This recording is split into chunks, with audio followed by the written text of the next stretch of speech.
A 10-to-1 payout? Music to my ears.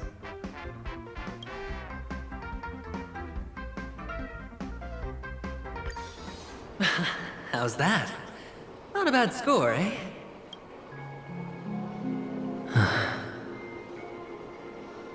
Boring.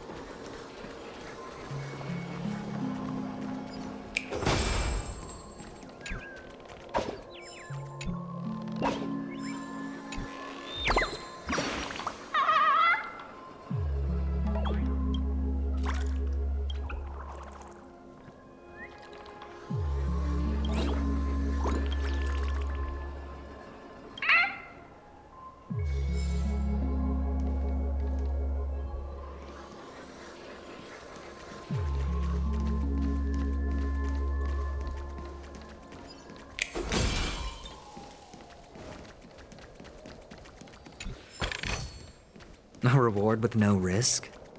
I'll take it.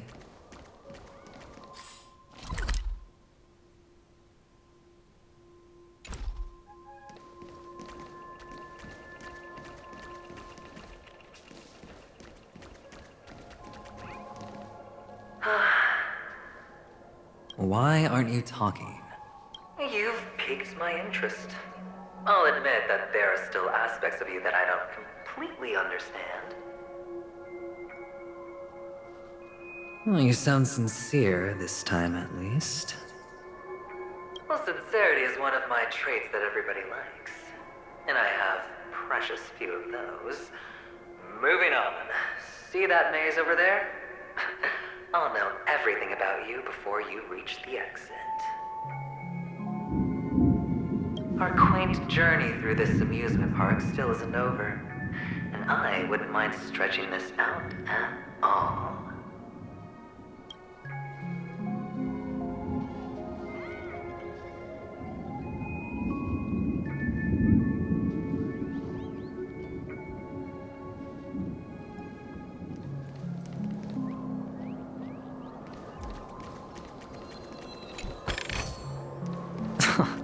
This is hardly enough for a seat at the table.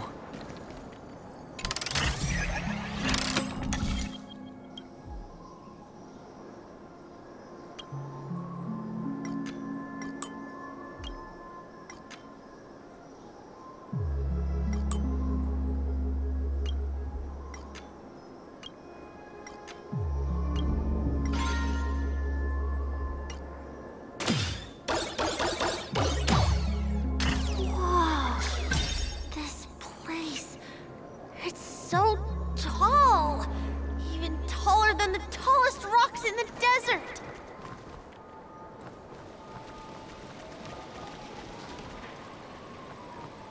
And there are so many flowers here!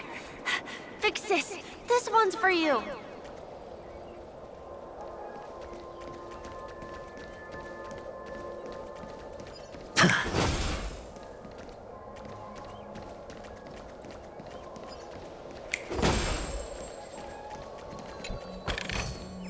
A reward with no risk?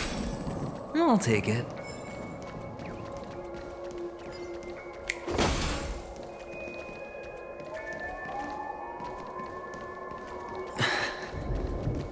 A dead end?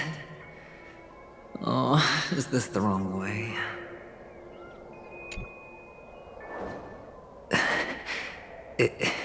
Is this? Oh, what's on your mind? It's got nothing to do with you. Do you need a hint? These are manacles on you. That man gave you your first job. You made your first pot of gold. I remember it all too well. You wrapped that iron chain around your fist, for that is the only tool you could find. Then, in that maze, you... Shut up. Oh, you don't wish to face your past? Unwilling to admit that your life is worth only 60 tamas? Well, from what I see, you refuse to confront it, because it only proves your weakness. How could a weak person take such daring risks? Oh, that's right. You love the thrill of danger. But you refuse to let go of meaningless sentiments. Even in this beautiful dream, the only thing you dare allow yourself is death. In your hands, those who follow you could have become joker cards. They're far more useful that way. It's not like this is the only place the family ever cut corners. You could have had tons of action if you weren't so all or nothing. All it takes is a meager sacrifice. I bet Opal would have resolved this without a fuss. A pity you're not him. Well, you wouldn't be in this state if you could just get with the program. And why couldn't you? Out of professional integrity? Those techniques you mentioned are highly efficient, but it's not that I don't know about them. It's more like I couldn't care less. Get it? What fun is it if the fight isn't fair? Fair? You assume your opponents would fight fair in the first place. The odds are obviously not in your favor, so how are you just breezing by? But did that masked fool's words awaken something in you? Well, she gave me an answer that could turn everything upside down. Everything? You mean it could make all the cards on the table just disappear? That's cheating. If these leaves could be brought back, would they bloom into new flowers?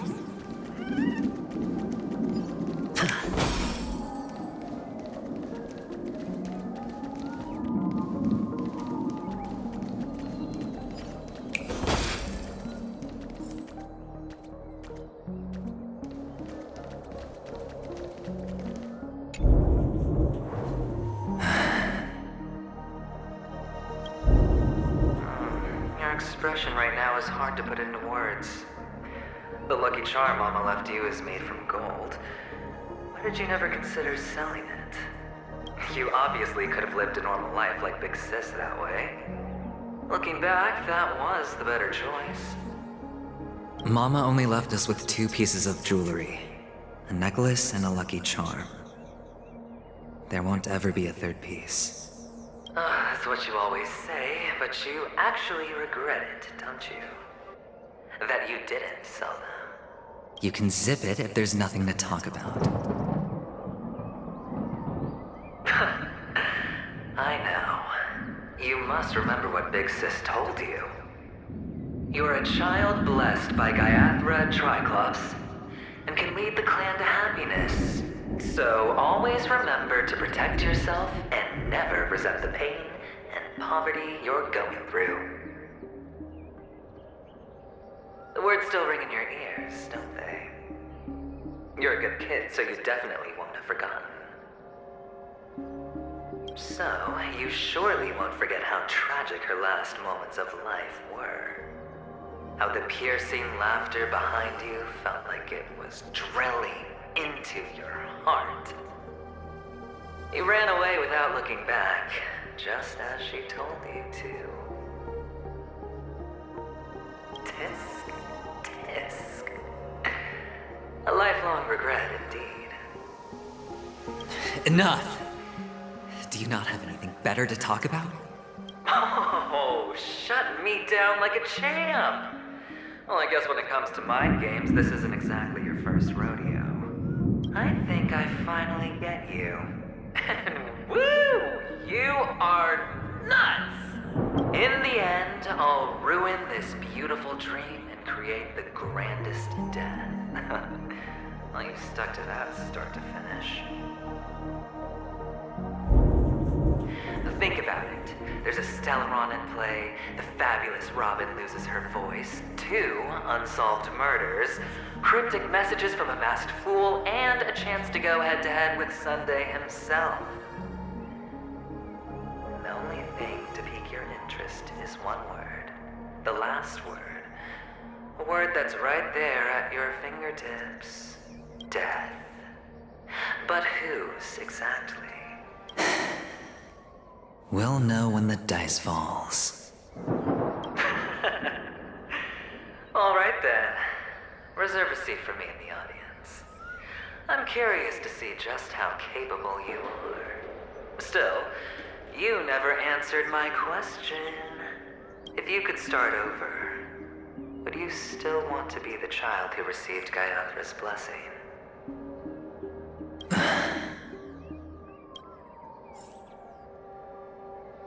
It's so quiet this time. Is he finally gone? Or am I the one about to disappear?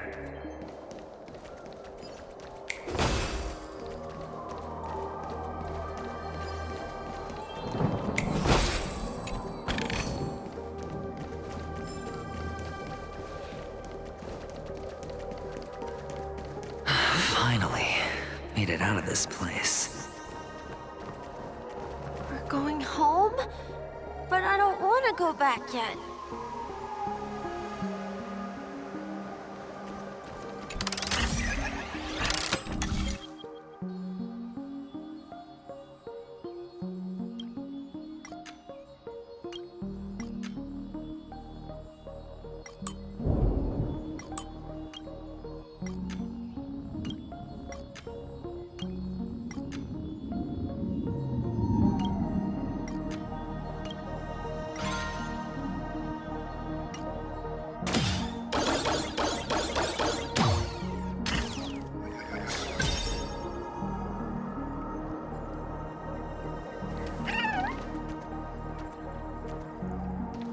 It's so fun here. I want to stay here forever.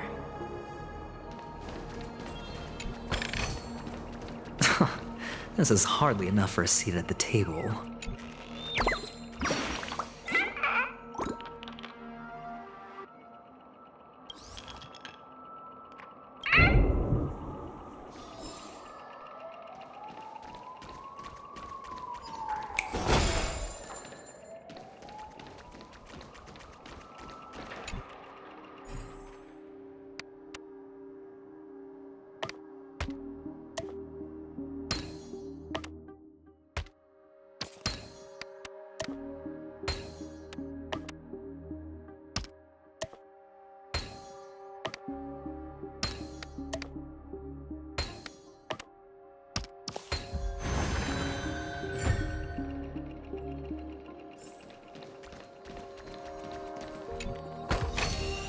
A reward with no risk? I'll take it.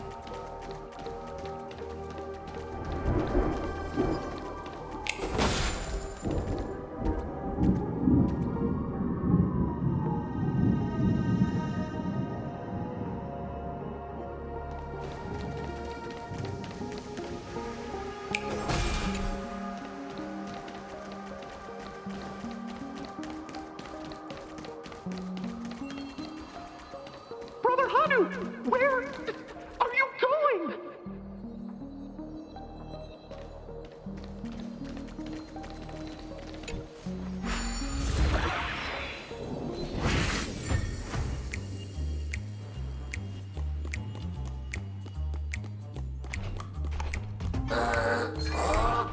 There's only one place he can be.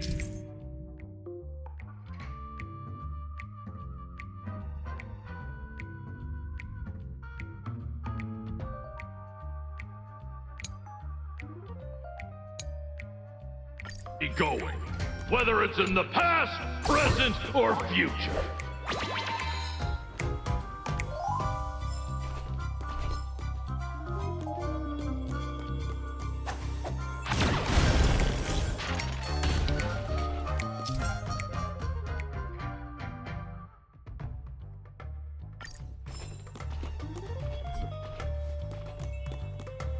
Beautiful dream is about to end.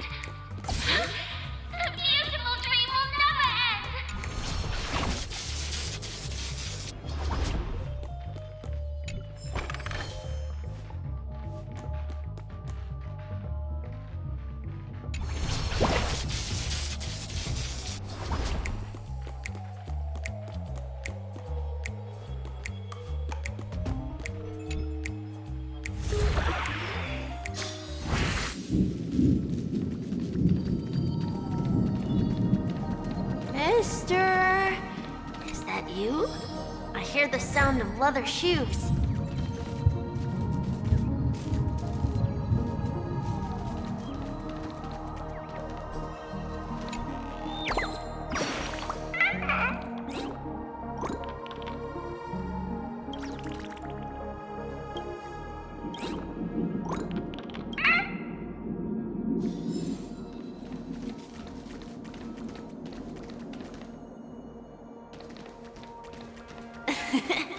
Ah, it really is you.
Fortune follows luck, just like it always does.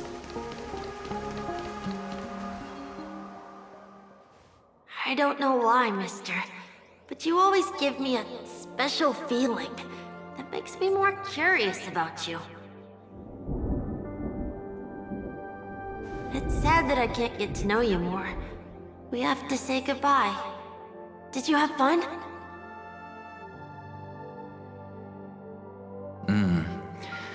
You're going back? Yes, I should go home. The day's getting dark, and it's going to rain. I don't want to worry the others. You're home. Where is it? What a strange question. It's where Papa, Mama, and Big Sis are. In this dream.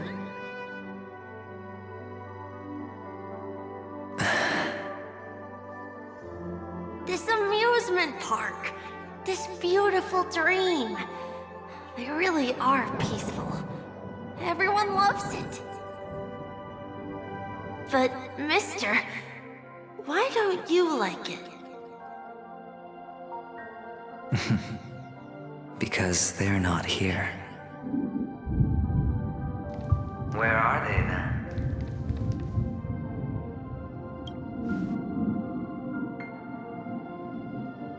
I don't know. You do know, but there's no point pressing the issue.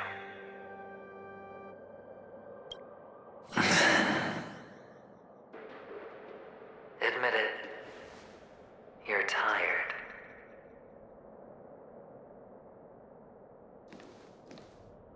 We all are, which is why we chose to stay here. Me and him. Your past and future. How long will you stay? Forever. We'll be with you forever in this dream. This is the greatest honor that we can offer to those who hurtle towards death.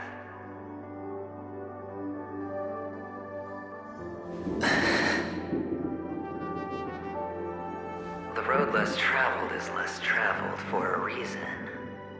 But you've never gone in any other direction. Your own life is the chip you're most eager to lay down. Always has been. You don't care who the real murderer is, and the Watchmaker's so-called legacy couldn't be more boring.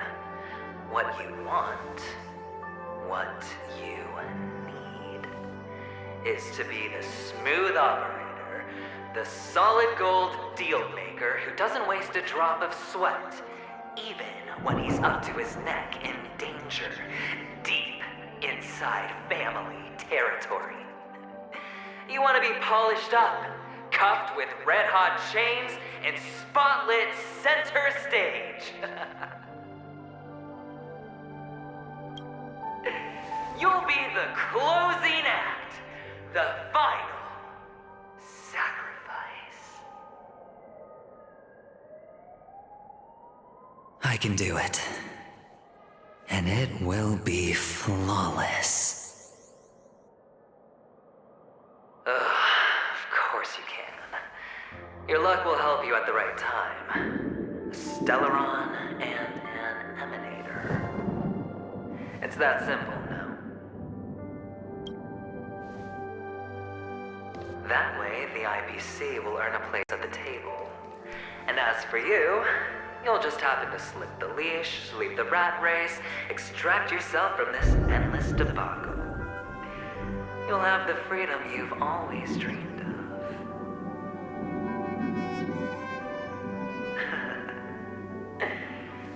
isn't the first time. You've been an escape artist from day one.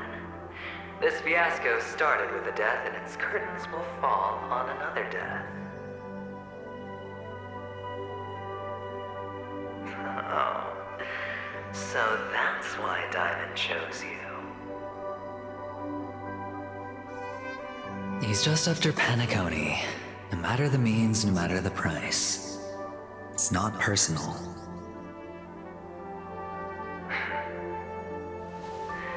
It's hard, isn't it? Well, don't get soft on me now. What, did you suddenly grow a conscience? Hey, I was born from yourself. I'm well aware that climbing out of the hole you've dug is basically impossible. I can't stop you from doing what you want. And we can't change where you want to go. Well, what's done can't be undone. All we can do is play the cards we're dealt and rake in as much time as possible. Yes. Alas, people won't make all the right choices in their lifetime. Though luck always seems like it's on your side. You will keep winning, having never lost before, but why you? Why must it be you? If all your luck is built on the pain of someone you love, on the loss of dozens more, if these windfalls, these jackpots, aren't a gift from Gaiathra, if all they are is a long string of meaningless deaths, then what did we do to deserve living in a world like that?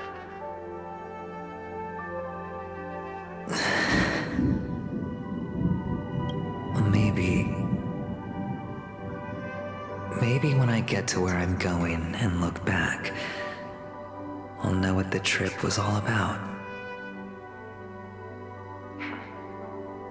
Fine. Time to make a move, my friend. I'll be waiting up ahead. Say goodbye to the kid before you shuffle off. It's best to die without regrets.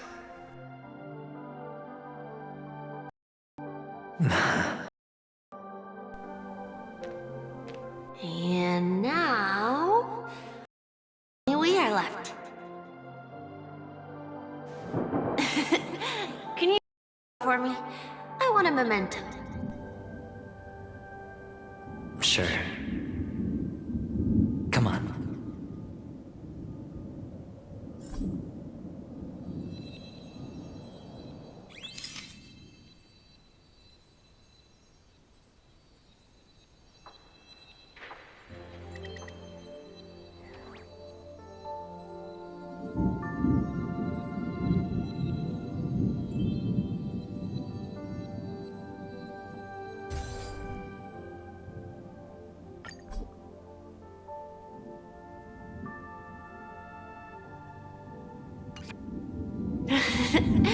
How nice. I can see too. Look at the lens when you're taking a photo the next time. Your expression will look natural.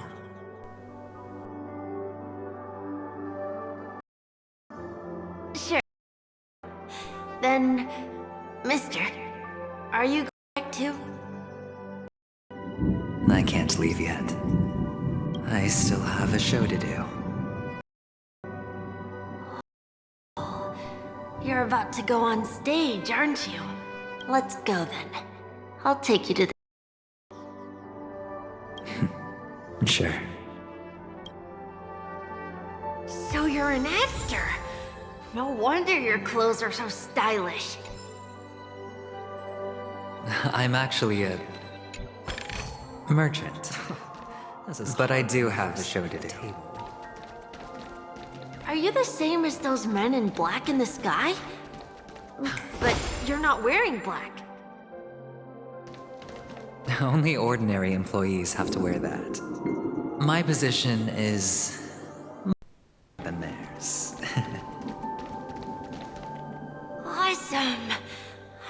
can become as good looking as you when I grow up. Of course you can.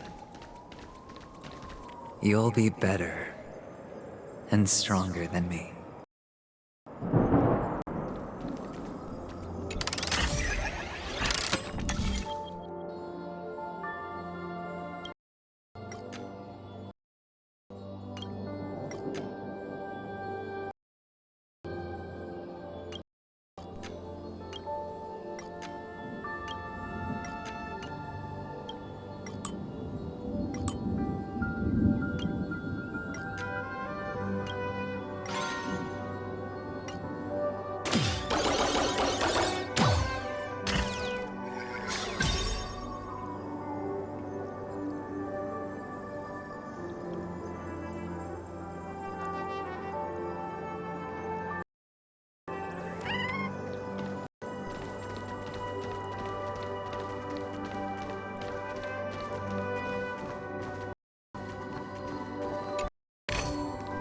A reward with no risk? I'll take it.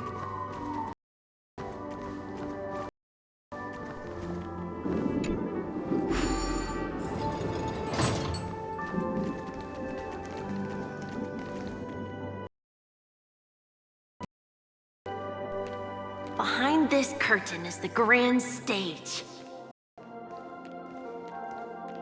It's almost time to go on stage. Are you ready? Good luck with your show. Thank you.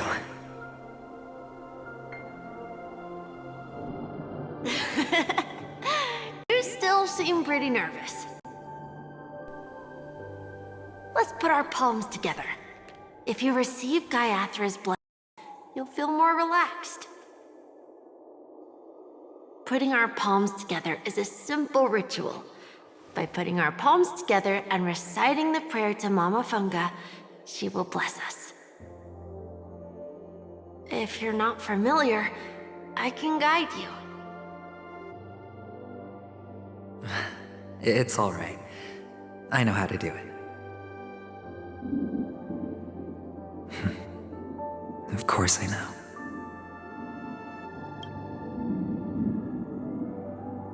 This is where we go our own way, Kakavasha.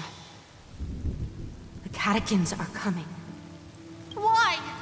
The catechins have already taken all our money, food, and they killed our parents. What more do they want? Catechins are bloodthirsty, cruel, and insatiably greedy. They want everything only to end up with nothing. This is a trick, an act of revenge. Remember? Today is the day of the Kakava, and also your birthday. They know the Avgin will surely hold a festival today. With the aid of this rain, they will come to destroy our wagons and take everything they want.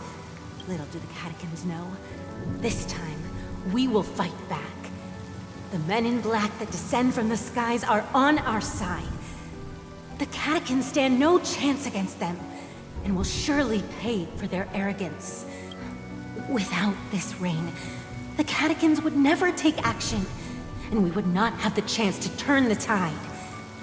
This is a gift from Gaiathra, and you are Kakavasha, whose good fortune will bless your sister with success. But people will die, and you will be in danger. How is that good fortune? Why are you all doing this? The Avgin always return their blood debts.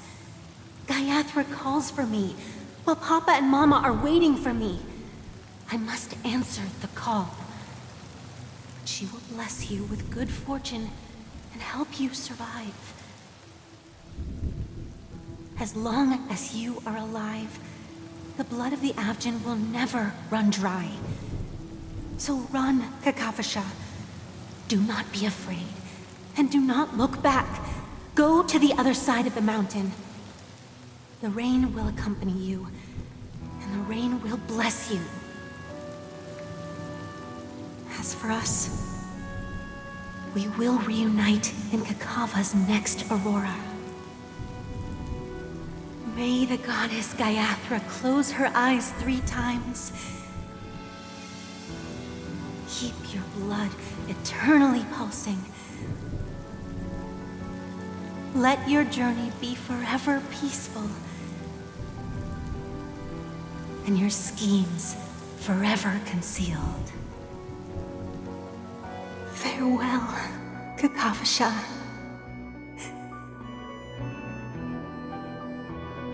Newsflash from the Inter-Astral Peace broadcast.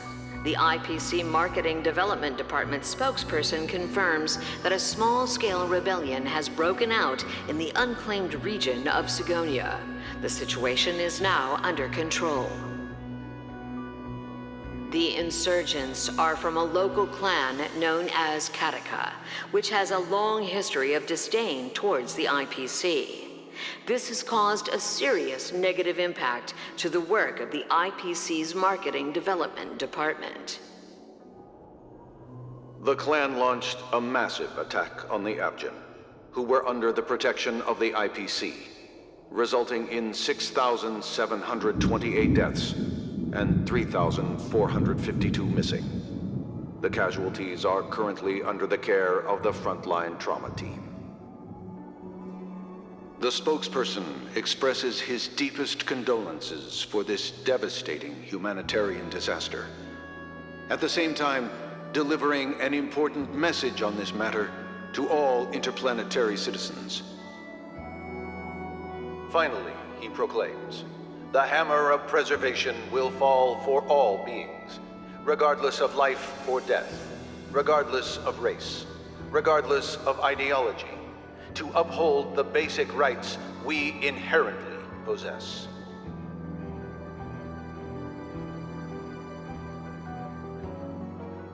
Kakavasha?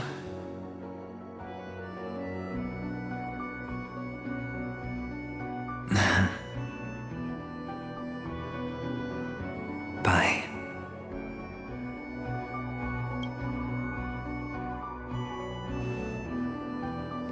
Okay. All the actors are in place. It's time for the show to begin.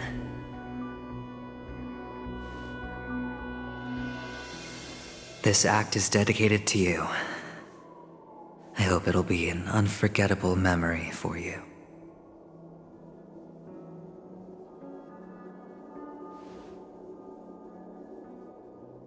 Kakavasha. By the way, before you go, I have a personal question. Do you truly want to destroy the world with your own hands? Let's assume, just assuming now, that every time I roll the dice, there's a possibility of achieving this particular outcome. Then I would be quite happy to make that wager.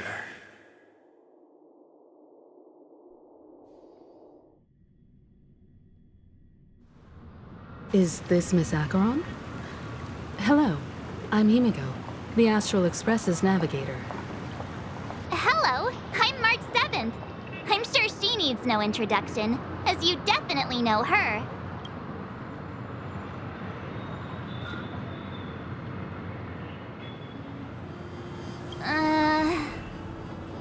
Hello? None of you seem surprised by my arrival. Since Welt has decided to travel with you, it means that he trusts you, and we trust his judgment. I envy your close friendships. Miss Acheron here doesn't present a danger, and she's of no threat to the Astral Express. Aventurine's prior accusation was based on nothing more than his own subjectivity. Which is why, before we continue working together, he has a duty to explain himself. You want to create a situation where all 3 parties are present? There must be some deeper meaning behind Aventurine's actions. I suspect he's been aware of Penacony's secret from the beginning, and has been continuously strategizing to unveil it. In that sense, the Astral Express's role in his plans would be imperative. In the worst-case scenario, he may use us to do something unexpected. Assuming things do escalate to that stage, having an extra ally is a good insurance policy. Penacony has numerous factions, and the state of affairs is significantly more intricate than that of Bellabog and the Xianzhou.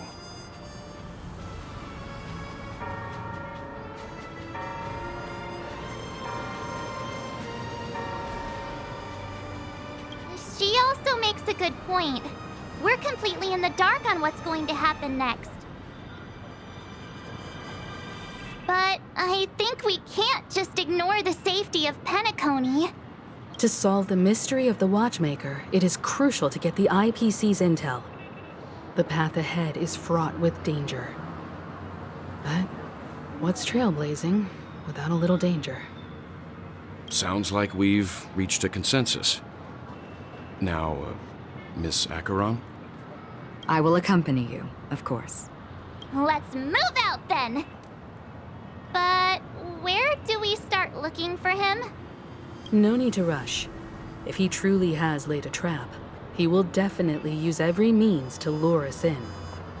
Ladies and gentlemen, the most wondrous, most magnificent show in Penacony's history is about to begin. The IPC cordially invites everyone to Clock Studios Theme Park. Look, should both the performers and spectators fail to arrive, won't all of Aventurine's plans be for nothing? Let's get going, everyone. The hour of trailblazing is upon us.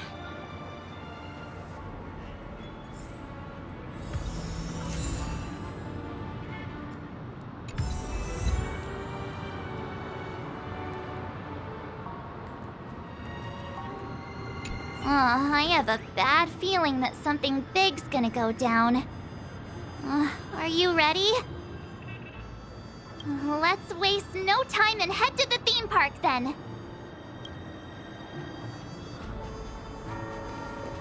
Mr. Yang.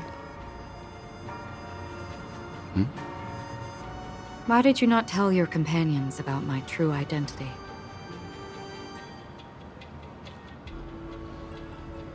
It's just like you said, an inability rather than an unwillingness. Plus, it's a long story, not something that can be summed up in a few words. But I chose to believe you, and my trust in you stems more from my own personal judgment.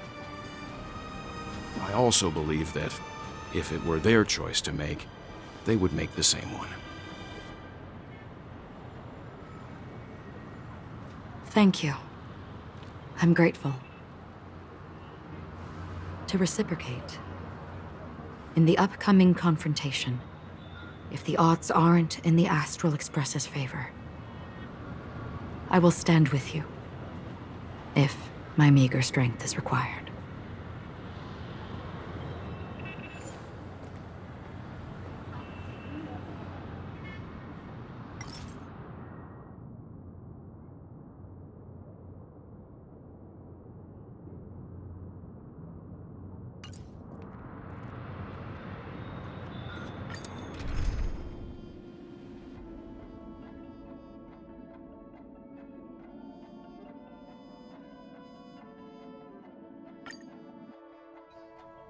We're back here again. Aventurine actually chose a really conspicuous location. That guy's really taking it to a whole new level. Does he really think he's a superstar or something? Not a soul in sight. The hounds drove out the visitors, and now their whereabouts are unknown too. Everyone, pay attention. The other party has obviously come prepared.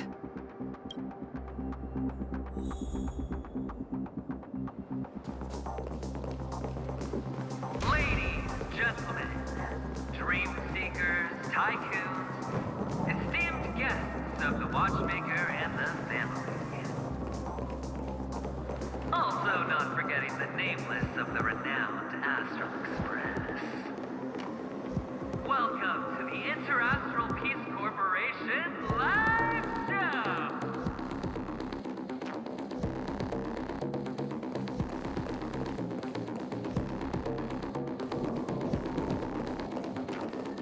Astral Express, you're late. And this, unsought guest. We've kept your appointment, Mr. Aventurine. It is customary to show yourself as well. Well, I will, naturally. But before that, I've got to introduce our guest of honor. Everyone, give it up for Miss Delaron!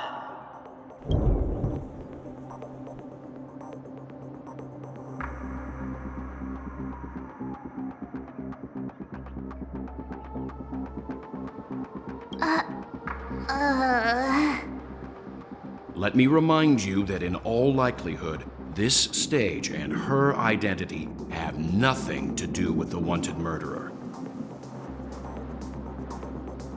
Oh no, they do. Of course they do. Otherwise, why would I work so hard to gain your trust and then invite you all here? Because she's the only one who saw all 3 homicides. She is the key to proving that the family's death does not exist in Dream's promise is nothing but a sham! 3 homicides? That's right, madam.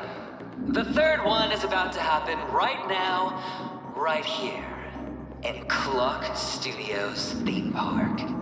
A truly grand death. You, and you. All of you are going to die. And it's all because of you, Miss Stellaron. You will become the personification of death.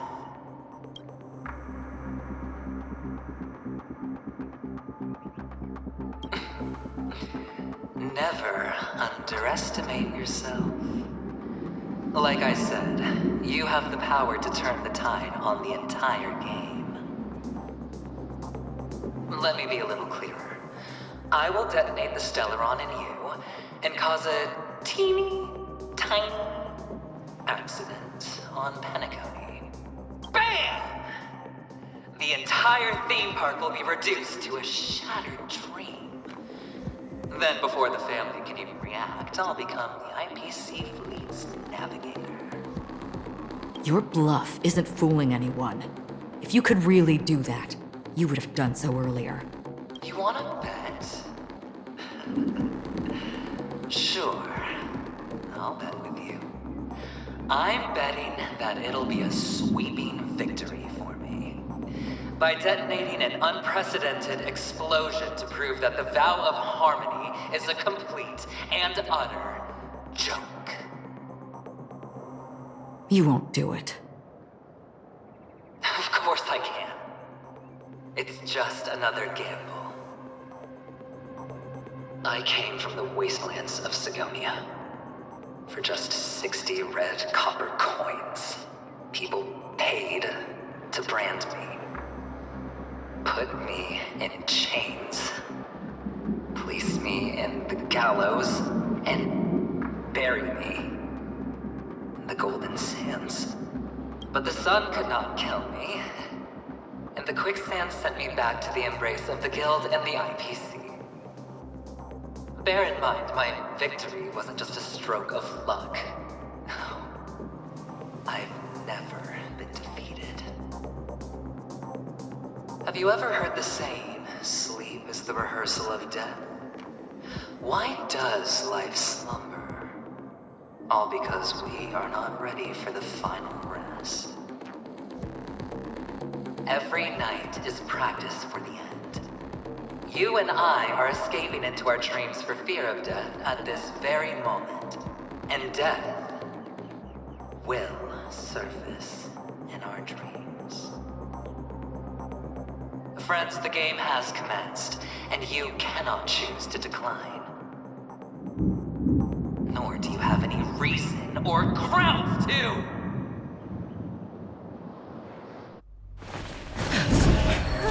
The dice are cast. Ladies and gentlemen, ready to unveil your cards. The architect's flawed stone. Of no value at all. I'm putting down the bet. I'm taking the gamble. I'm claiming the win. I'll invade spin the wheel, a daring gamble. Walking the brink of death for rebirth. Oh, for the Emperor Lord! All right. Let's see who has the last laugh. Let the game begin! Mountains roar, dragons rise! Prepare for some hard luck. Not good. Enough. You've got a key.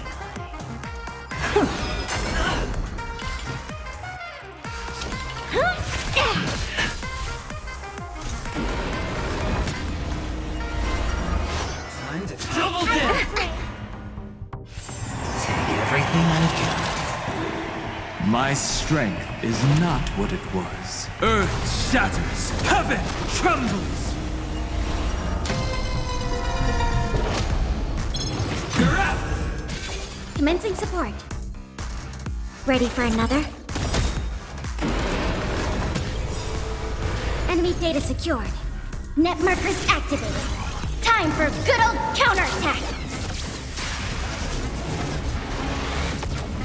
What's wrong? Never seen perfection up close before? You've just got to expand your thinking. You've got a keen eye. Do you know who I am? Ever see a diamond this big? Oh, it's all yours! Final play coming down from above. My purpose has always been to protect. Mountains roar, dragons rise! Enemy targets detected. I'll contain them. Let's up the ante this one. All or nothing. Commencing support. Enough.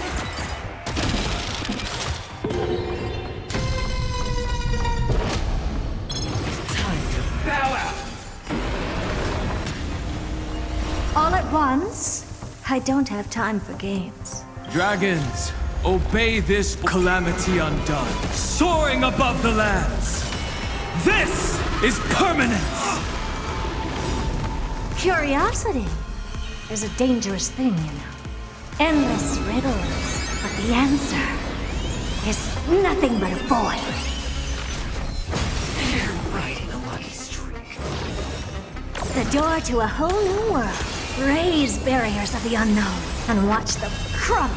Time to twirl! Maybe you can keep it down? Earth shatters, heaven trembles!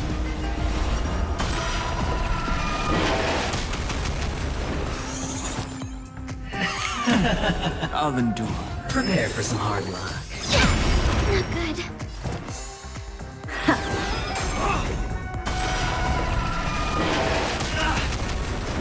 Ready for another?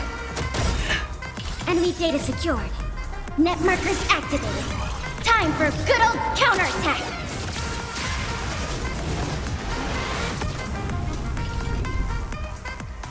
This is gonna hurt. Incoming! You've got a keen eye. Time to double down. Take everything I've got.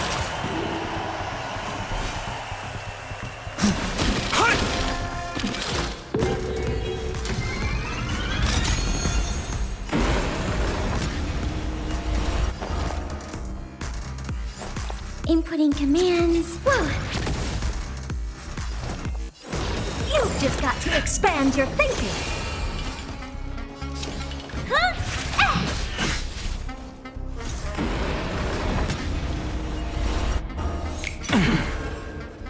Final play coming down from above. Incoming! Enemy targets detected. I'll contain them.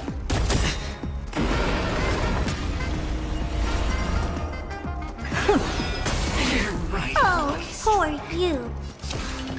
Maybe you can keep it down? Dragons, obey this order. Calamity undone, soaring above the lands. This is permanence! Curiosity is a dangerous thing, you know. Endless riddles, but the answer is nothing but a void.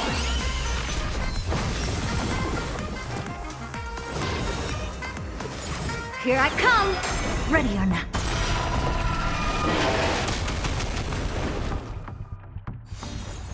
Commencing support.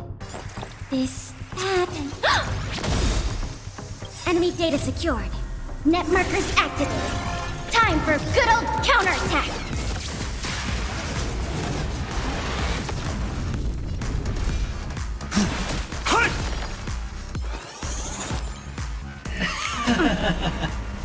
Prepare for some hard luck.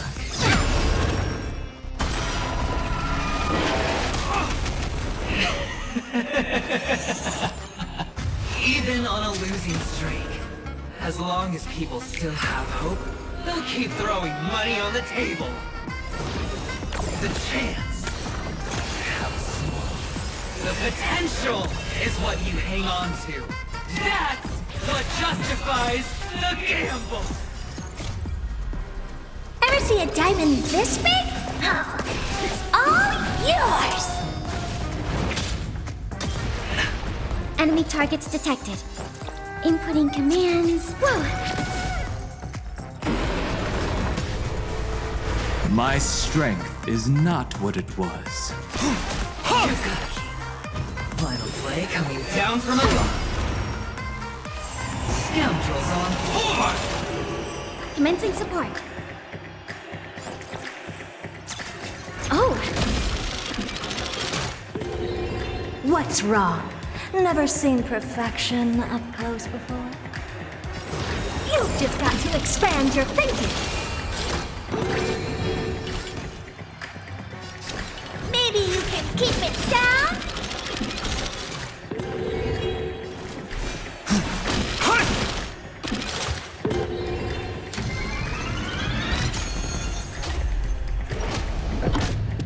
The dice are cast. All or nothing!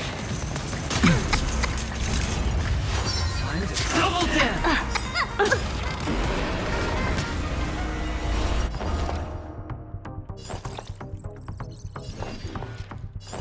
Enemy data secured. Net markers activated.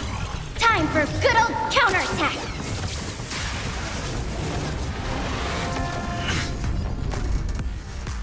Enough. All at once? I don't have time for games. Curiosity is a dangerous thing, you know. Endless riddles, but the answer is nothing but a void. You're riding a lucky streak. The door to a whole new world. Raise barriers of the unknown and watch them crumble. Time to twirl! Dragons, obey this order. Calamity undone, soaring above the lands. This is permanence! Oh, poor you. Huh? Prepare for some hard luck. Everlasting serendipity!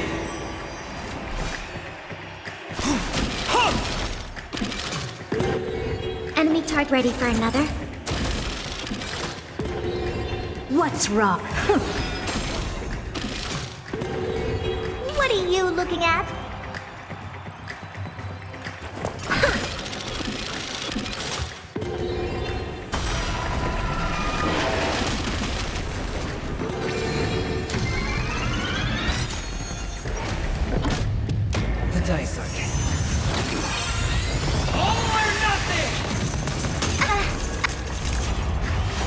Going all in. Dragons, obey this calamity undone, soaring above the lands. This is permanence! Incoming! Final play coming down from above. Scoundrels on board! Commencing support. Oh! Here I come! Ready or not. This is gonna hurt. My purpose has always been to protect. Mountains roar, dragons rise! The dice are king. All or nothing! Time to double down!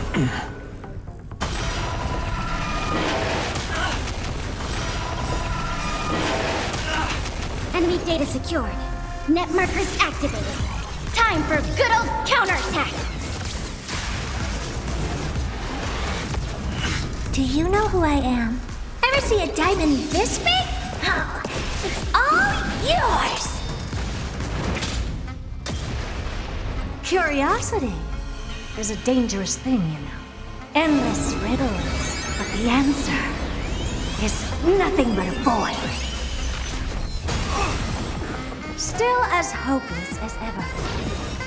You've just got to expand your thinking, glimpse the unknown for a moment, and let it captivate you. Everybody's like that. Down to the last player. So why can't I be happy too? Why can't I feel that free?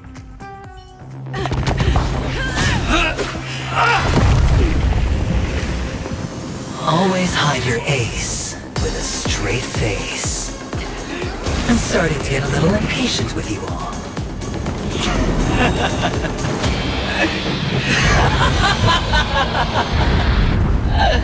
Friends, to fully relish this, I'm betting every last chip.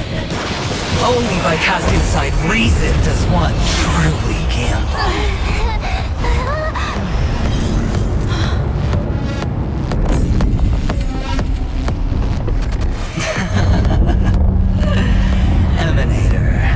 I know you'll match my wager, right? You're leaving? Perhaps. I might pass through the place you mentioned. Penacony. What do you hope to find within a dream? I'm not looking for anything. They aren't in a dream. I'm afraid the family will not open the doors for you. Why? Because the path you walk is not accepted by the Harmony. Even if... that's not what I want. Precisely because it's not what you want. Because they are not like other eons. They have never glanced at anyone. And they never need to. They leave woven strands of fate for humans to walk, and together, they weave a great shadow. And this shadow silently envelops them. There are always those who rise from the shadows.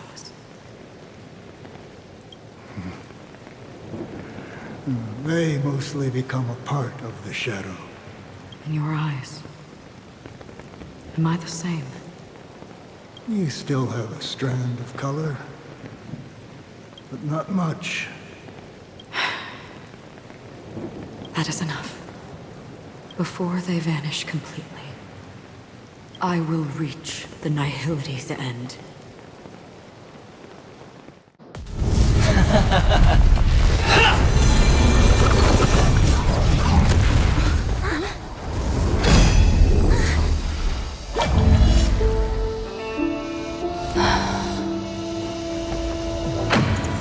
I wish to mourn the departed. weeping like rain, to swell the crossing stream.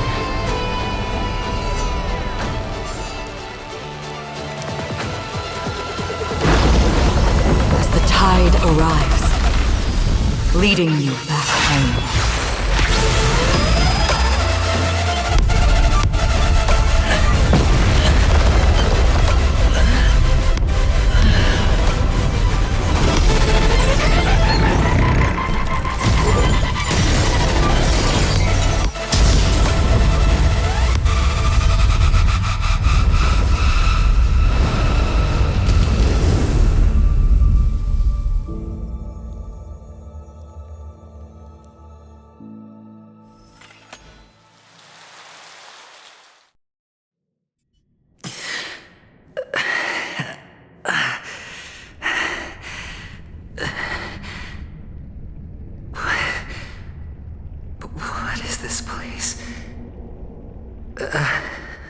A gigantic black hole.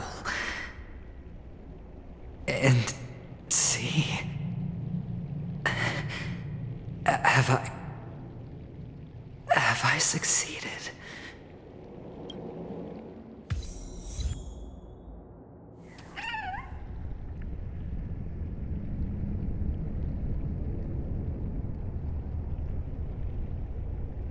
Welcome to this sad world, Kakavasha.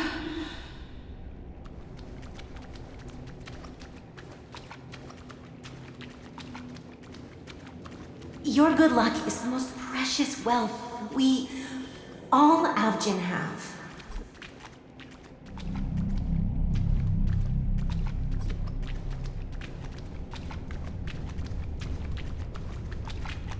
If you come out alive after 2 days, it proves that you're the real deal.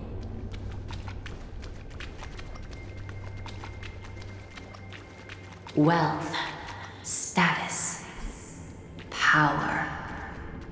The IPC will give you whatever you want, even what you don't want.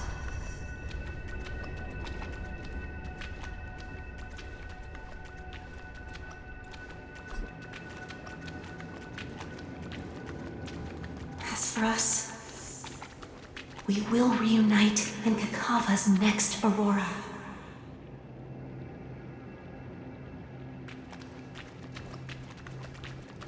It's a pity this is not the place you were expecting.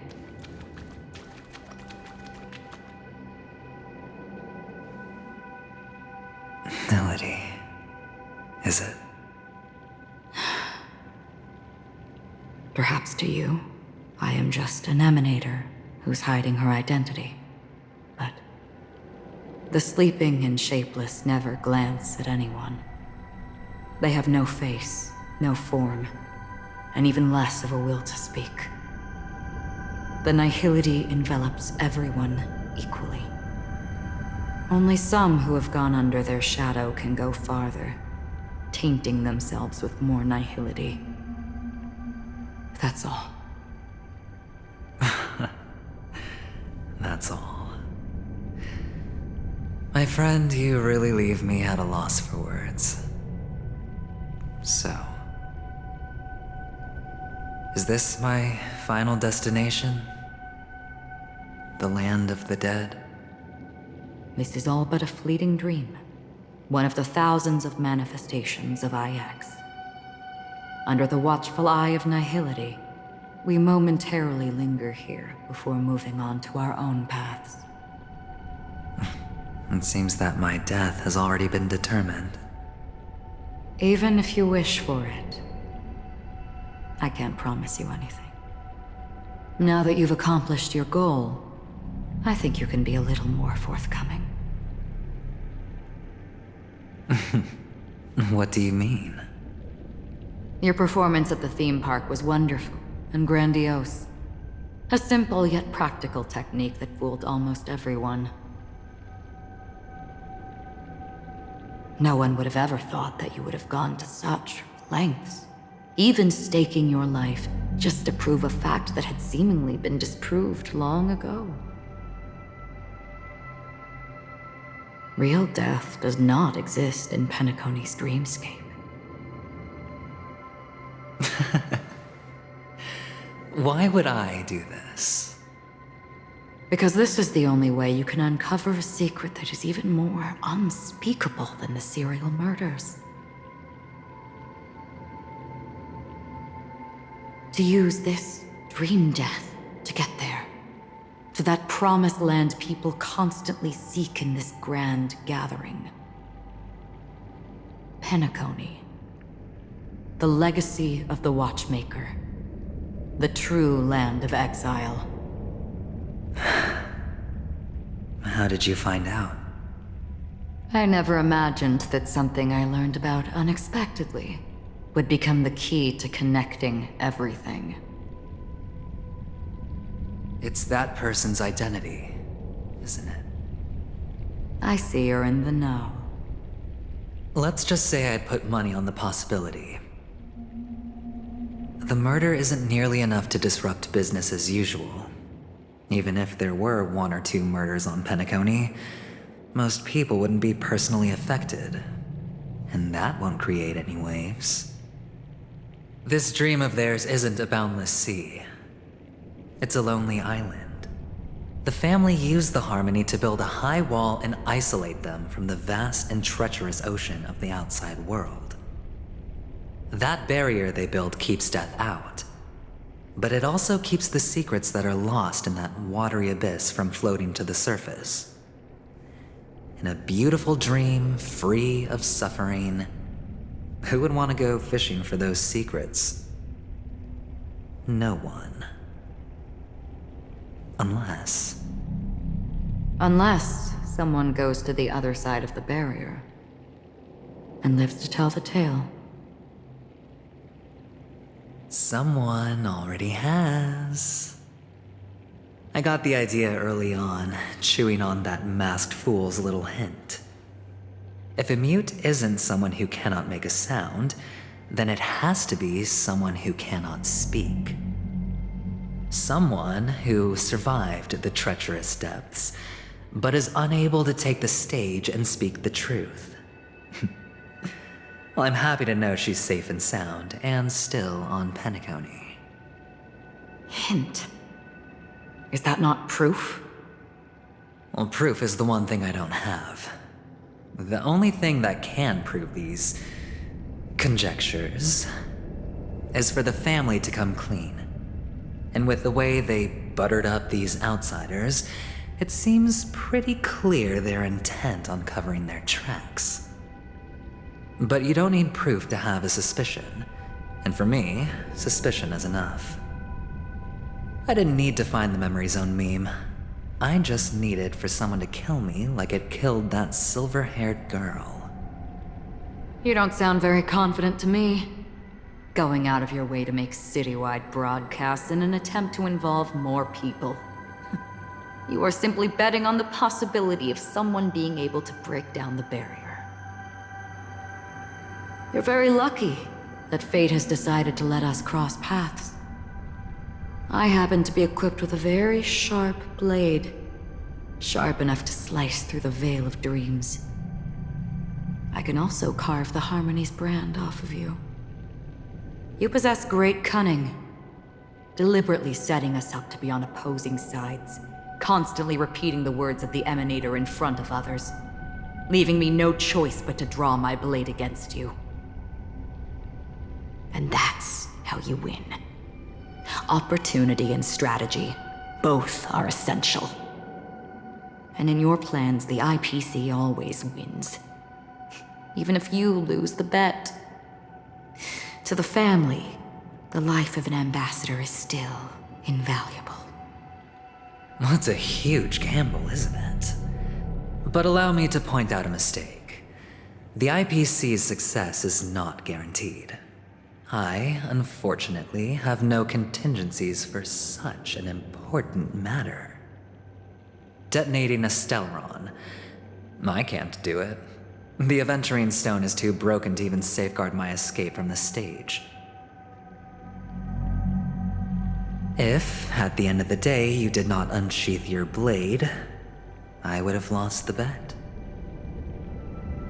It is pointless to discuss what-ifs. You have won. Your prize is an entry ticket into that deep sea. And after this, whether you can return from the abyss is another gamble of yours. Have you never wavered? Wavered? Of course I have. But I can only bank on my own good fortune. Because other than that, I have nothing. Wake up from this dream and go to where you should be. Your gamble is not over yet.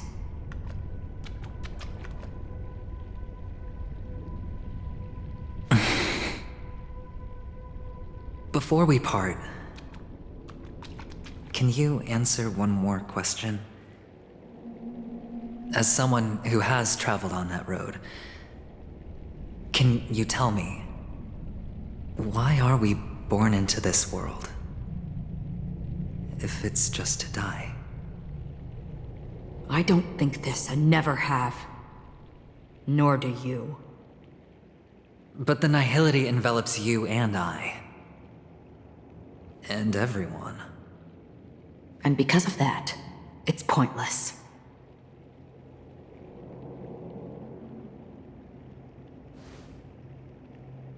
But it is still there. If the dice of fate are always weighted, then that is our destiny. Why, then, do we struggle against it? My answer might not be able to resolve your confusion, because it has been with you throughout your journey and is already a part of your life.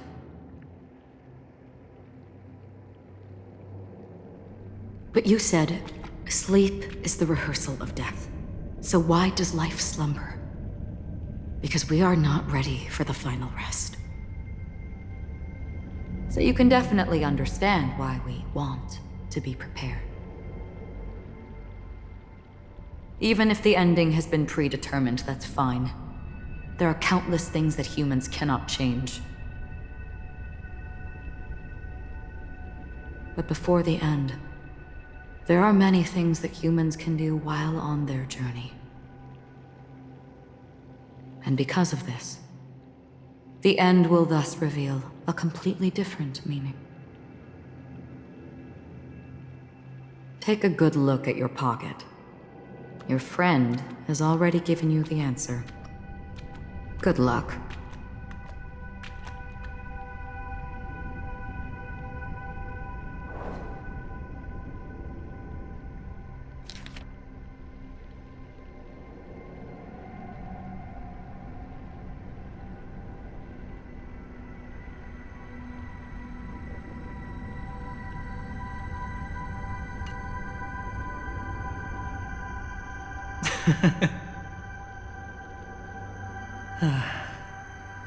Then I shall get going.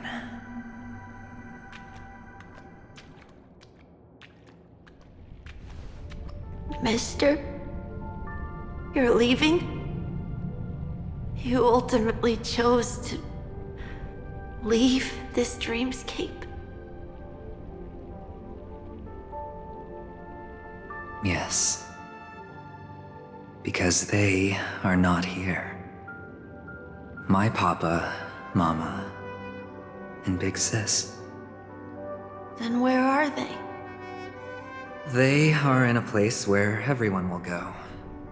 A very, very distant place. Then are you going to?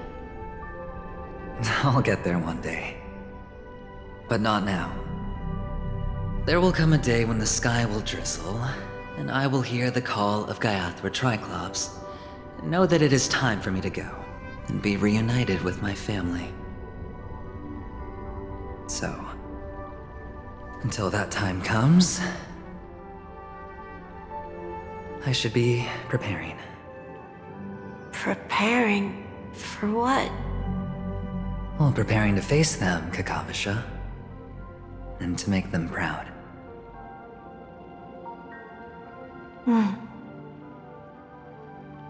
know you'll be able to do it. Good luck. Well, of course. For I am a child who received the blessing of Gaiathra Triclops.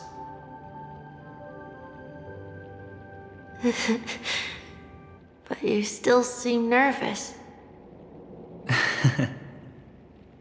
Well, I seem that way because I am nervous. You know what? Maybe you can help. What do you say? One last time? Put our palms together?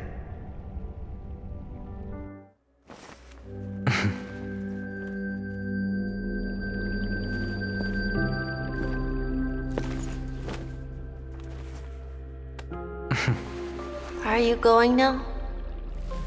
Yes.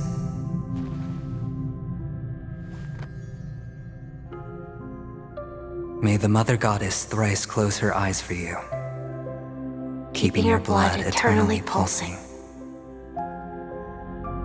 May your journey be forever peaceful, and your schemes forever concealed. Our paths will cross again beneath Kakava's shimmering auroras. Farewell, Kakavasha.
The light of the Aventurine Stone has disappeared. This only represents one outcome. He kept his promise and got what he wanted. As planned, your cornerstone has been successfully sent to the family's territory.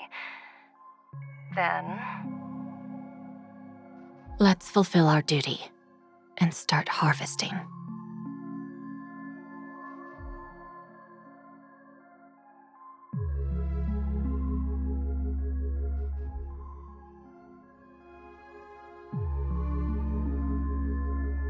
Here I greet, here I whine, here I claim.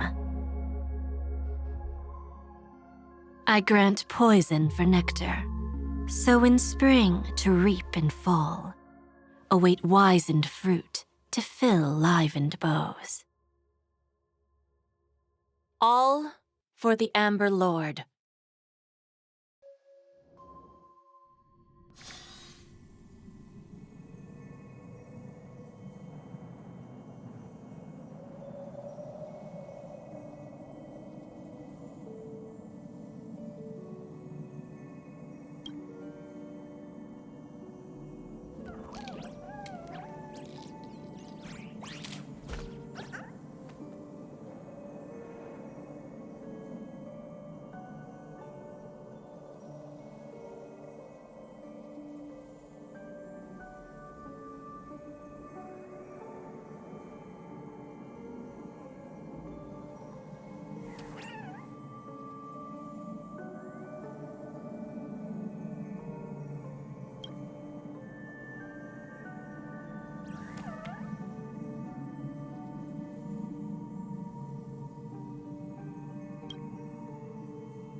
You're awake.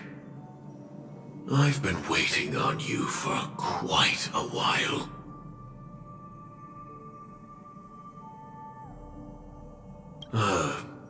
office between dreams. You've met me before. I'm Sam, a Stellaron hunter. I originally planned on showing up earlier to reveal some truths to you. But I encountered more roadblocks than expected. 11 times I've tried, but ended in failure. Before I knew it, this world and I became too intertwined, and it became too difficult to escape the constraints of the script. Elio is right. In this land of the dreams, you and I will reap unforgettable gains. I don't know people's hearts as well as he and Kafka do. Nor do I have a specialty like Silverwolf and Blade. Most of the things that I'm good at only apply to villains who need no mercy. So, there is only one method that I use. This is to show you.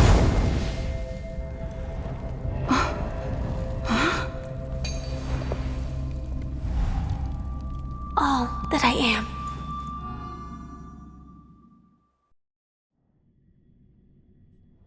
Labyrinth-like corridors and halls? Traps everywhere? The owner of this mansion must be a bit paranoid. You are so funny, Mr. Security Officer. I hope that sense of humor of yours has helped you find the serial killer. Just expressing a personal opinion. Why? Did I hit a nerve? Mr. Gallagher, my patience is wearing thin.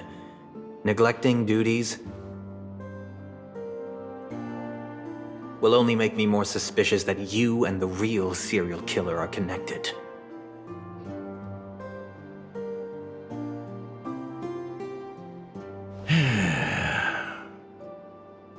Scoundrel, punk, drunk, hooligan. I have heard this trash talk all too often. But I have never once thought that I'd be treated as an accomplice to a murderer. I take back what I said. Your problem isn't paranoia. You're just crazy, you know? Lunatic.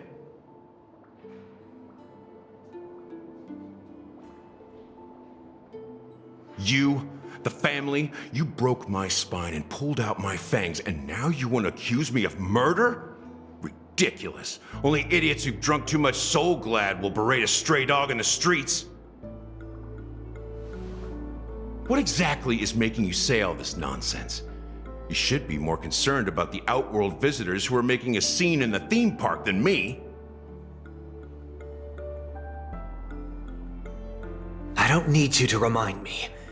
The moment that ambassador walked out the doors of the mansion, I knew what he was trying to do. My servants see everything. His little magic tricks may have fooled me, but no matter. I'm happy to see how things have turned out. Why do you think that I just let him go? And why do you think I emptied the theme park stage? Because my target from the beginning has always been you, Hound. The more noise he makes, the more opportunities I have to make you and your true master pay in blood. If I were really the murderer, why would you need to be so secretive? Ha! I forgot. You also have a difficult master to serve, telling you to ignore the murder case and focus solely on that Charmony festival. Isn't that right, my brother? Looks like your disguise has helped you successfully understand every facet of the family. Disguise? You must be blind to be accusing me of being a fake. Open your eyes, take a good look.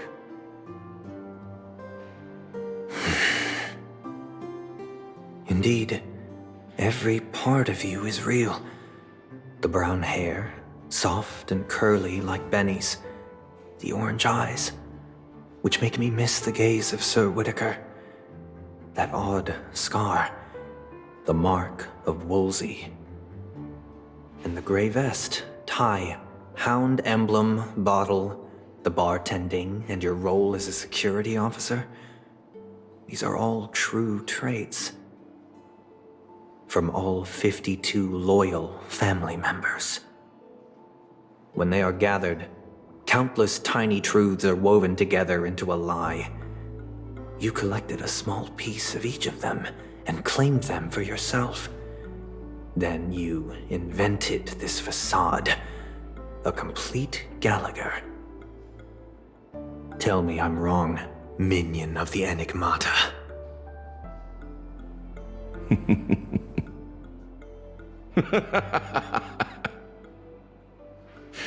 You have guts, I'll give you that.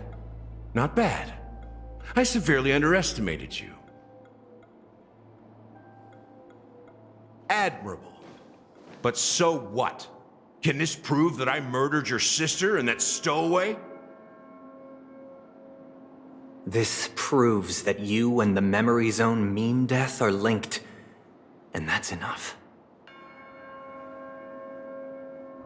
Listen up. I don't care how you did it. I only care about one thing. The answer to a question.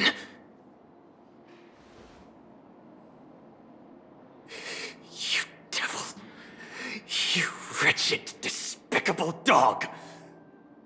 Why did you kill her?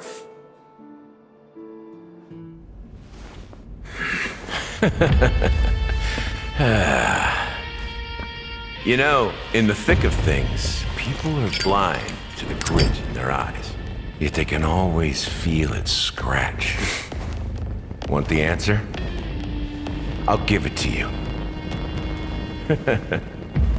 The whole thing is just fate playing a cruel joke on us.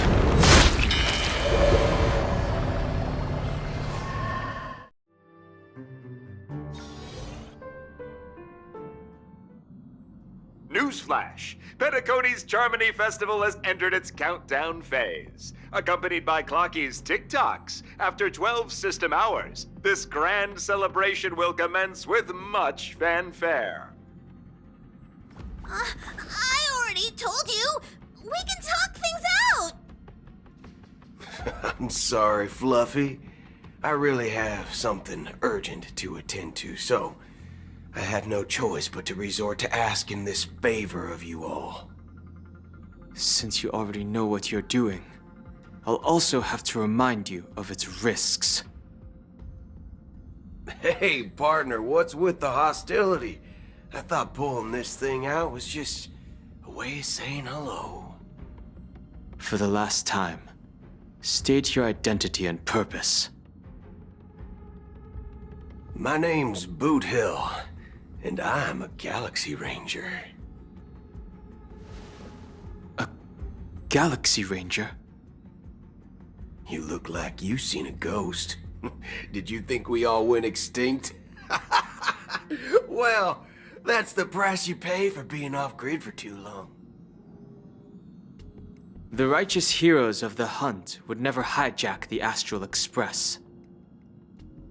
I ain't hijacked anything. What, chatting with someone while holding the gun is considered a hijacking?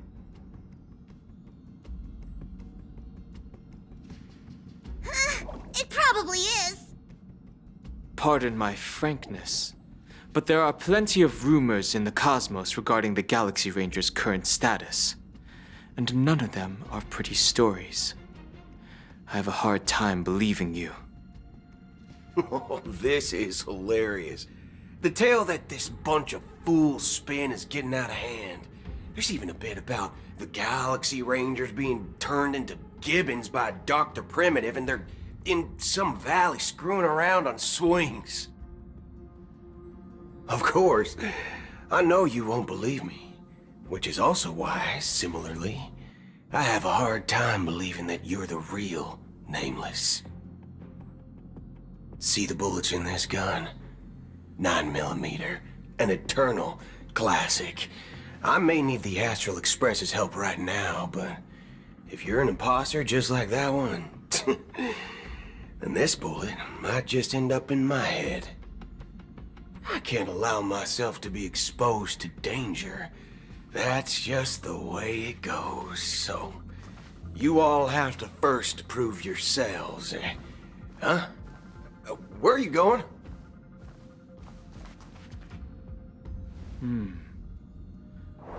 Recognize this? It's a model fudger.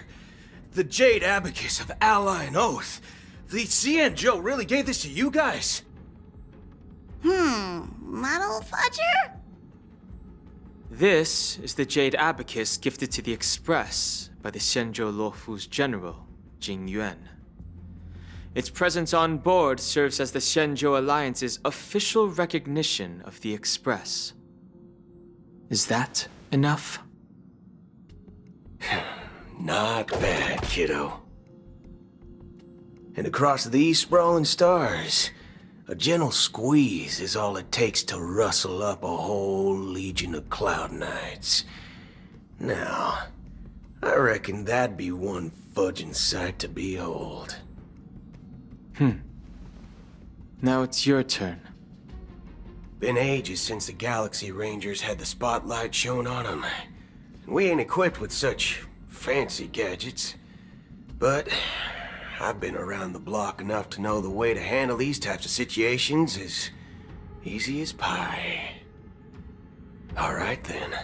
Feel free to toss any questions my way. Let's see if my answers can't turn your trust. If your gut tells you otherwise, still ain't too late to show me the door. And why would I play along?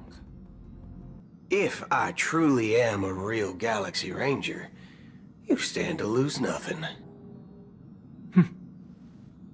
Alright then. Tell me, what kind of organization are the Galaxy Rangers? My friend, this question is a hard one. I don't think I can even consider us an organization to begin with. Everyone's on their own fated path along the hunt, with their own resolute sense of righteousness and not so welcome among such so-called universal values. This reply does not instill trust, and only makes your predicament more precarious. I'm guessing you're gonna ask about some form of shared faith, right? But us Galaxy Rangers don't need that sort of thing. What brings us together is a shared bottom line. Never bully the weak. Never kill the innocent.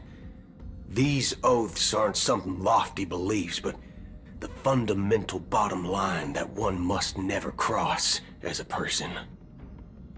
As Galaxy Rangers, we strictly adhere to the bottom line. When someone crosses them, the hunt's vengeance will surely come knocking. And in this moment, the other crucial meaning of bottom line comes into play. As long as you don't cross it, you're free to do whatever you please. You catch my drift? Second question. Why do you seek trouble with the Astral Express? I already said that I seek no trouble. I must go to Penacony for a matter. But I don't have an invite. And I can't even enter the family's hotel doors.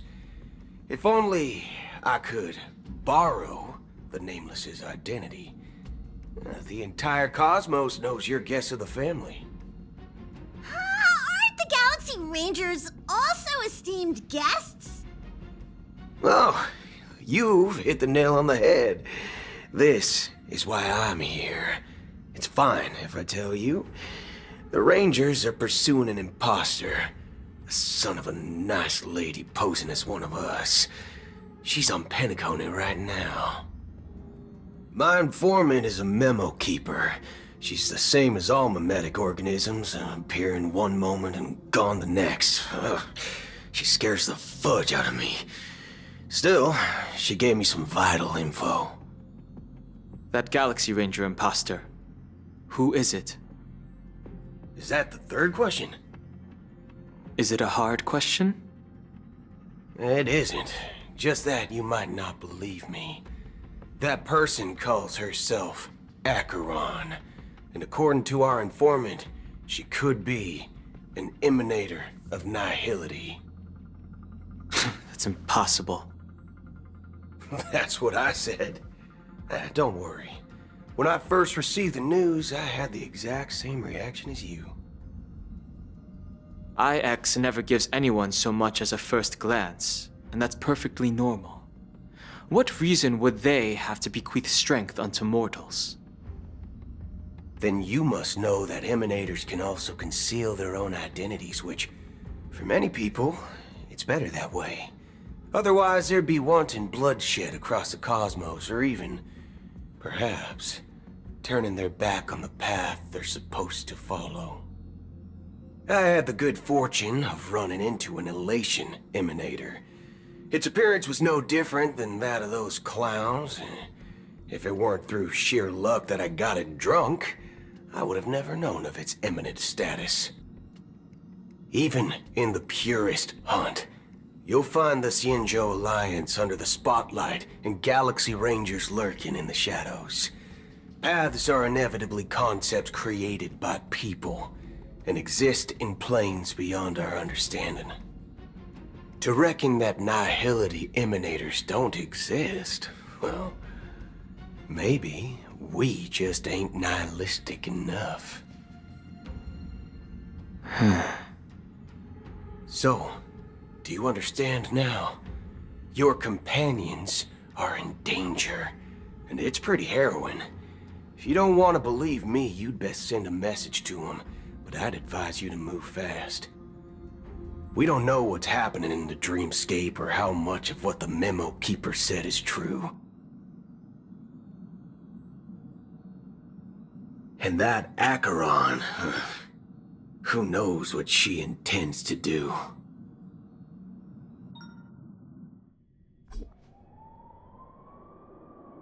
I don't intend to do anything.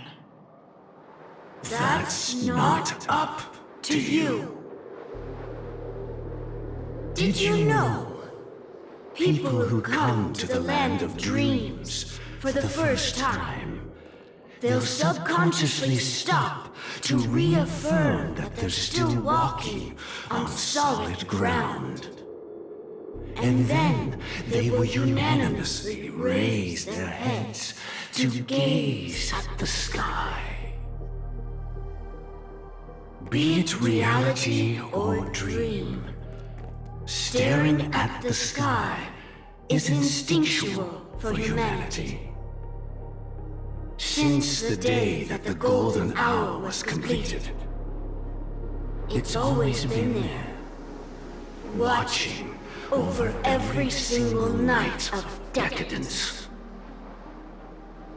But now this night sky has been mercilessly severed, dyed with the mist of nihility, and this whole event happened within the course of a single slash of a blade. A single slash of a blade isn't really accurate. It was actually 2 blades, just that the second one was faster. That's not the point. Many guests who weren't supposed to be invited have gathered at this banquet. Even if the harmony is all-embracing, I have no choice but to show some of them the door. For the sake of Penacony and the peace. The planet of festivities has no place for you, a puppet of nihility. Those who live in the shadows do not bear the right to tread the illuminated stage. Speaking of living in the shadows, there's probably not much difference between us. It's only polite to reveal your true self, at least when speaking to others. Penacony's Dream Master.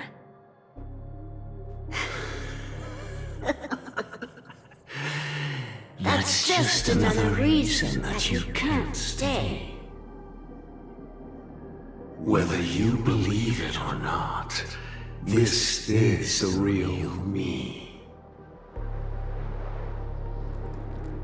We are one.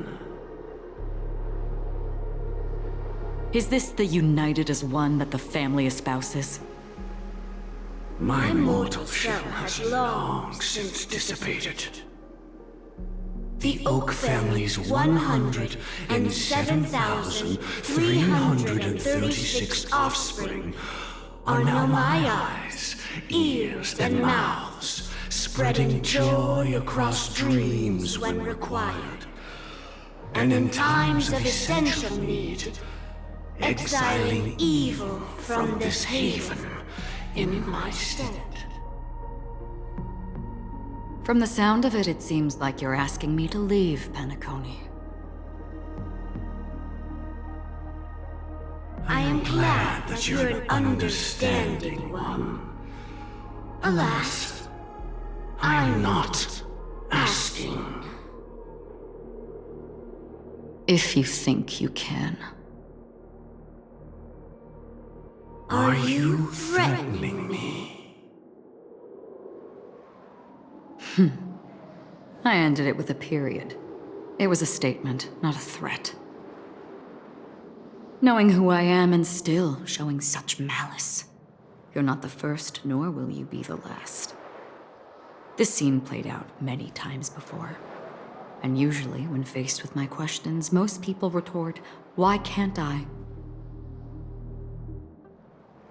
The result has invariably been that they can't. You are confident, but be reminded, the family is forgiving, but not weak. The cords of the harmony extend across worlds. If you do not comply, when the blade is unsheathed for even a hair's breadth, you will never be able to escape the eternal Centurion's wrath in all of your lifetime. 137 individuals. That is how many heathens I have exiled since I became Dream Master. Among them were those who once severed my wings, and those who immolated my body. And here I stand again, about to add another mark to the tally. And you will die. I mean, all of you will.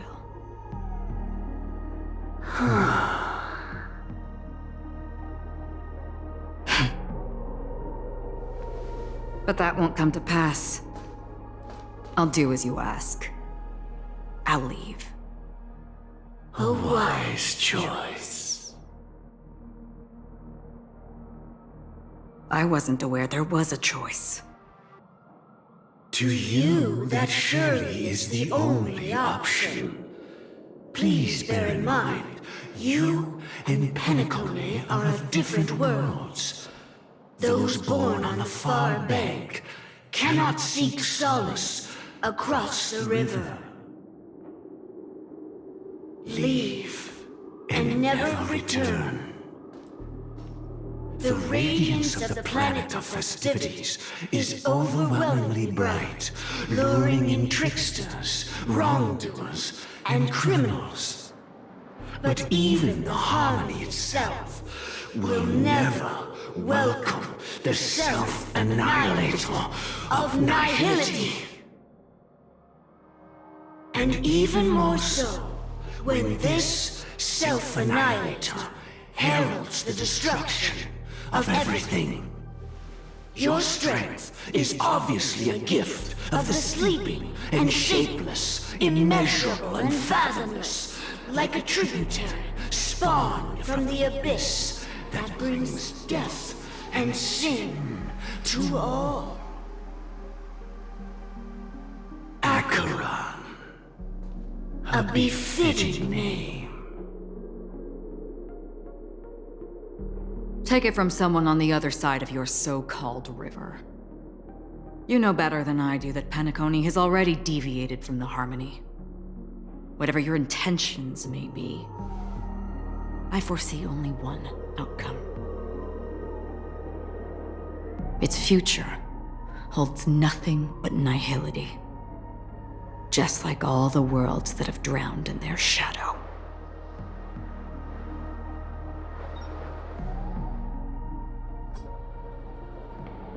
Attention, please. The unusual event that occurred moments ago was due to a technical malfunction at Clock Studios theme park. The family has promptly responded to secure the area, and we're happy to report that there have been no injuries. Oh, I swear that was no movie shoot. So many chips fell from the sky, and I even caught one of them. But it vanished in an instant before my very eyes. Excuse me. Are you talking about the Clock Studios theme park incident? Hmm? Yeah, what about it? Oh, Miss Robin! Am I seeing things right? No need to worry. I apologize for any inconvenience caused to your delightful dream journey. What you just mentioned about the chips really piqued my interest. Would you mind providing more details about the incident? Oh, it was just those chips you normally see everywhere. The green ones? They fell from the sky as if it were raining. And then those chips simply disappeared. It appears to be the dream sim tech the Iris family has been developing. Huh? Miss Robin, you mean those chips were all part of a performance? But I really... Shh. This technology hasn't been made public yet. It was originally planned to debut at the Charmony Festival, but it seems it's been leaked. Can you help me keep this secret? The raining chips were supposed to be part of my act. Oh, I see! Then it all makes sense now. I'll do anything to help make the Charmony Festival a success! Thank you. As appreciation, I'd like to give you a token gift. Oh, this button is... Press it at just the right moment in the celebration, and there could be an unexpected treat in store for you. All right, it looks like there are other guests who are also confused. I'll have to excuse myself. Please, enjoy the dreamscape. So many people talking about it. This commotion at the theme park definitely made waves.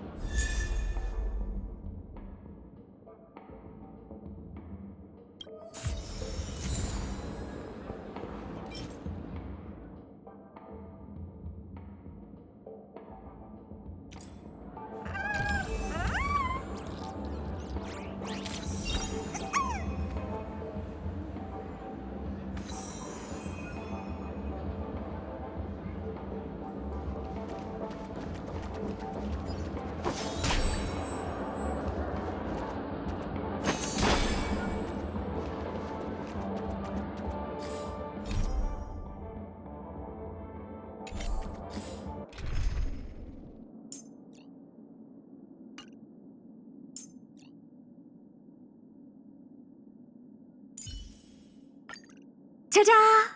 How's this splitting magic? Let the show begin.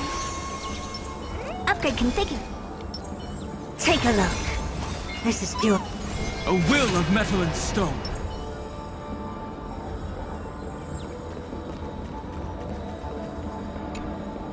The family promised they would protect the guests within the dreamscape, but I witnessed a group of organic life forms making their way to the theme park. And soon after, a rip tore through the sky, and black rain started leaking out of the void. The family needs to provide a reasonable explanation, or I'll take my loved ones and return to reality. I thought the dreamscape was supposed to be a paradise. If it's not, then there's no point staying here. It appears the good sir has seen many great events. And it's true that an uninvited guest has unexpectedly entered the dreamscape. However, their target is not the ordinary guests, but the ambassadors of the IPC. The family will certainly ensure that the safety of the guests is of the highest importance. Miss Robin, I know the Bloodhound family has already sealed off the theme park and has control over the situation, but it won't resolve the problem. The family can try their best to protect their reputation, but as a guest, I don't wish to gamble with my life. But as you can see, sir, no innocent bystanders were affected in this incident. Perhaps the dreamscape is not as perfect as promised, but there's no place safer than dreams under the family's rule.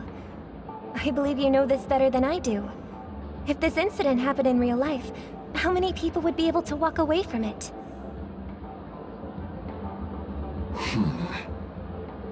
I could stay here, but keep in mind, guests come to Penacony to enjoy the dreamscapes.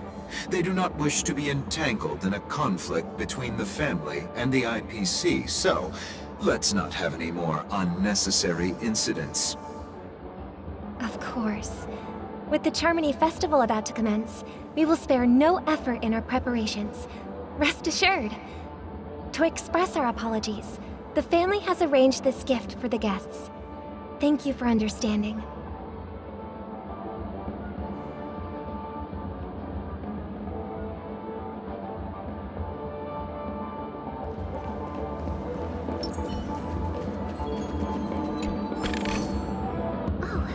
Not bad. Not bad at all. Hello. May I ask what happened here? Nothing to be worried about. There's been a small rehearsal mishap at Clock Studios theme park. Please stay calm.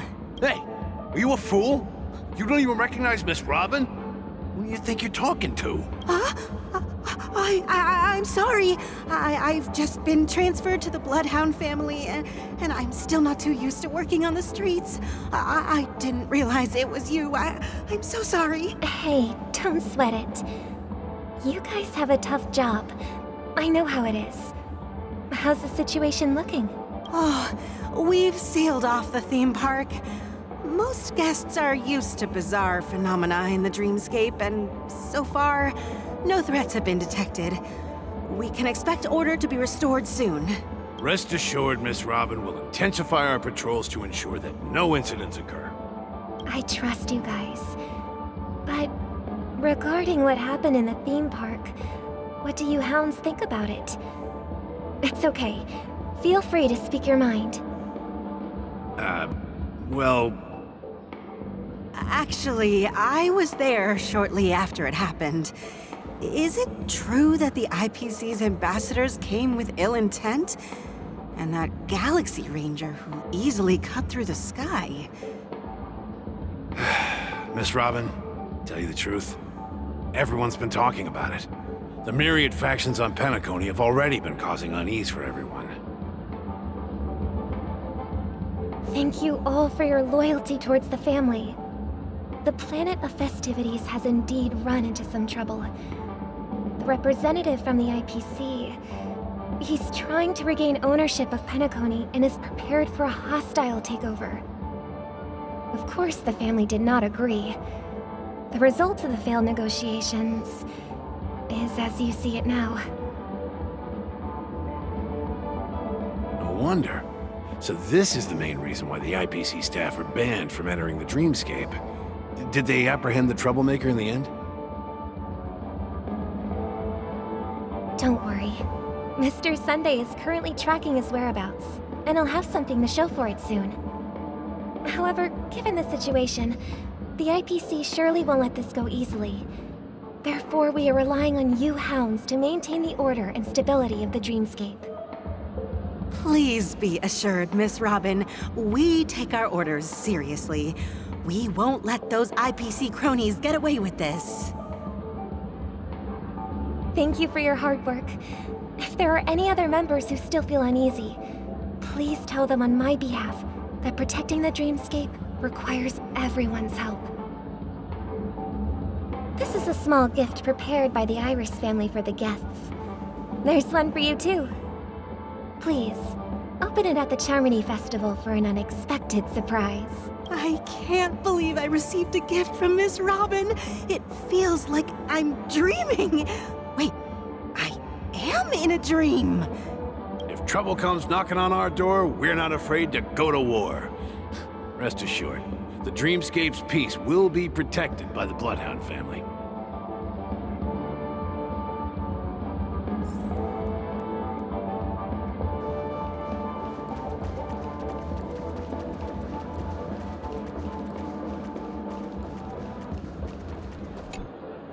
Miss Robin? That's the renowned cosmic superstar, Miss Robin! I didn't expect to meet a fan here. I'm honored. Welcome to Penacony, a world filled with wonderful dreams. I can't believe I'm actually meeting the real Robin! Shouldn't you be preparing for the Charmony Festival? Preparation is important, but the ceremony is fundamentally about sharing the Great One's harmony with everyone. If there's a chance to sing with everyone, I will not refuse. Regarding the recent mishap, I understand it negatively impacted some of our guests. As a member of the family, it's only right for me to come forward and offer my apologies to everyone. But, are you sure it was actually a mishap? Everyone saw those chips descending like rain and the red light tearing through the sky. Claiming it was merely special effects seems a bit far-fetched. Plus, I met that generous gentleman. He looked really out of it and kept talking to himself. Is this also part of the performance? Everyone, please do not panic. I believe that the family will give everyone a satisfactory answer in due time. Even if you say so, Miss Robin, it's hard to believe. Some people just never listen, do they? It's never ending. It just goes on and on. I'm getting really tired of this. Miss Robin? Still, I suppose I should keep on helping everyone.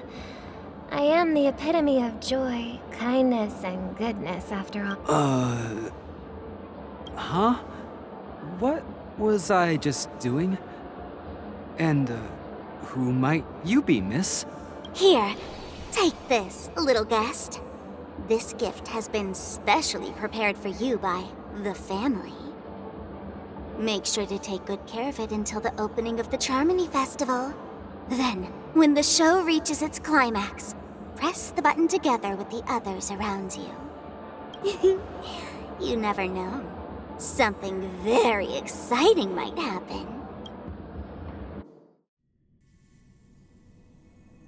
We're back to where it all began. You entered the golden hour from this place. And it is also from here where you will enter the true Penacony. It is a pleasure to journey alongside you once more.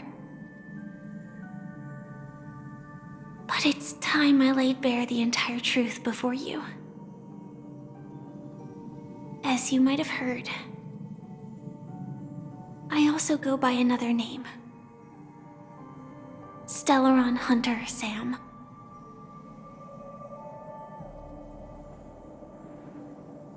I know you have many questions. Do you remember when we encountered death in that strange dreamscape? When I was caught by that meme? In that instant before it killed me?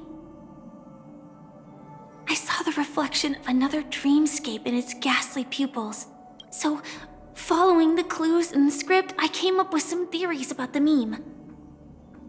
That's why I instructed Silverwolf to issue invitations, drawing everyone to the Dreams Hotel.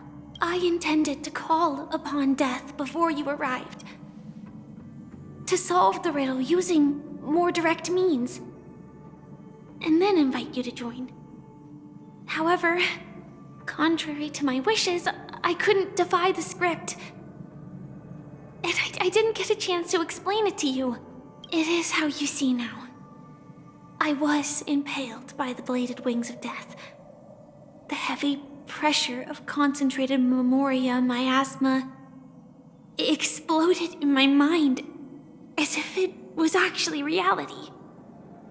But after the momentary numbness subsided, I found that my body was absolutely unscathed. I was still alive. And it was just as I thought. I had arrived at a place starkly different from this beautiful dream. Beneath the dreamscape of Penacony lies another, more chaotic, more primal memory zone. Its name? Land of the Exiles. And so, then I returned to the hotel in the dreamscape, hoping to tell you of its existence. Yet I could not reveal my own identity. So, I could only divert your party's attention and lure you away from the battlefield. And after all my attempts proved futile, it wasn't until not long ago when a crimson blade of light shattered the high wall of the dream, causing you all to fall far into the abyssal depths of the dreamscape, that I was able to awaken you and your companions one by one. And that's it. That is all that's happened so far.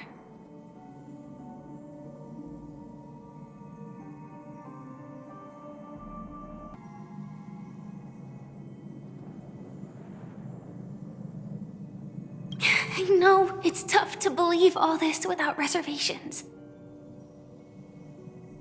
I just want to say, you are very close to the final answer. Just one more thing needs to be done. And then I can prove it to you. Now, let's leave this place. Please close your eyes.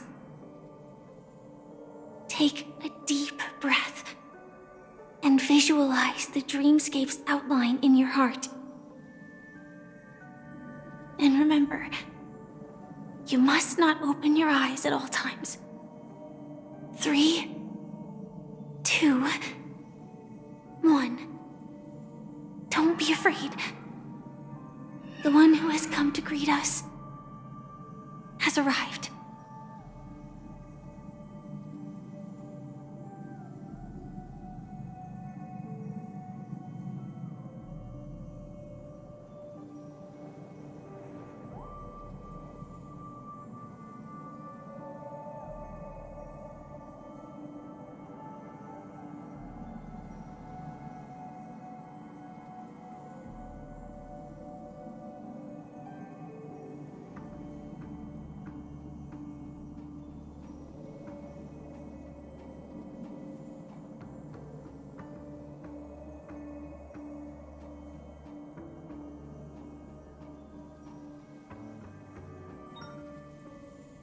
I never knew you could do this.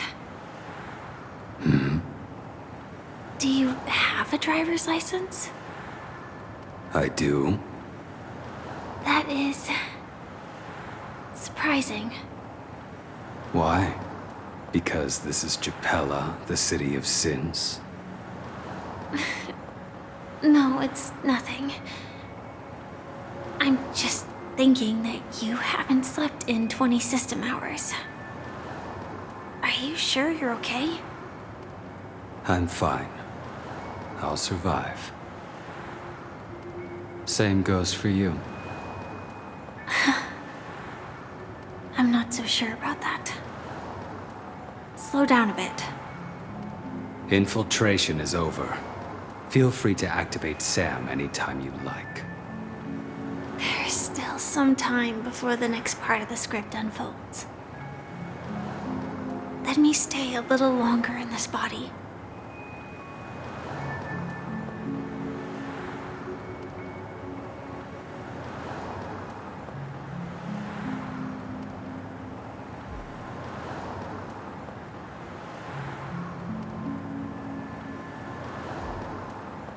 Such a long tunnel. Didn't feel this long when I set off. In half a system hour, it will lead us to Kafka. And then comes the downfall of the Japella Brotherhood. Is that also part of the script? It's in your script too. Sorry. I didn't notice. Their destiny won't change just because of your selective ignorance. I told you before, it's a bad habit. What about you then? Is this the moment you finally find the death you've been looking for? As always, it's a blank slate. It's not on this planet. Why the sudden inquiry? Because I'm currently in a car with a sleep-deprived driver. I just want to get there in one piece. This car has full self-driving capabilities. I'll just put my hand on the steering wheel. Will that do? Hey, don't take everything so seriously. Elio would always say there's only one type of destiny. The inescapable type. He can see the future, and we, likewise, are aware of our predetermined end. But before that moment arrives, we can still choose what we do. We all have this right, don't we? After today, Japella's name will disappear from cosmic history, and the Everflame Mansion will take its place. In the not-too-distant future, you'll receive an invitation. That's your next stop. Land of the Dreams. Penacony. I hope you find whatever you seek there. Be it answers or salvation.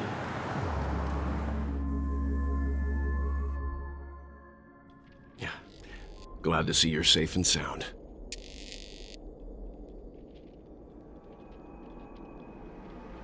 Close your eyes.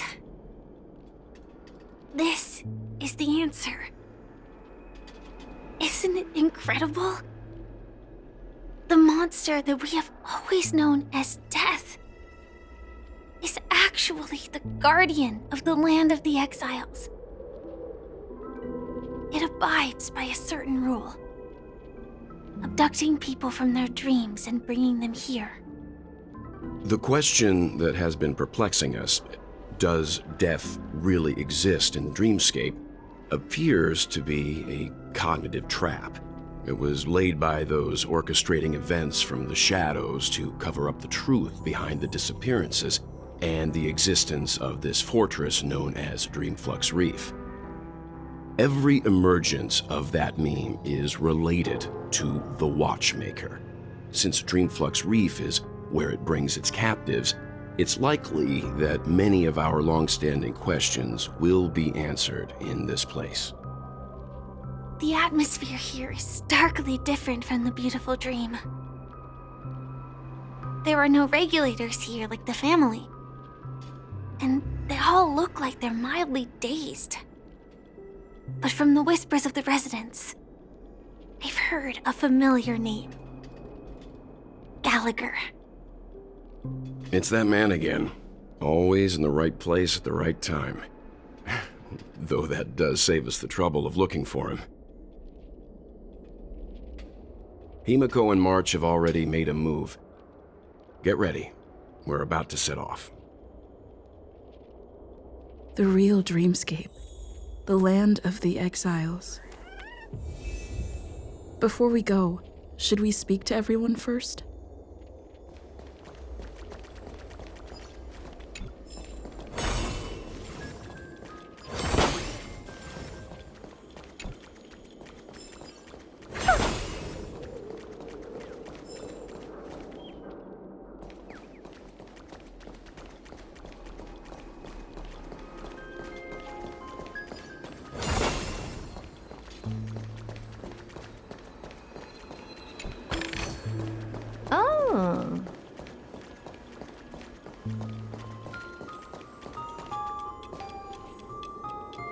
The form of the unknown causes one to stop, while the unpredictable shadow dances gracefully.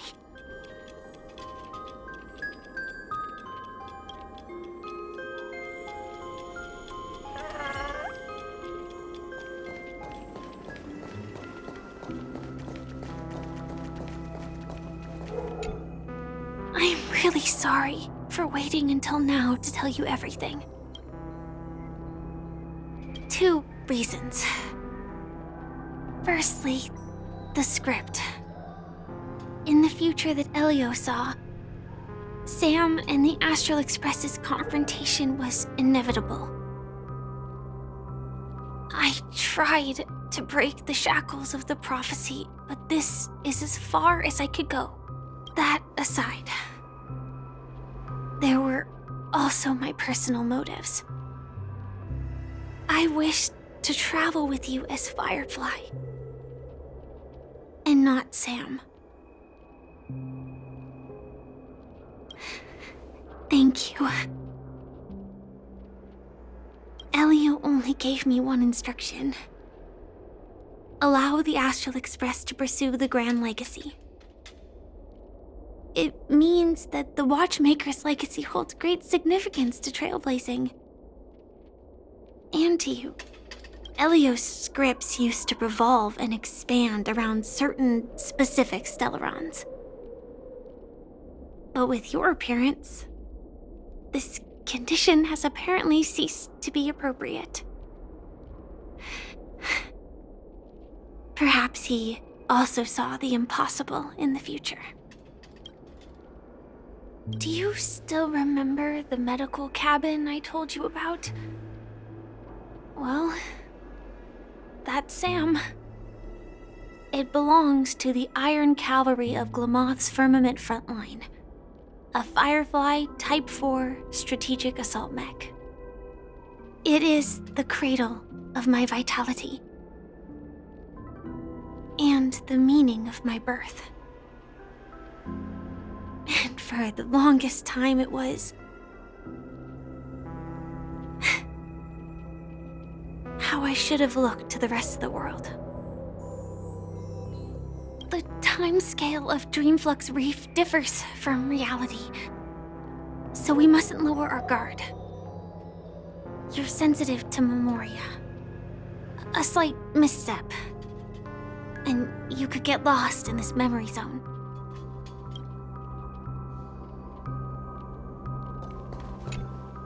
Something on your mind? Let's talk about it.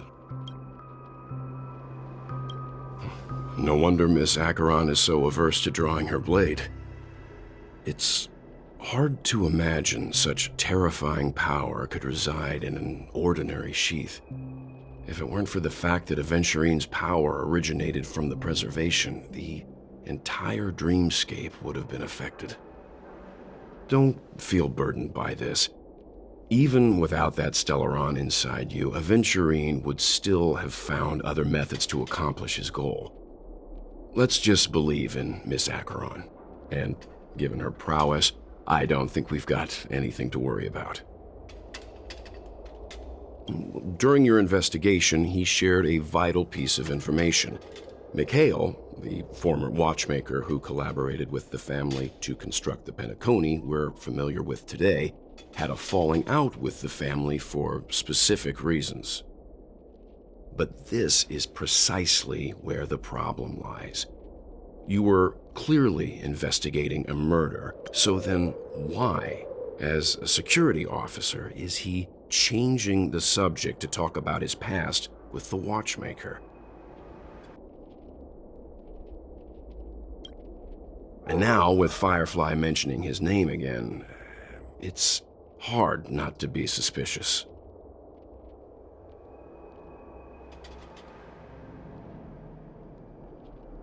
Before we found you, she'd already revealed her Stellaron hunter identity and shared a lot of information.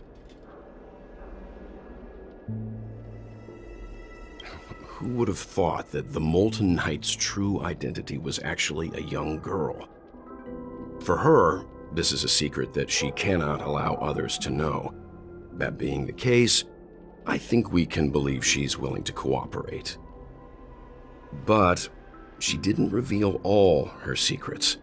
I just can't shake the feeling that her situation is different from that of the typical dreamer. And I hope that doesn't lead to any dangerous predicaments.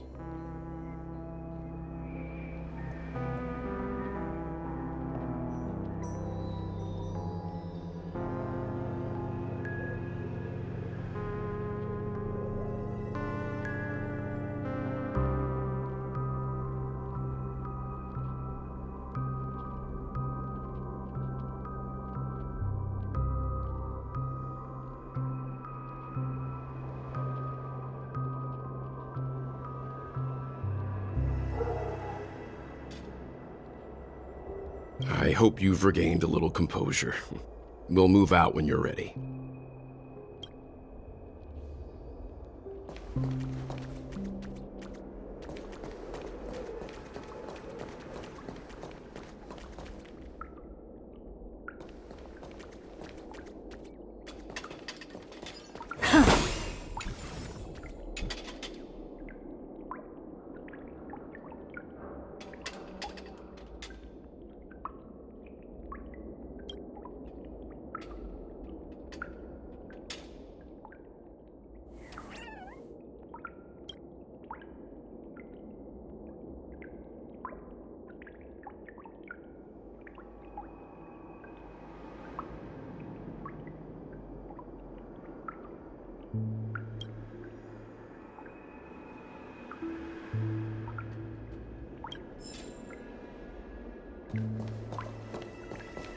Keep going straight down this alley, and it'll lead to an elevator.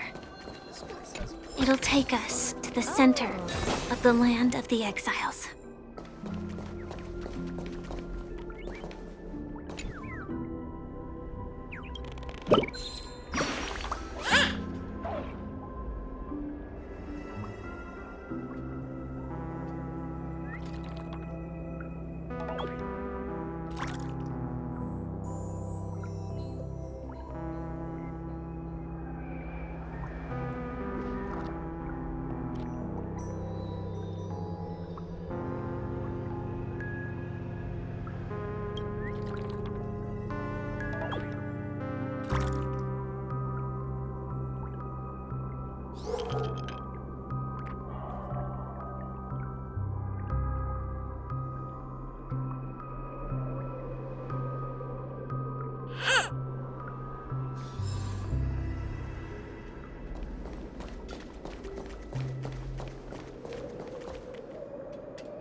What a huge clock key.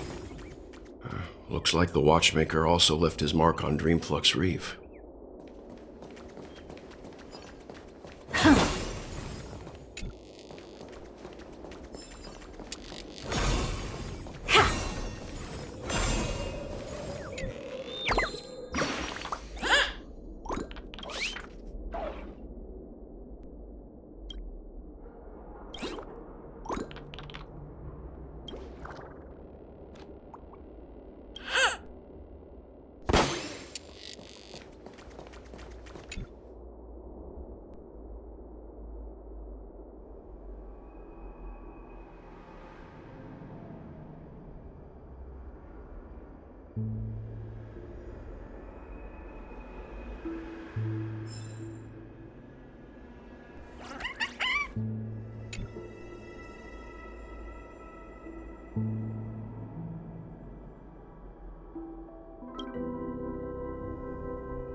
Unbelievable.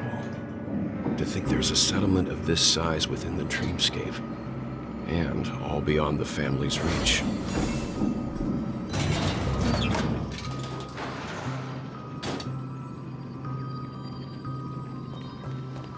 The atmosphere in this fortress is pretty different from that in the beautiful dream. When I first saw it, I was in awe too. The sky here, it's like a reflection of the 12 dreamscapes.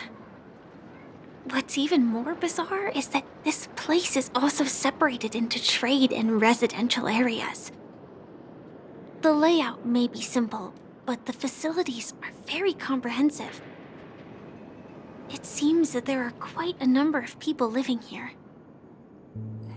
Though both dreamscapes have distinct styles, the architectural designs are quite similar. Works of the same hand, perhaps. Hard not to speculate on the connection. But there's no point in overthinking things. Let's meet up with Himiko and the others first. Take a right turn at the end of this road and you'll reach the trade district. There are more people there, and perhaps someone knows where she is. Not coming with us? The Astral Express likely needs room for some internal deliberation. In the meantime, I'll try and locate Gallagher. Sure. Let's reconnect later. Letting her go was the right decision. Further observations are needed before we decide whether to trust her. But first, there's someone I need to talk to. Let's go. I'm sure you've already noticed him.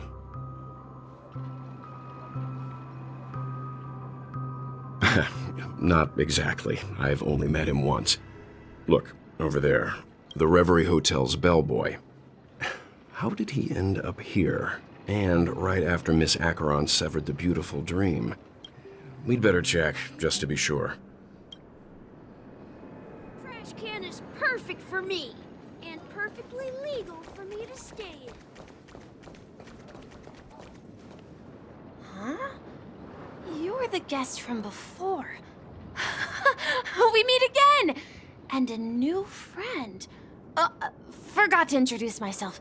I'm the hotel's bellboy, Misha. Hello, Misha. I'm Welt. We met in a dream. Oh. And who might this be? Tick-tock! Old friend and new friend! Let's high-five! You're a memory zone meme? Nope. Clocky is a good friend of mine. We all live here. How did you two get here? This dreamscape isn't supposed to be open to the public. I wonder if it has something to do with Sleepy. So, this is your home? Yep. After my work in the beautiful dream ends, I'll go back home. Commuting used to be more convenient, but ever since travel became cumbersome, Sleepy started ferrying people back and forth between the two dreamscapes. This Sleepy. Can you describe what it looks like? Sleepy is a memory zone meme. Looks fierce and has many eyes. But it's actually really well behaved. Gallagher's been taking care of it.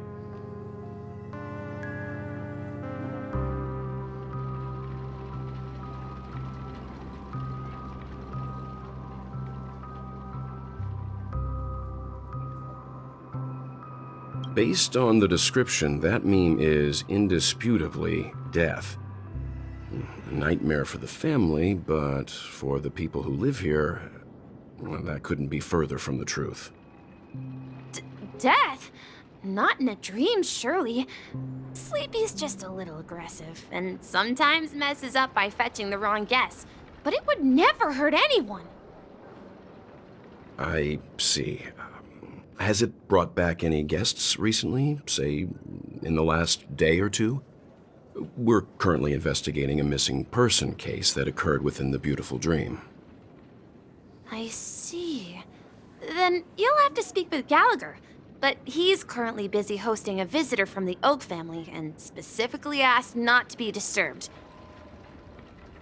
Mr. Yang, the person you're looking for, is it Miss Robin?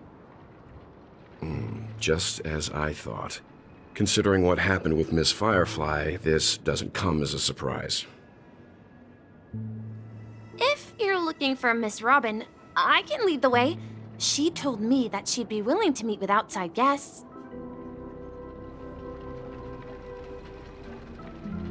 If it's not too much trouble. Also, we're looking for our missing companions. A woman with red hair accompanied by a girl with pink hair. Have you seen them? Oh, I haven't. But please, rest assured. Dreamflux Reef is a small place, and it's not as bustling as the beautiful Dream, but its safety is unmatched. How about this? Since it's your first time here in Dreamflux Reef, I'll be your guide and help you find your companions. And then we can all go visit Miss Robin together. She's gone to Mrs. Grace's to visit the children. She won't be leaving anytime soon, so there should be enough time. All right then, we'll follow your plan. Well, we now know the answer to both murder cases that have caused such commotion in Penacony. As for the intentions of the mastermind behind it all, we're still none the wiser.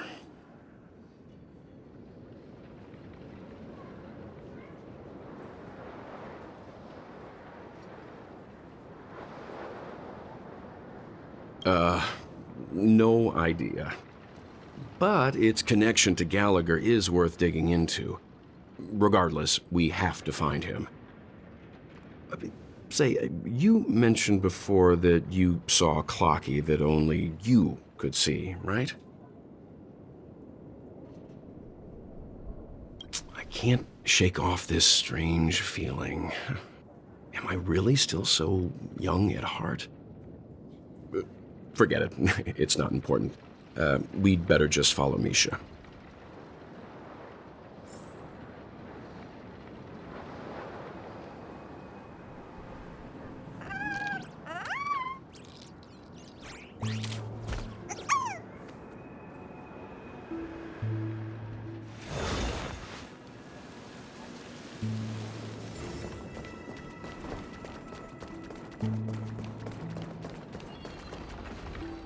Everyone, look! From here, you can see the most spectacular view of Dreamflux Reef. A black hole? No. An accretion disk formed from consolidated memoria? Was Dreamflux Reef built on such unstable memoria? Oh, so Mr. Yang is also versed in memoria dynamics. I was just trying to figure out how to explain this huge hole to everyone. I bet you guys have a lot in common with Miss Kami.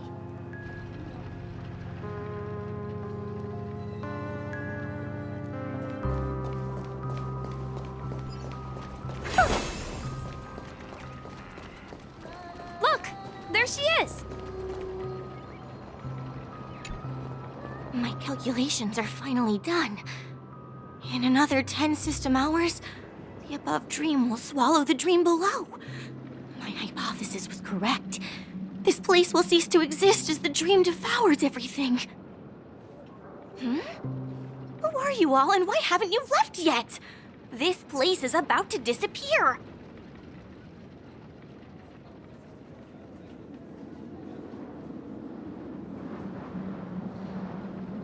I'm Kami, a dreamscape surveyor specializing in memoria dynamics, and this is my life's work that I'm researching.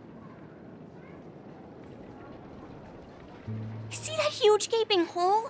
It was just a narrow rift many years ago, but now it's grown into a giant hole. The surrounding memoria has been flowing towards the other end of the hole at a constant velocity, slowly but surely. But the scary part is, According to my calculations, the flow rate of Memoria has recently changed, and it's faster than ever before. It's almost as if something is sucking it in from the other side. By constantly improving upon Madame Rosalina's Memoria measurement method, I've finally obtained accurate results. After 10 system hours, the Dreamflux Reef will cease to exist. It will disintegrate like a melting glacier, and then fuse with the sweet dream fragments on that side of the void. Please don't worry.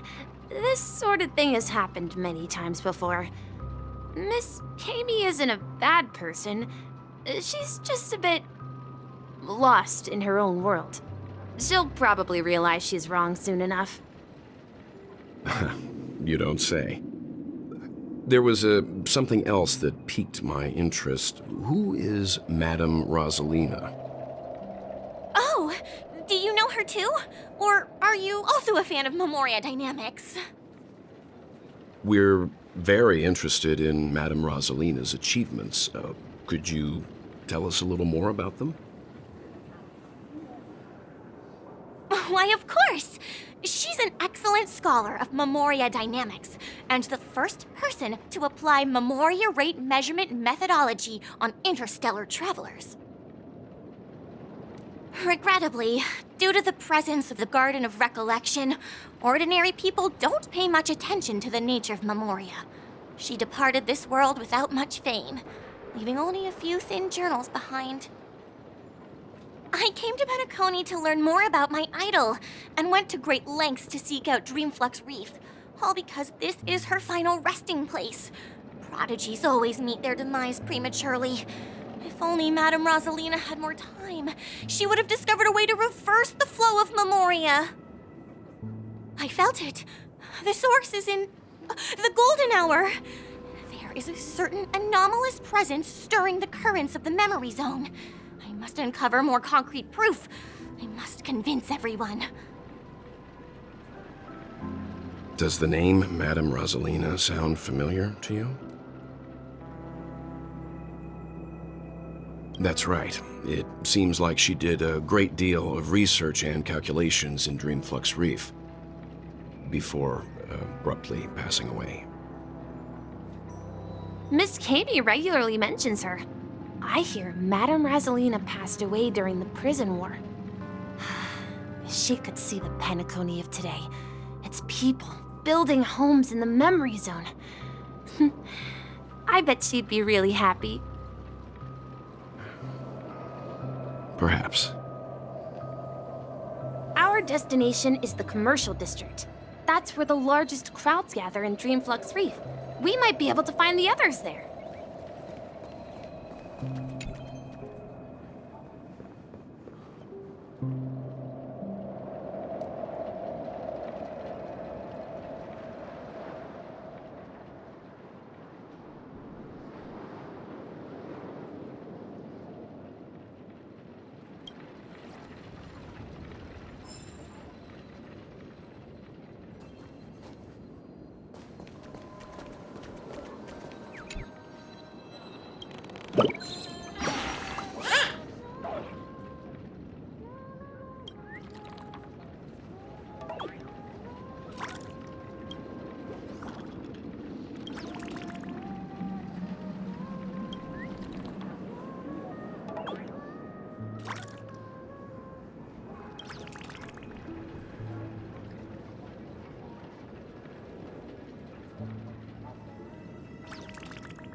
Ghost! There's a ghost! Don't come near me! Oh my. I'm human and so are you. Can you get a grip? Ah, there you are. I've been waiting for you two. Quickly, come help. I bumped into a member of the family on the way here. He was so scared and I just wanted to calm him down. But... Let me go! Let me go! I've only done good in my life. Why can't I rest in peace after death? well, this is how it turned out.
Haha, you're a regular comedian.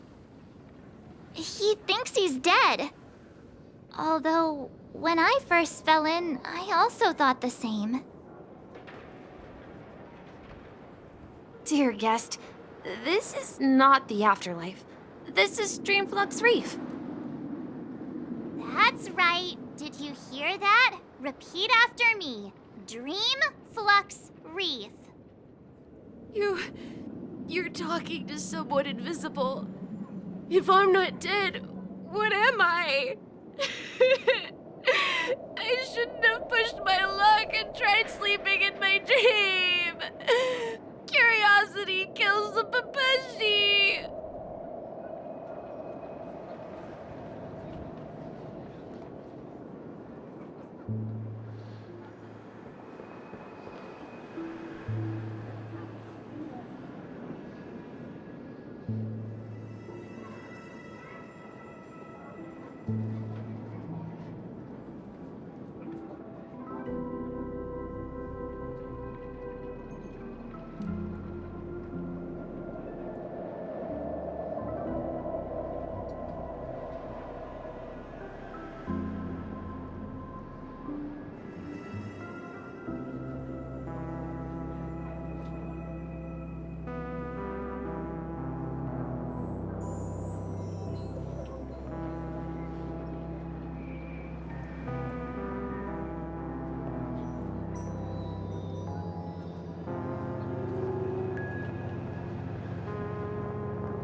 Stop asking!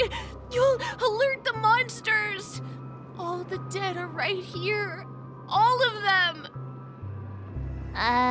You're not talking about the memory zone meme, are you?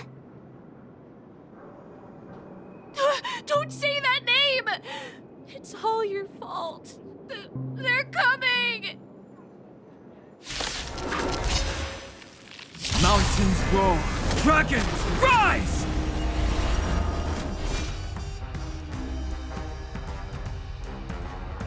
Earth shatters, heaven trembles!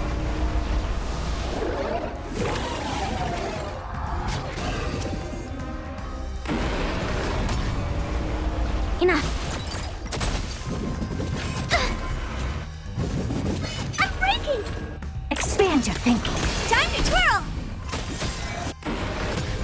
Earth shatters, heaven trembles! Ready for another? Time to twirl! Open sesame. He passed out.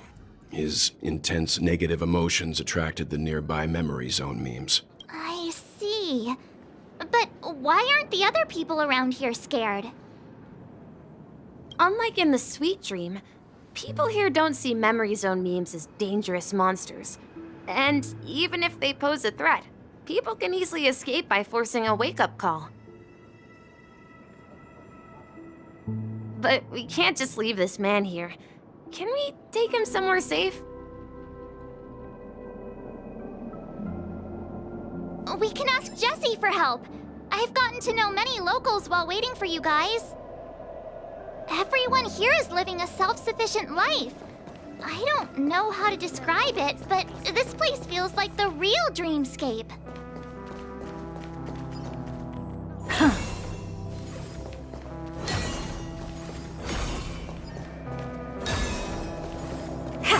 Let's have a toast to dreamscape, stranger. No! At this rate, the family will be done for! Done for!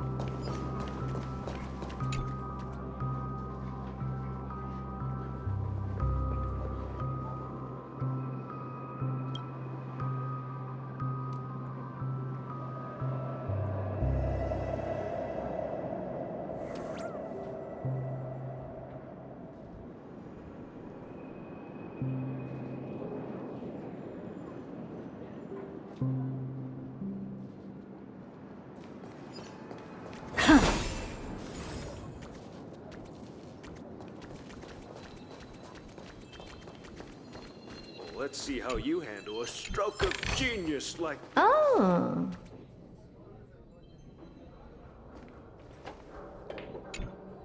Evening, Jessie. Is it evening? Welcome, Miss March. Who might these be? These two are my friends. As for the man lying on the ground, he's a scaredy cat who fainted from fright.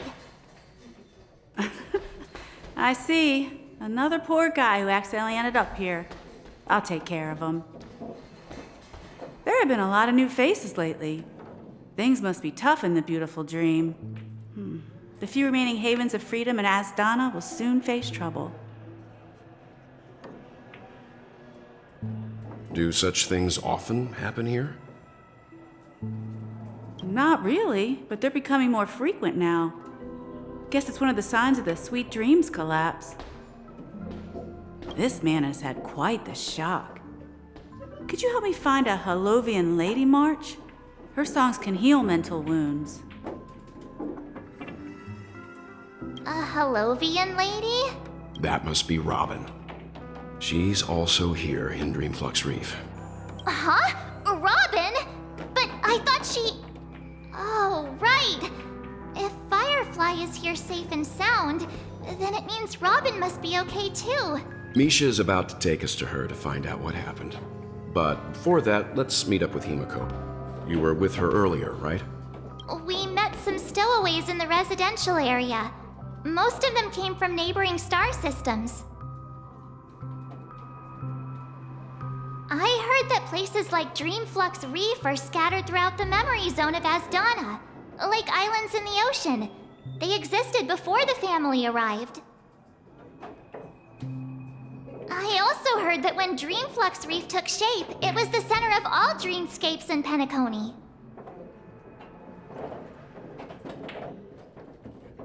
If that's true, it's no wonder there are so many similarities between this place and the Sweet Dream. Himiko must be gathering information. Let's hurry up and get going.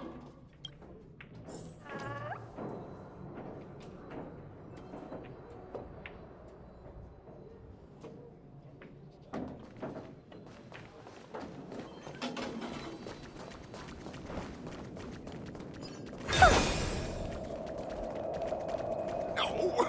At this rate, the family will be...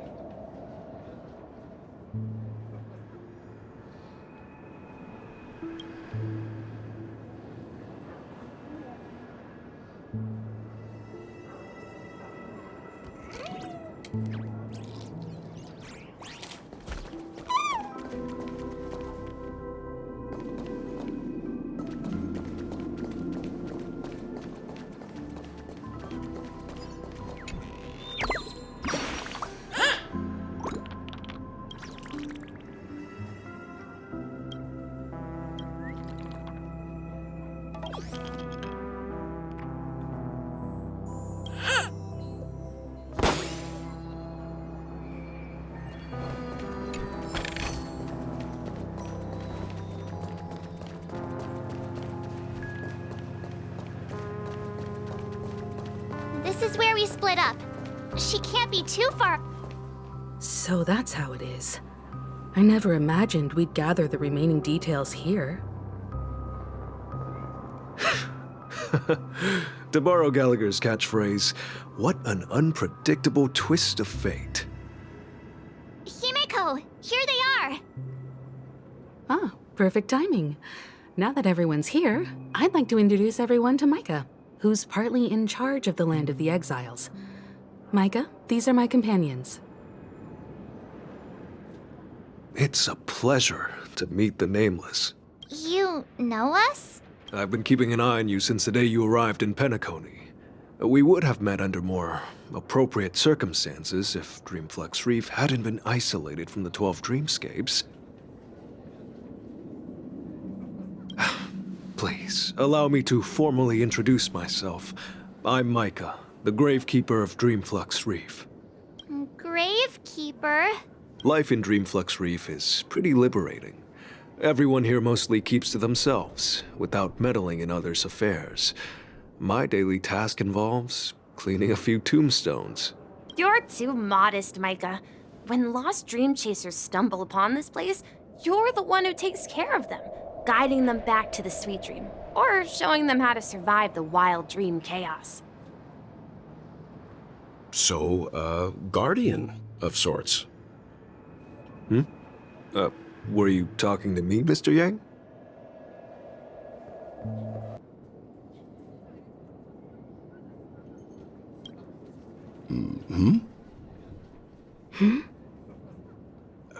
On that note, Mr. Mika, which tombstones are you referring to? We didn't come across any graveyard when we arrived. They're actually just symbolic stones. But since you're curious, Mr. Yang, I'll take you there. I have a feeling you might find something of interest there. But before that, you have an important guest joining you. An important guest? Who could it be? This way, please. The roads here in Dreamflux Reef are a bit run down, so watch your step.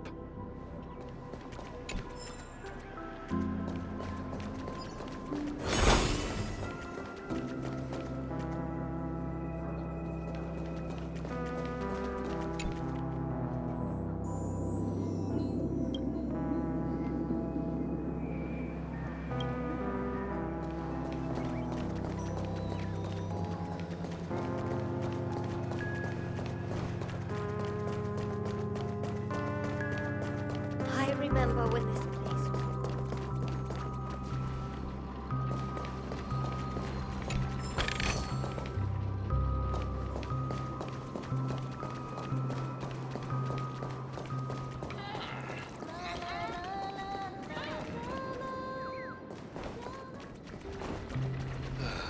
I'm just a wallflower.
There she is.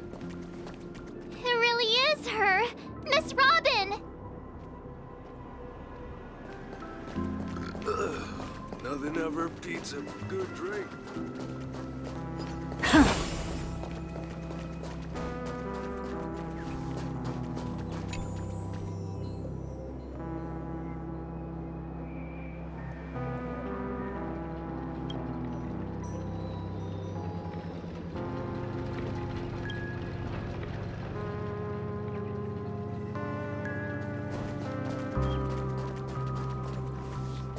Are you really leaving?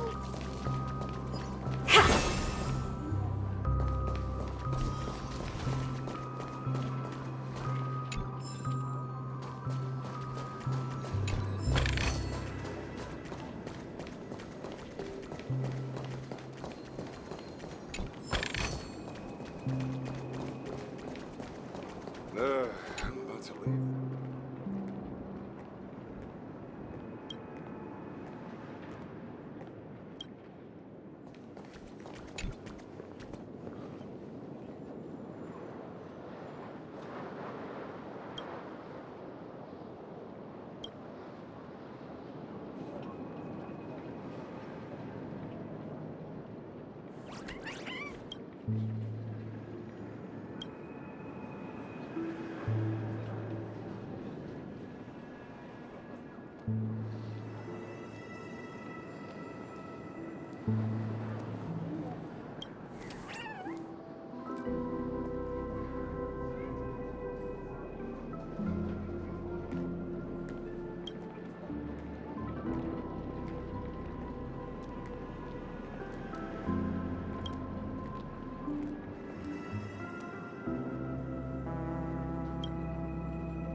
Everyone sang so wonderfully.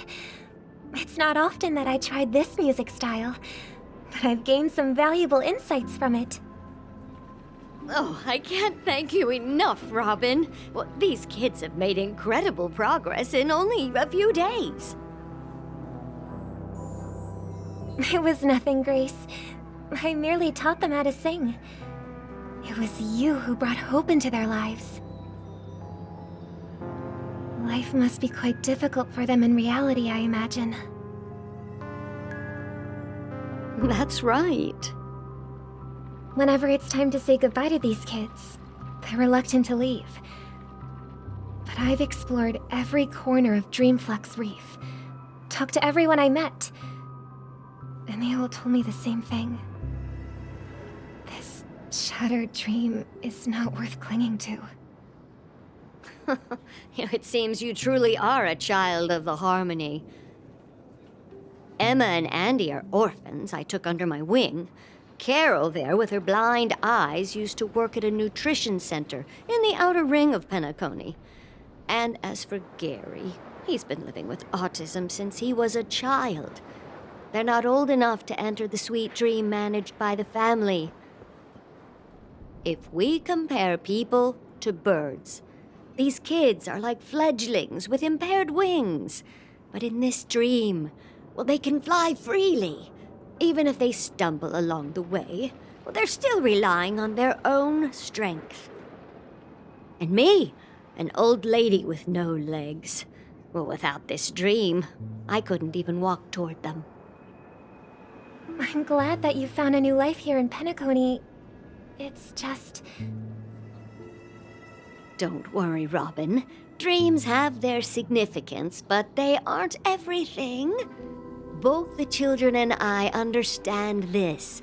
No matter how long we fly through this dream, we will one day return to reality. But you know what? Emma and Gary aren't plagued by their insecurities anymore. No, and Carol is learning how to cope with her blindness. And Andy is livelier than ever. Well, even I've become more optimistic. You see, in dreams, we learn how to live.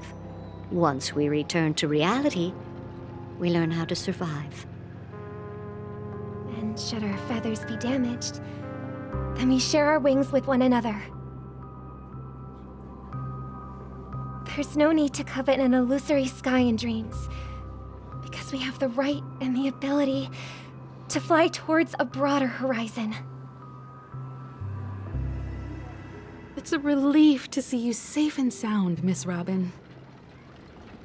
It's nice to see you all again, Astral Express crew. I heard my disappearance caused quite the commotion out there. I'm really sorry about that. Since you're here, can we assume that you're fully aware of the situation in Penacony? Ever since I returned to Penacony, my voice started to change, until it gradually faded away. At first, I thought it was a temporary ailment, perhaps due to having been away too long. I thought maybe it just takes some time for my body to acclimate to the high concentration of Memoria and Asdana. But now it seems the root of the problem goes way beyond me. There are elements around me that don't align with the harmony. And losing my voice is just one of the signs of the Sweet Dreams collapse. The Sweet Dreams collapse. That memo keeper mentioned the same thing. So it's real. While I was away from Penacony, the boundaries of the 12 dreamscapes kept expanding outward. But whenever I mentioned the anomalies in the dream, all the family heads refused to talk about it. Only my brother was willing to respond. Later, I discovered the secret letters from the IPC ambassador, which further convinced me that there are hidden secrets beneath the surface of Penacony. So, following the clues in the Oak family's dossiers, I found my way here. The land of the exiles, concealed by the family under the guise of death. A dream within a dream, where Penacony's past is buried. Hearing you speak, it sounds as if your voice has made somewhat of a recovery. I hate to admit it, but the harmony in this place resonates more broadly than within the Sweet Dream. It's regrettable, but the family has experienced betrayal. The traitor, or traitors, abandoned their original principles and, using the name of harmony, exploited people's weaknesses to turn Penacony into the planet of festivities, trapping everyone in the illusion of the Sweet Dream. This is not the strong defending the weak, but rather the strong exploiting the weak. A world without equality won't ever be favored by the harmony. And naturally, those voices blessed by them have lost the ability to sing. Could there be another force influencing the family's shift in philosophy, Miss Robin?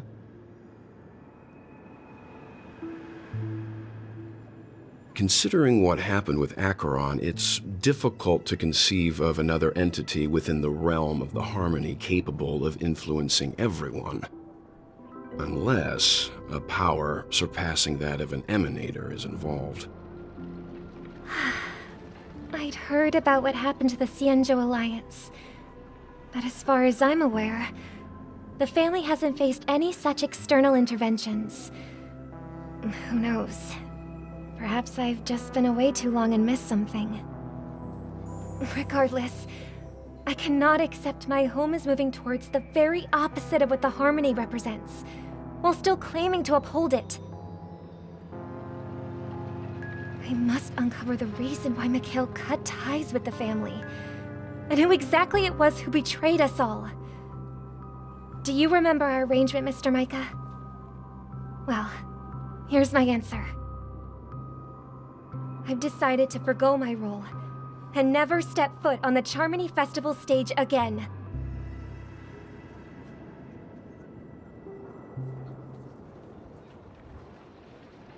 Look here, brother. A little bird. Looks like a fledgling Charmony dove. But Charmony doves don't live here. So how did this little bird get here? Maybe its parents abandoned it? It looks weak and frail. Why don't we find something soft and make a nest for it? This place is too dangerous for a fledgling. Let's take it with us. We can put it on the wooden shelf in front of your window. Okay. A bird like that must have a beautiful singing voice. But where will it live? I'll ask the family head to build a cage for it. A cage? But then it won't have the freedom to fly, right?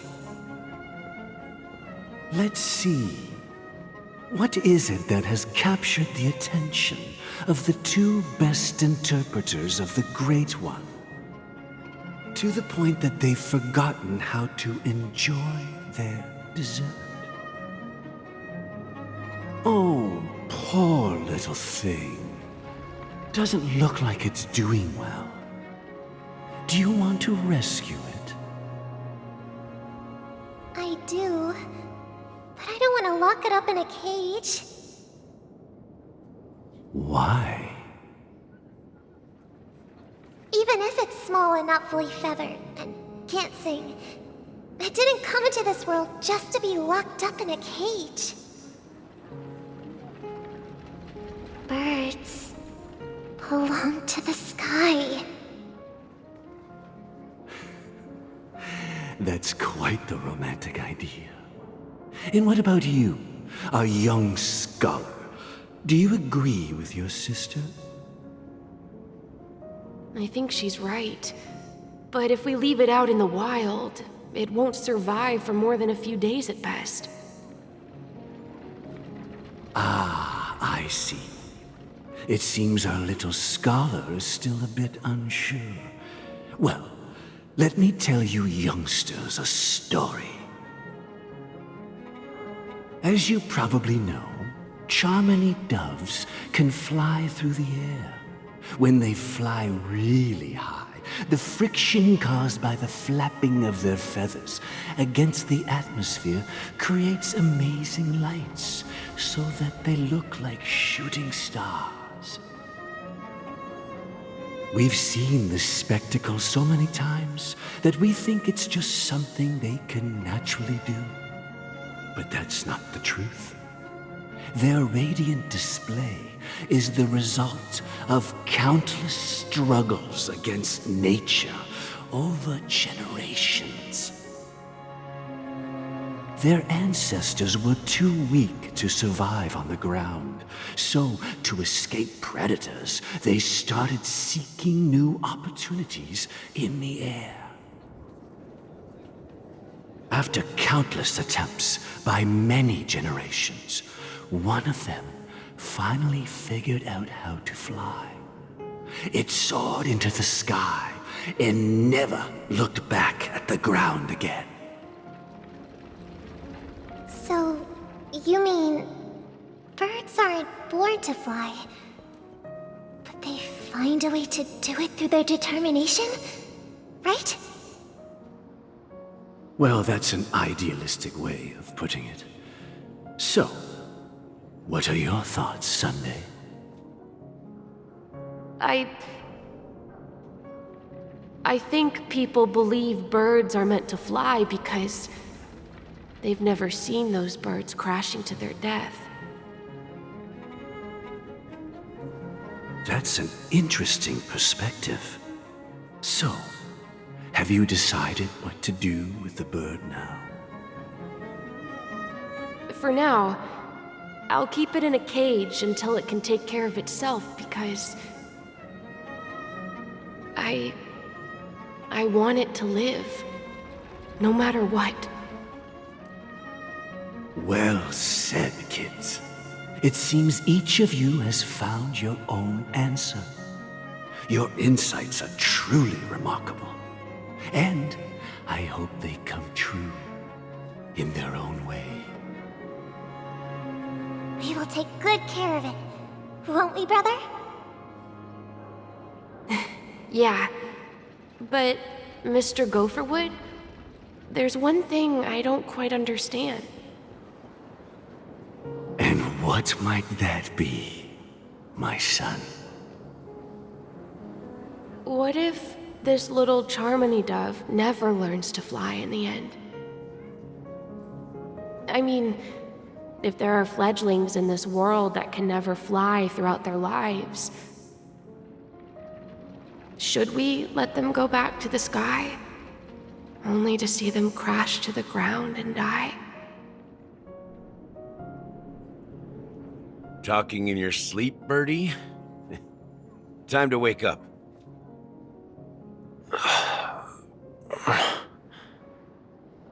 You look a little unsteady. Need a hand?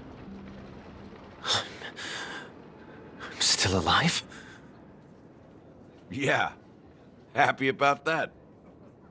Where is Robin? Tell me. Now. I knew that was going to be the first thing you'd ask. Don't worry, your sister is here, safe and sound. She's probably walking around the streets now. If I were you, I'd be more worried about myself. After all, right in front of you is the guy who just stabbed you in the chest with a dagger. If you wanted to kill me, you wouldn't give me the chance to speak. Just tell me your demands, lackey of the Watchmaker. So, you figured out who I am, huh? No wonder you had the guts to go against the Dream Master and the Four Families. Looks like I made the right choice. Choice? You are aware of my plan and see through my fictionology.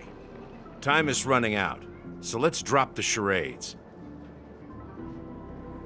I'm suggesting we cooperate. Cooperate? What makes you think I'd cooperate with you? The fact that the famous Robin has chosen my side. Plus, some clues about a traitor and a bright future for Penacony. Any of that catch your interest? I find it hard to believe a man who's full of deception. Fine, you don't have to trust me. What you should trust is the sense of justice inside of you. Show me Robin first. All right, as you wish. Here she is. Huh? What's your trick this time? Just kidding. I mean, this lady will lead us to Robin, right? And the crew, too. There are too many people who you owe an explanation. That'd be great. Please follow me, Honorable Oak Family Head. Now, all the actors are on the stage.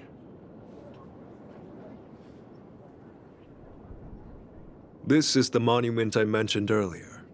The names inscribed on it should be familiar to all of you. Rosalina and Tiernan. When Penacony was known as a frontier prison, it was the Trailblazers who connected it with the stars. They were the heroes who saved Asdana, and their names deserve to be immortalized, not just on this small stone tablet, but in the annals of history for all of time. However, today, the planet of festivities is nothing but sweet dreams. That heavy piece of history is all a distant memory, just like that prison. If their names are inscribed here, then that means... According to Micah, they died long ago. Rosalina was killed during the War of Independence. She ventured alone into the heart of the star system to investigate the flow of Memoria, but she never returned. Tiernan was a skilled gunslinger, strong and reliable. He led the people through countless battles, but he didn't live long enough to witness the arrival of true peace. In the decade following the war, Penacony faced challenges internal and external. To protect Asdana, Tiernan picked up the way of the Trailblaze again, and led the Letmoth family to explore beyond the system, only to be surrounded and wiped out by the swarm. Though I had expected as much, the tales of these heroes truly are sorrowful. True to the title of Trailblazer, they spent their lives venturing into the unknown. But what about this tablet? There are no names carved on it. When Dreamflux Reef was created, its owner was still alive. However, he insisted on erecting a monument for himself, saying that it will happen someday. Here we meet again. Everyone from the Astral Express. Robin.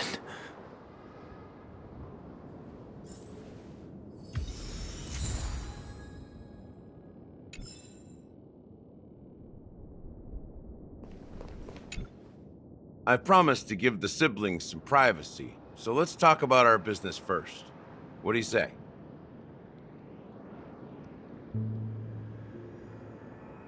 That sounds sensible enough. Since you went through the trouble of gathering the family head, the crew, and the Stellaron hunters, I'm guessing you have something important to say, Mr. Gallagher? Oh? Is it that obvious? Look on your face is practically screaming, I'm the one behind all this. You're right, Mr. Yang. It is indeed time to come clean on everything. The siblings already know what they need to, and they've made their choice. But you, Nameless, arrived a bit late. So it's only fair that I answer your questions. Before we begin, let me reintroduce myself. I'm the founder of Dreamflux Reef, the deputy of the Watchmaker, and the one who sent out that invitation. As Gallagher, the history fictionologist, I humbly extend my greetings to you all. History fictionologist? So what, everything you told us was made up? Well, don't worry. Almost everything I shared was true. Well, except for the part about the family accepting me back. I double-checked with Micah, and everything he said about the family, the Watchmaker, and Mikhail is true. Thank you for your understanding. Now let's get down to business. I'm sure you're all wondering why I went through the trouble of setting up this battle for the legacy, inviting different factions and stirring up a ruckus all over Penacony. Well, it all boils down to something very familiar to all of you. The Stellaron, The Stellaron? But how is that possible? Penacony is a free-flowing interstellar hub. There are no signs of contamination whatsoever. You're totally correct. So, care to take a guess at what that means?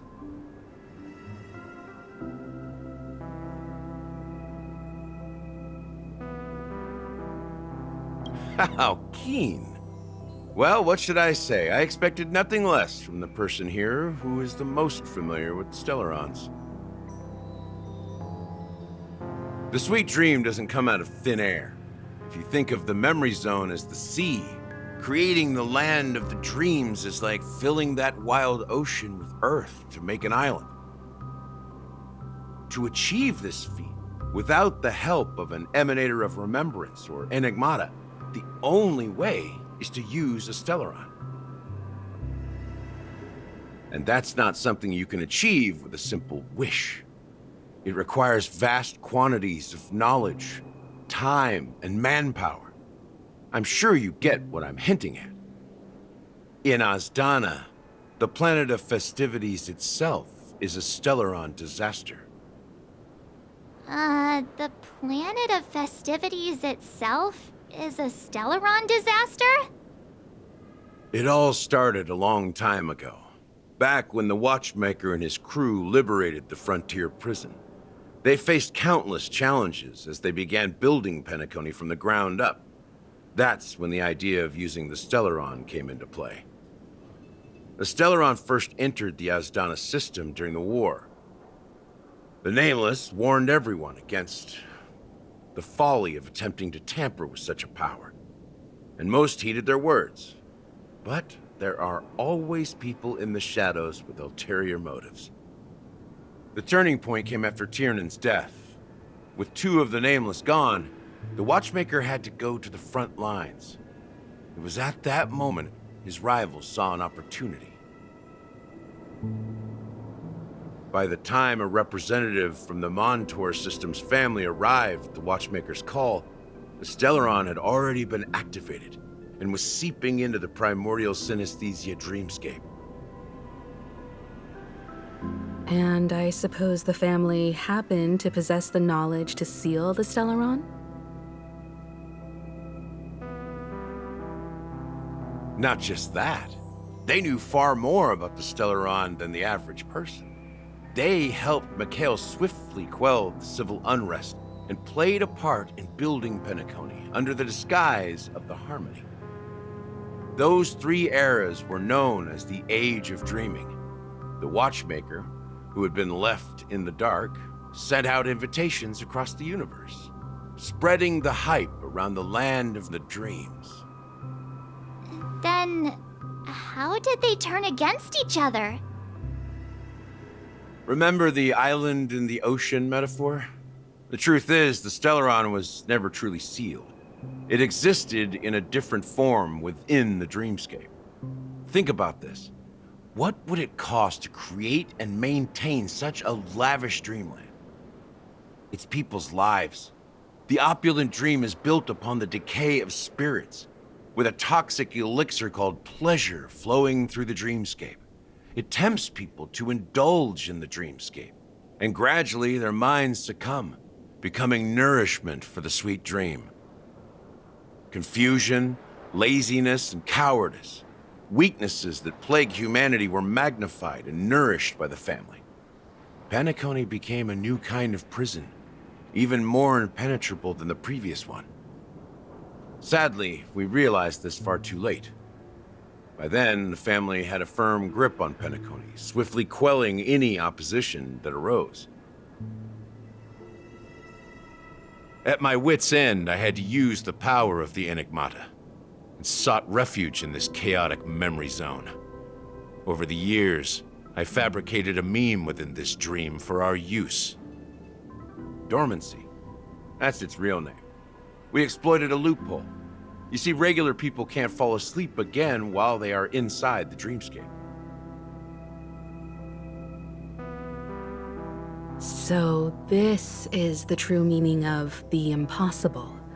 You sent out invitations in the Watchmaker's name to find forces capable of resolving the Stellaron disaster and draw them into Penacony to uncover the truth. It's not just that.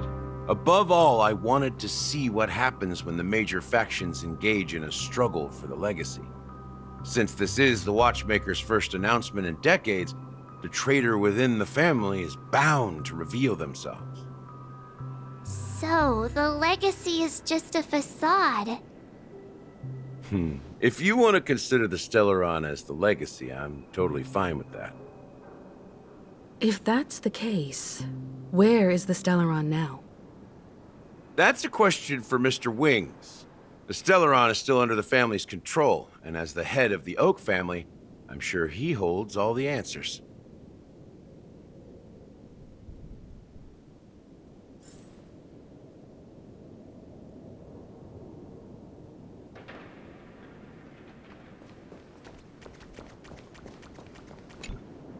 Are you done talking? So, will you tell us where the Stellaron is? It is the Penacony Grand Theater itself. As I suspected, it's the embodiment of the family. The edifice that first materialized within the Sweet Dream. That's what turned Penacony into its current state. As for the person who employed its power, it is in fact Mr. Gopherwood, the current Dream Master. Well, that was easier than I thought. Did you conduct your own investigation already? Correct. When I was trying to track down the person who murdered my sister, apart from you, Gopherwood was my second suspect. Confronting me first turned out to be a smart move on your part. I didn't have other options. The Dream Master has been elusive, and even the heads of the families can hardly get an audience with him. Moreover, Mr. Gopherwood has been kind to my sister and me, and I didn't want it all to end like this. What do you mean by that? To be honest, my brother and I are also victims of the cancer of all worlds. We grew up as orphans, and were adopted by the family when they came to help. Mr. Gopherwood recognized our potential and brought us to Penacony. But I can't just stand by and watch Mr. Gopherwood become an enemy of the Harmony. I won't use my voice to support an evil cause. I won't step on that stage and sing, no matter who the traitor is, or what orders they give me. I won't let the Charmony Festival become an event that destroys Harmony itself. For the paradise in our dreams. Indeed. For the paradise in our dreams. As the head of the Oak family, I'm responsible for ensuring Penacony's promising future. Robin and I will head into the Sweet Dream and confront the Dream Master. And if it turns out that the family has truly strayed from the Harmony, I'll fight alongside you. We'll put the Charmony Festival on hold and make sure Mr. Gopherwood pays for his blood debt. The enemies you are about to face aren't like this old dog here, who can barely even bark.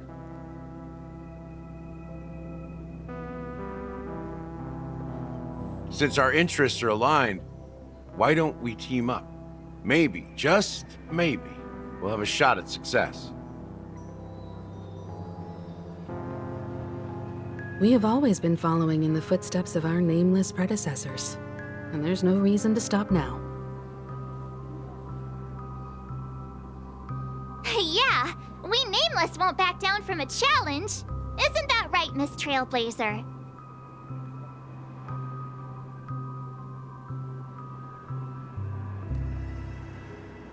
Exactly! It's time for the crew to save the world once more! Rest assured, sitting on the sidelines isn't in our nature. Mr. Sunday, Miss Robin, I'm willing to accompany you on behalf of the Astral Express. Having a third party present should help with negotiations, and could make all the difference if things get ugly. Thank you, Mr. Yang. Thank you all very much. The Charmony Festival is about to start, and time is against us. We must hasten. Everyone, let's gather over here. We still need to make some preparations.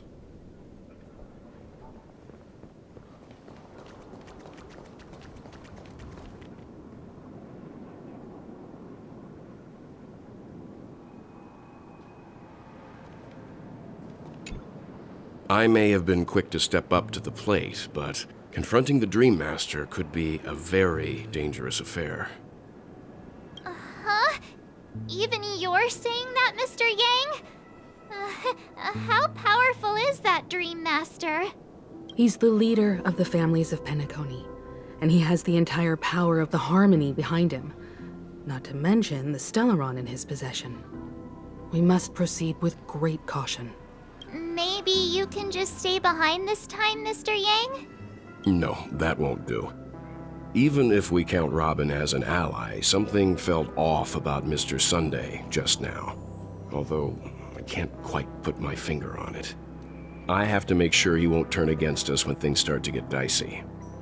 You're still carrying the keepsake the IPC envoy gave you, right? May I borrow it for a moment?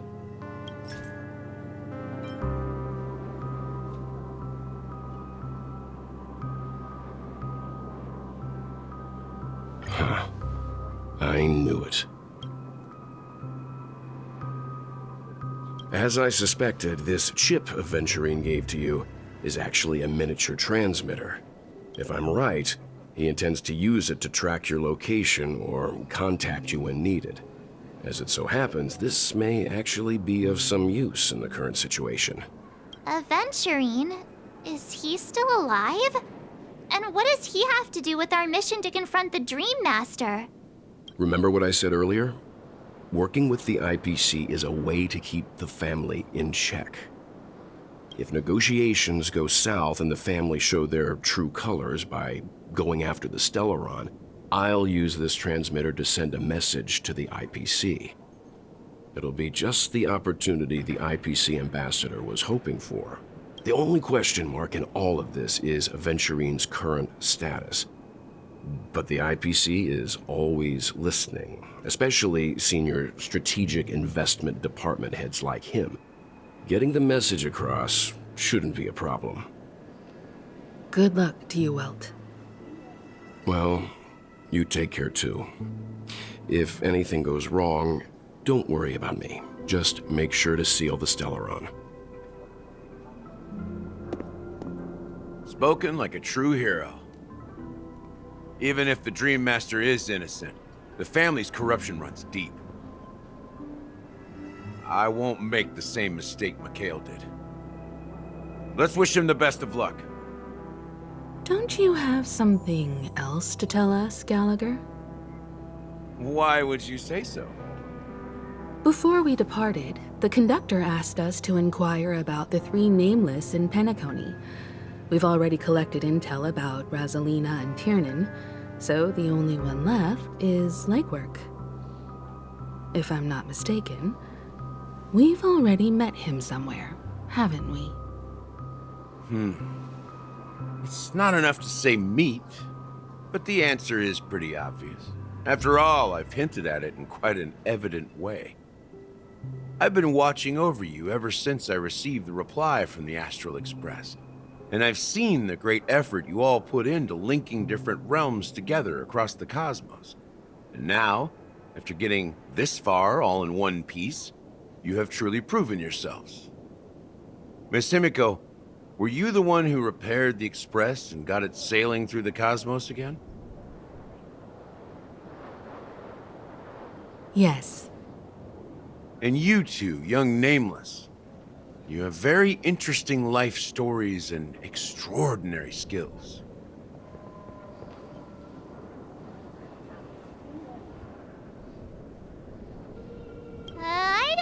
much about my life story, but I do have extraordinary skills. You're full of energy. Please send my regards to the conductor, Pom Pom. Please let them know that their friend has fond memories of his time aboard the Express, which he reminisces on every time he has a good drink. As for the last nameless, he embarked, disembarked, and embarked again, traveling in a great circle, ending up back where he started. On his deathbed, he told me to find the Astral Express and deliver an invitation to the future nameless. He left behind a special gift, a true legacy. Something that belongs only to the successors of the Trailblaze. Come with me. Now is the time to reveal it.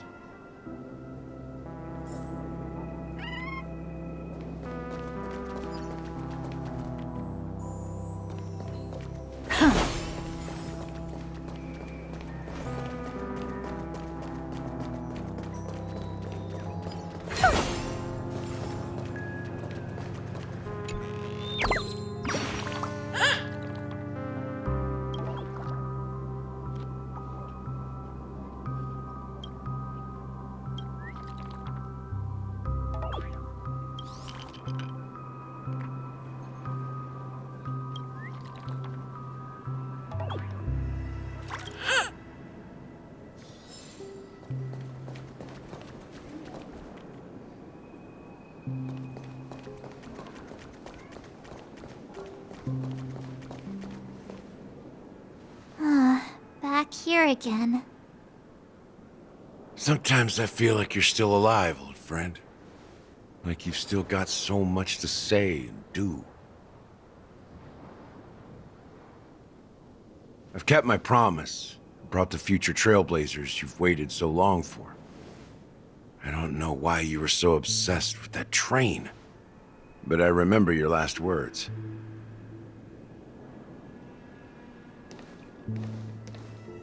Don't let us down, old man.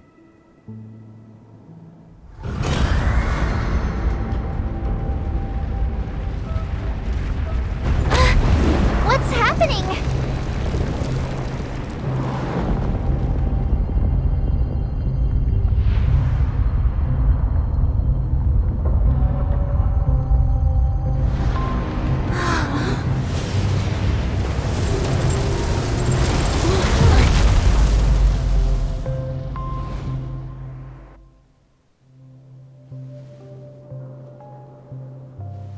Go ahead. His resting place lies in the garden up ahead. The first and last nameless of Penacony. Mikhail Char Legward, the Watchmaker.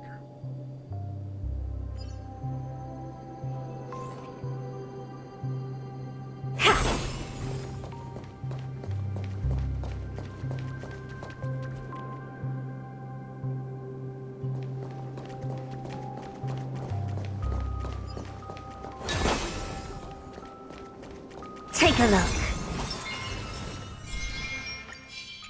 A will of metal and stone.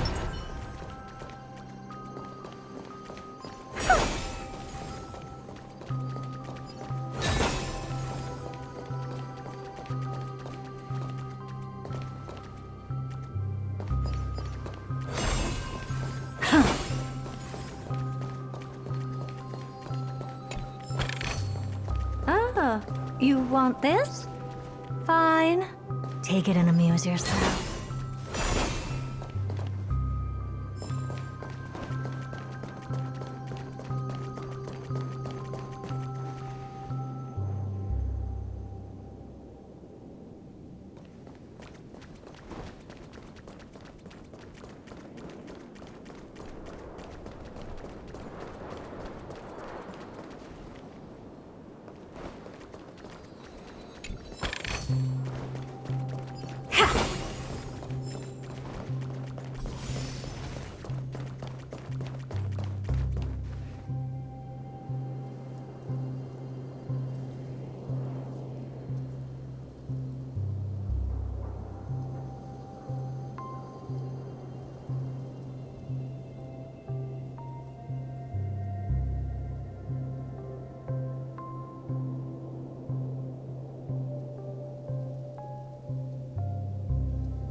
Sure enough, the watchmaker is the third nameless. Even I could guess that one. The legacy he left behind was a dream bubble. I believe inside that bubble, there's something that holds meaning only for the nameless. After all, when I checked its contents, I found nothing inside. Maybe some Trailblaze runes? Even more enigmatic than me. Well, let's have a look.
Wait, what's going on? Seriously? There's nothing inside this dream bubble? How could a dream bubble be empty? Just as I suspected. That old man always had this strange belief in the nameless and the Trailblaze. And I never understood where he got that confidence from. Especially since he never managed to get in touch with the Express while he was alive. I could never figure out what was going on in that old man's head. But this empty dream bubble is so typical of him. He was always full of weird fantasies and incomprehensible romanticism. That mischievous old man. Well, I didn't expect him to leave anything concrete behind anyway. Don't think that's the case, Gallagher. I'm sure Mikhail has left us the most precious thing of all. Don't start getting all philosophical on me, Ark. Just as Mikhail believes in the nameless of the future, we unconditionally believe in the nameless of the past. How could they leave with regrets for the future when they were ready to dedicate their lives to the land they loved? There must be something contained in this dream bubble. It's just we haven't figured it out yet. You also have faith in the watchmaker, don't you, Gallagher? Well, I'm a follower of the Enigmata. My philosophy forbids me to have faith in anything. That's why I understand what faith means in the path of Trailblaze. And I also want to know what he left behind. I'll leave it to you guys then. Can I borrow your pet? I need to make a trip back to Golden Hour and check something at the Dreamscape sales store. It's for Mikhail, and for the future of Penacony. Welcome to the Reverie Hotel. How may I help you? Greetings. We're the Nameless from the Astral Express, and we'd like to check in. The Astral Express? But I thought... Yes, my companion's already checked in. My name is Dan Hung, and I believe my personal information is recorded in your system. I see, but your companion said you wouldn't be coming due to a change of plans. Now the plans have changed again. And you are... Me? I'm Pom Pom, a new nameless who's also with the Astral Express. He's my fellow trailblazer. We responded to the family's invitation before he boarded the express, so he wasn't registered in your system. Is it possible to accommodate him as well? Oh, I see. Another one of the Nameless had a similar situation. Seems like a lot of people are joining the Trailblaze these days. Since there's a precedent, it shouldn't be a problem. Just give me a second to contact your companions. I'm sorry, dear guests, but it seems I'm unable to reach the other members of the Astral Express. What do you mean by unable to reach them? My apologies. This is the first time I've encountered a situation like this. However, the system indicates that those guests are still in the dreamscape. How about this?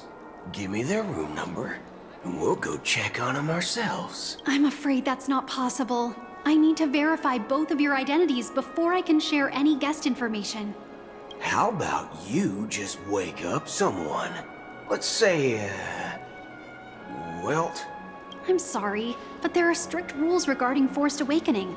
It cannot be done without the proper clearance. So nothing works, huh? What's your solution then?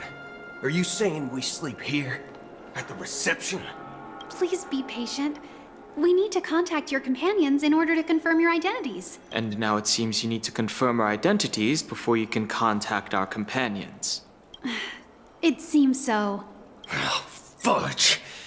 Look, nothing personal, but if you can't handle this, go find someone else who can, okay? Please calm down, dear guests. I do recall that Mr. Sunday, the Oak family head, personally handled this issue earlier. Oh, please wait a moment while I I don't think she's trying to give us a hard time. She really just doesn't know what to do. I have a bad feeling about this. You tried to contact them on the express earlier, but they didn't respond. Something doesn't seem right. I need to leave for a moment. You can stay here with the receptionist. Sure thing. Just don't keep me waiting forever. Don Hung seems pretty worried about his companions. I should give him some space. Stressing out about it won't help anything.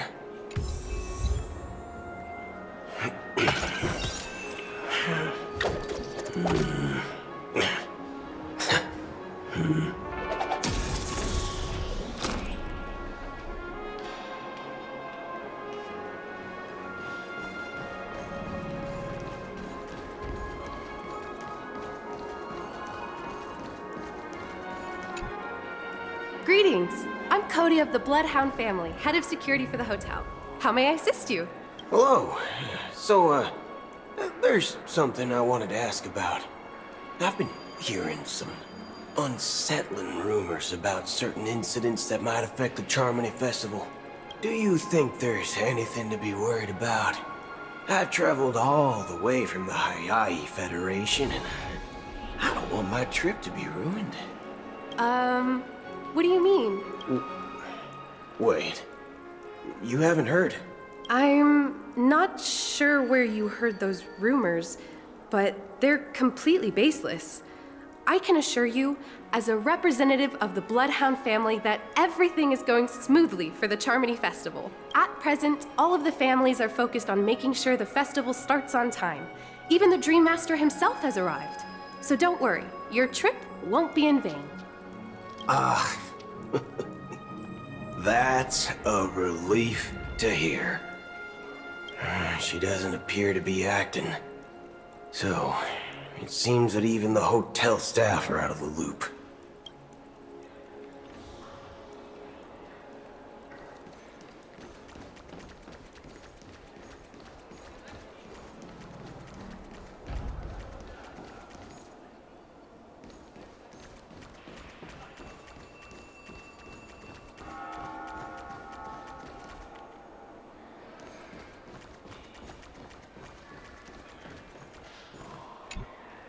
The Charmony Festival is about to start! I'm so excited! excited! Hey, you guys here for the Charmony Festival too? Well, I didn't come all the way here specially for the festival. Honestly, I don't really even know what it's about. But I heard it's a lot of fun! Well, back in my homeworld, Anaria, we have festivals like that all the time. My dad threw me a birthday party one time that was just as extravagant as the Charmony Festival. Oh, come on! The Charmony Festival is a once-in-an-Amber-era event! How can a birthday party compare? Well, you never know, right? Maybe on her world, birthdays only happen once in Amber Era. Anyway, let's forget about that. Have you heard about the, unsettling things happening in the dreamscape? Unsettling things? What could possibly go wrong? It better not ruin the Charmony Festival! I've been looking forward to it! Relax. With a big event like this, there's bound to be lots of gossip and rumors. Don't worry. If anything does happen, the family will be on top of it. Oh, that's a relief. I didn't come all this way to see the festival go down the drain. Well, looks like I won't get any fudging clues out of these two. They're clueless. Back already? Hasn't she returned yet? Nope. I'm starting to wonder. Sending her to contact Sunday was a good idea. Neither the staff nor the guests seem to know anything about what's happening in the dreamscape, and wherever we go, all we see is people enjoying themselves. Definitely. I agree. Another unusual thing is that the Oak family is supposed to be in charge of organizing the council and managing everything inside and outside the dreamscape. However, I walked around the hotel but didn't meet a single member of the Oak family on such an important day. Well, I'll be forked.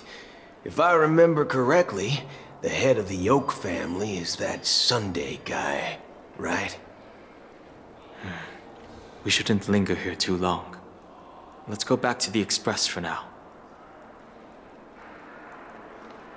Not so fast. Have you ever robbed the IPC, bro? If you run away now, everyone will be chasing after you. Are you suggesting we sit here and do nothing? I wouldn't say do nothing. But let's stay put for now. Even if the family has ulterior motives, they couldn't have anticipated us showing up here. They don't want to attract unwanted attention from certain outsiders, so they won't do anything reckless. See? The IPC lackeys are keeping a close eye on this hotel. If I were a family member, I'd find an official excuse and keep the surprise factors here. If we just wait here, that would be like walking into their trap. Of course, we don't need to walk into their trap. I gave a backup plan to the memo keeper. If it turns out we won't be allowed to enter the dreamscape, she'll order a drink for me in the VIP lounge at the hotel. In reality, a secret signal. That's right. Oh, a concrete object can indeed help the memo keeper establish a connection with you. But Boot Hill, if you have more backup plans in the future, I hope you'll let me know in advance. I'm sorry, but it's one of my quirks. I have too many unreliable friends. And if I reveal that I have backup plans, things can go awry. And that would leave all backup plans completely useless. How do we get into the VIP lounge? This is where my street smarts come into play.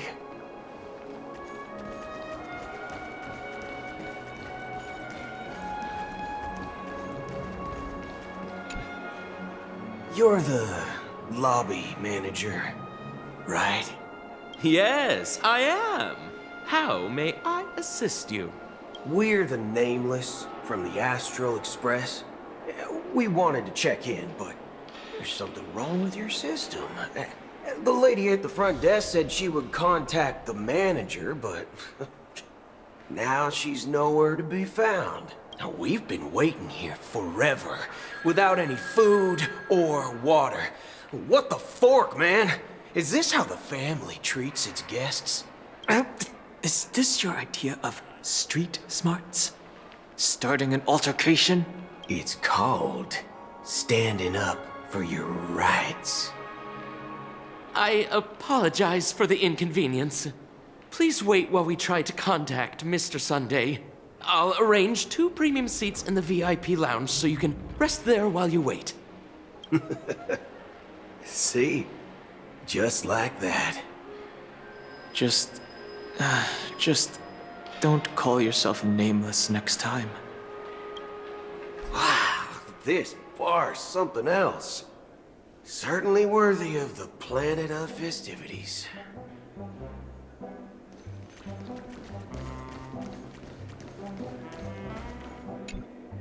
Good evening, gentlemen.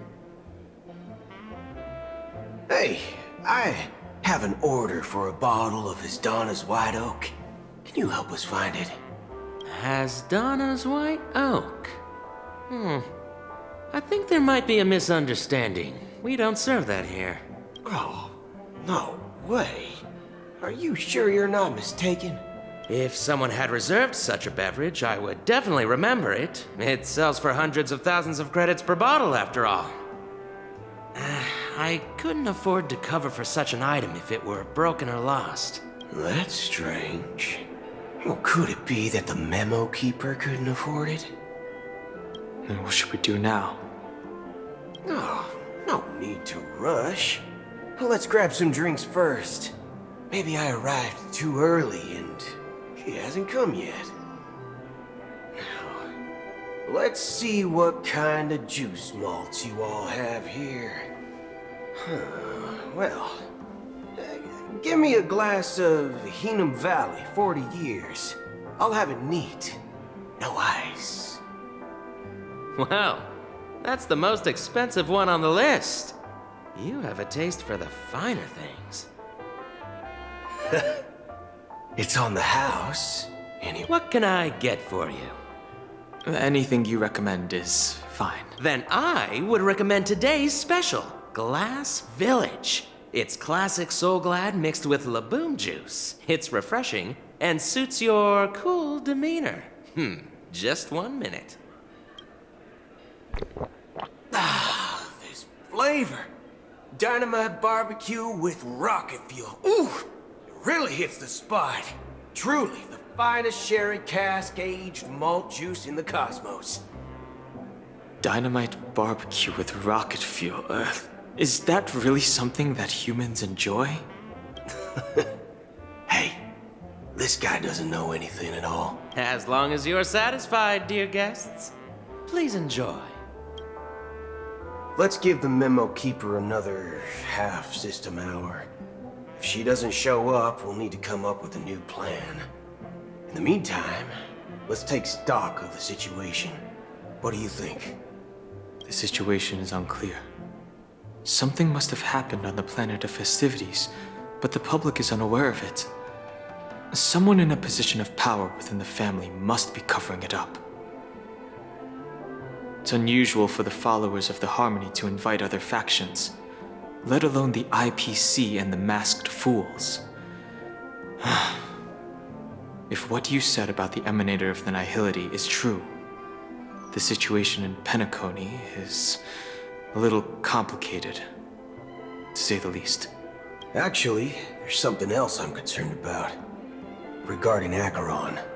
As you know, the faction that follows the path of the Hunt are some of the most dangerous folks in the cosmos to mess with. I mean, who in the right mind would impersonate the Xianzhou Alliance or the Galaxy Rangers? It's like asking for a death wish. Isn't there a saying among the Xianzhou people that The Rainbow Sect lets their Lux arrow do all the beating. Talking. Do all the talking. Well, you know what I mean. Even though the Galaxy Rangers have been out of sight for years, we've been keeping an eye on this region. Even the dumbest criminals know better than to mess with the Annihilation Gang, much less the Rangers. But that Acheron lady, she doesn't seem like a lunatic at all. On the contrary, she's highly logical and organized. She knows exactly when to hold back and when to strike without mercy. And you believe that someone like her would have an ulterior motive for impersonating a Galaxy Ranger? I'm not entirely sure, but I do have my suspicions. Maybe she knows a Galaxy Ranger, or perhaps she's trying to lure us out for some reason, which I can't figure out. Anyway, what worries me more are the anomalies within the family. They've summoned followers from various paths for the festival. No matter how generous the family might be, this move seems highly unusual. Unless the invitations weren't sent by them. If that's the case, it's even more intriguing that the family insists on organizing the Charmony Festival, despite the chaos. Maybe it's Shipei the Harmony pulling the strings. You find it beyond human understanding because it wasn't arranged by humans at all. People do stupid things out of irrational impulses. They abandon their principles when self-interest is involved. They believe in things they know they shouldn't, and fudge, they even break their own rules. But Eons don't. They stick to their determined path and never turn back, even if they reach a dead end. You think Shipei's will is behind all this? It may not necessarily be Shipei, but there's definitely some higher entity involved. I know it may sound pessimistic, but if human free will were reliable, why would we even need Galaxy Rangers? It's much simpler when you boil it down to the eons and paths. Like how Lon always follows the path of the hunt, or how the Express stays true to the Trailblaze despite Akavili's disappearance. But in my opinion, Akavili's fall holds significance for the Nameless. Oh, so you're saying the Nameless now have to take responsibility for their own choices because their absolutely right leader is gone? Exactly. I believe the purpose of the journey isn't just about following a path that's always considered absolutely right. It's more about doing your best to choose the right path for yourself among countless possibilities, even with limited insight and judgment. I don't know what you've been through, but I agree that people must take responsibility for their choices, because no one else can do it for them. That's why the Galaxy Rangers need to uncover the imposter and figure out her true intentions.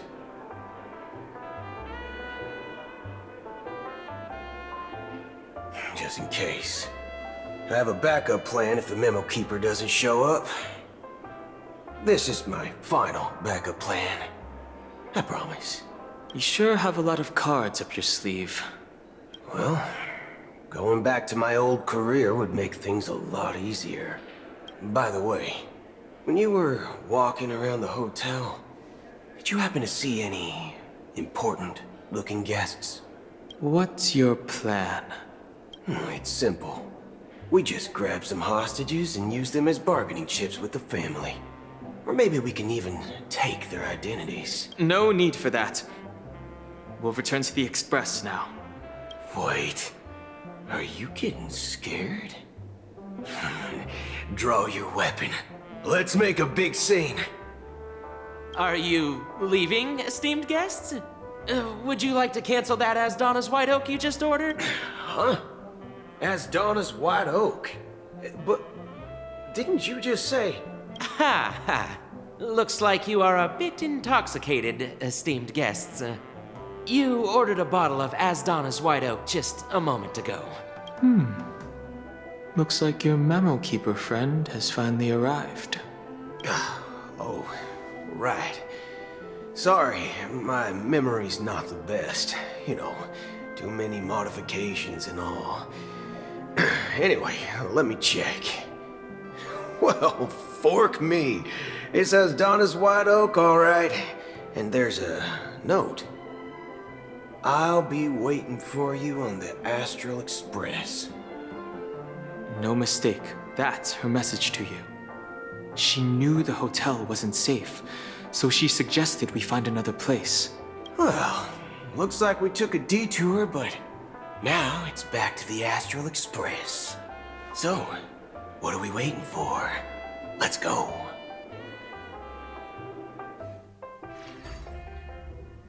You're back? 2 guests just boarded saying they were looking for Boot Hill, so I told them to wait in the parlor car. Oh, just in time. 2 guests? She's one of them. Look, we welcome all passengers on the Astral Express, but sneaking in like that? You have no regard for etiquette. My apologies, conductor. It was an oversight on my part. I assumed you were already acquainted with the garden. Given the chaotic situation in Penacony, the Nameless are the only ones we can truly trust right now. You are the memo keeper. Pleased to meet you, Dan Hung. I've seen you in others' memories. And as for Boot Hill, this is our first face-to-face meeting. I hope you enjoyed that bottle of Asdana's White Oak. You sure have a refined taste. Finally, Memo Keeper. Well, let's cut to the chase. Spill everything you know. That's precisely what I intend to do. But before that, please allow me to introduce myself. My name is Black Swan, and I serve the Garden of Recollection as a memo keeper. As for Acheron's story, I'm sure she knows it better than I do. Greetings. I'm Acheron. What? You Garden of Recollection shirtbag! You betrayed me! I apologize, but she did that at my request. Due to certain reasons, I have been exiled by the family. Thankfully, this memo keeper came to my aid and helped me escape their surveillance unnoticed. To be honest, it was more like stalking than helping.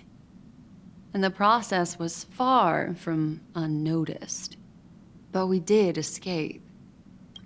I asked her to guide me to a place beyond the family's reach and to contact a few trustworthy individuals. Namely, all of you. Trustworthy? Son of a nice lady. You think I'm dumb or something? How about this? I'll put a few bullet holes in your head and see what secrets spill out. Then, we can talk about trust. It doesn't have to be like that. I'm willing to answer all your questions, but not right now.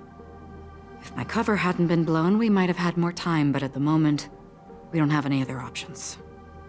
No other options? What do you mean?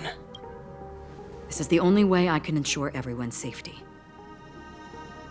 I kindly request an immediate warp jump out of the Astana star system.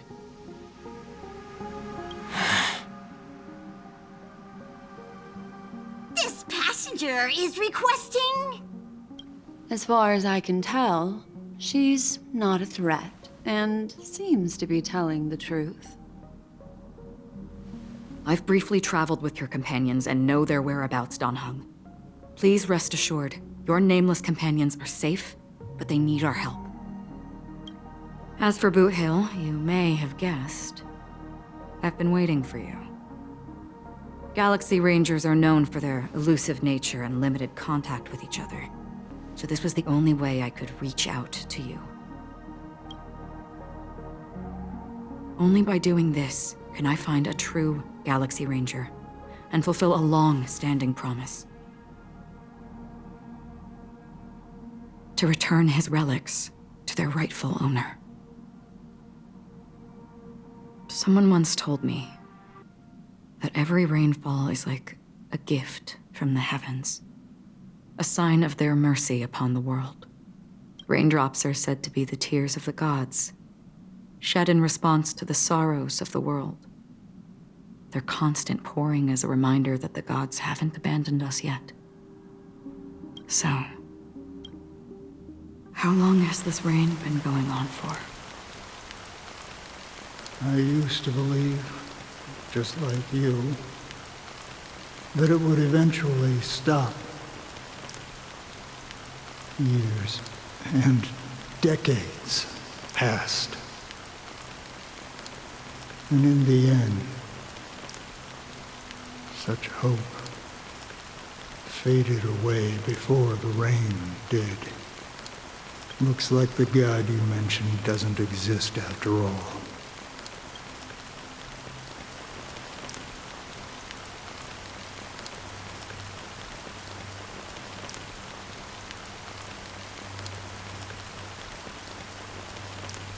Well, let me share a story with you. Mortals who walk the paths are like sailors on a vast ocean, leaving behind a trail that creates countless ripples of possibilities. These ripples last longer than the fleeting lifetimes of humans. And for some, their presence leaves such a strong mark that it's reflected in the waves. Like those shadows on the ocean. Sin-thirsters, the obsessions of the Pathstriders, they emerge from the depths of IX, seeing themselves as masters of their own destiny, unknowingly repeating the actions of their past lives. They emerge from the nihility and head toward it, leading purposeless lives. However, these hollow phantoms, they were once my dear companions. A group of Galaxy Rangers. Are you watching over them? Watching over them? No. I'm guiding them toward transcendence. It was a brutal war. A crusade that shook the universe. The universe witnessed the fall of Zulo, the Lord Ravager, but it came at a price. A price so hefty that only those who were there still remember. The unwavering determination of the Hunt followers persists even in death. So someone must guide these lost souls to their life beyond. They were heroes in their time, and they shouldn't be reduced to mere puppets of the nihility. As for me, I've suffered too many losses on that battlefield to advance any further. And that makes me the most fitting person to carry out this task. But you know, these sin-thirsters, they're not who they used to be. Does this seem pointless to you? Well, some tasks have to be done, even if they are pointless.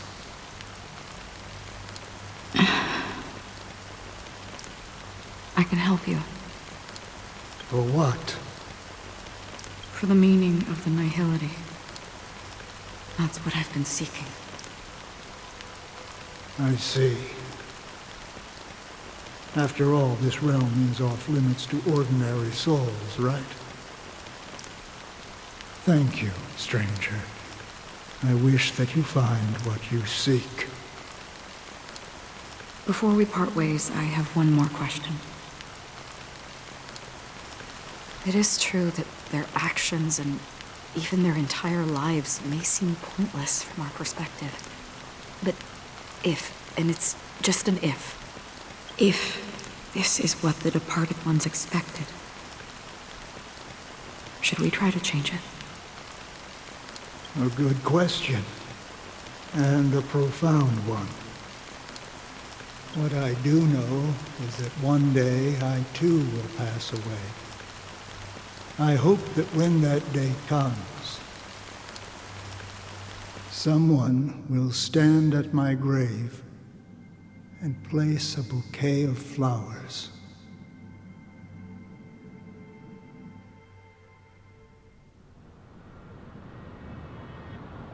When I appeared as a child, my speech, mindset, and soul reflected immaturity and innocence. As I grew into adulthood, I left behind my childlike side.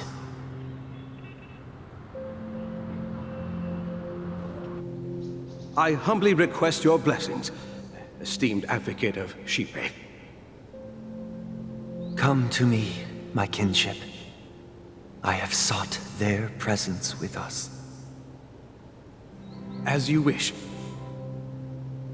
I have faithfully served the Alfalfa family for nearly a decade, promoting the path of the harmony to the best of my ability. However, I made a mistake yesterday. While I was preparing dinner for the family head, I accidentally dropped a on the floor.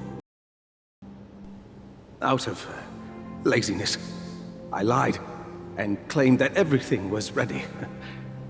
Although the head has dismissed me as punishment, it has been tough to sleep with the guilt still gnawing at me, as I worried that the seeds of evilness may have taken root in my soul.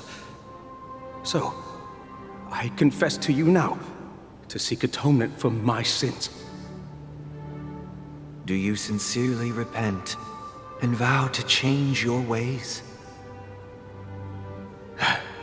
Yes. Have you examined your soul and confessed all your sins? Oh, yes. Are you willing to accept the process of atonement? Yes. Very well. Show your dedication and goodwill to the family, and you shall be reinstated among them. Now, please, leave in peace. Oh, praise Shipe. And thank you, esteemed advocate. Next, please step forward. I wholeheartedly confess to you. Please, pardon my sins. Rest assured, I have implored their presence to be with us. As long as you are sincere, absolution will be granted. Oh, great. You know, I arrived in Penacony as a stowaway. I sold everything to get a ticket. My house, my land, and my 2 children. I see. Please, go on. My children were starving, and I hoped they'd have a chance at survival if they became slaves here. If I can strike it rich here, I'll lift them out of that situation and give them the life they deserve. But the Bloodhound family got wind of it. They're on my tail, hunting me down. I thought I could bring my kids here. It was all my fault. All my fault. The family is ready to forgive all sinners. I'll ask the Bloodhound family to cease their pursuit. You don't need to live in fear anymore. Oh, thank you. Thank you. I'll work my hardest to redeem my children and make them part of the family. Praise the harmony! Next, please step forward. Hey! Long time no see, Mr. Sunday. The most esteemed individual in Penacony, and the next leader of the Oak family, right? I have sought their presence with us. Let us proceed. Sure. Let's just get this over with. I have sinned. Please forgive me. I wasted half a pizza at breakfast and a bottle of Soul Glad. That's it. Nothing more. Can we wrap this up? I've got a robo-ball game to catch, you know? Do you seek to atone for your sins through good deeds? My sins? Starting to sound like a saint, huh? Well, let me tell you something. Neither the family nor you have the right to judge me.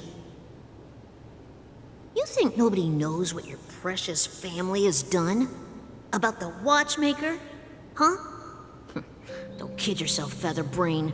Those dream chasers might be fooled by your act, but don't fool yourself. Before you start spouting off your holy verses, answer me this. Where does the power of the Oak family come from? And your power?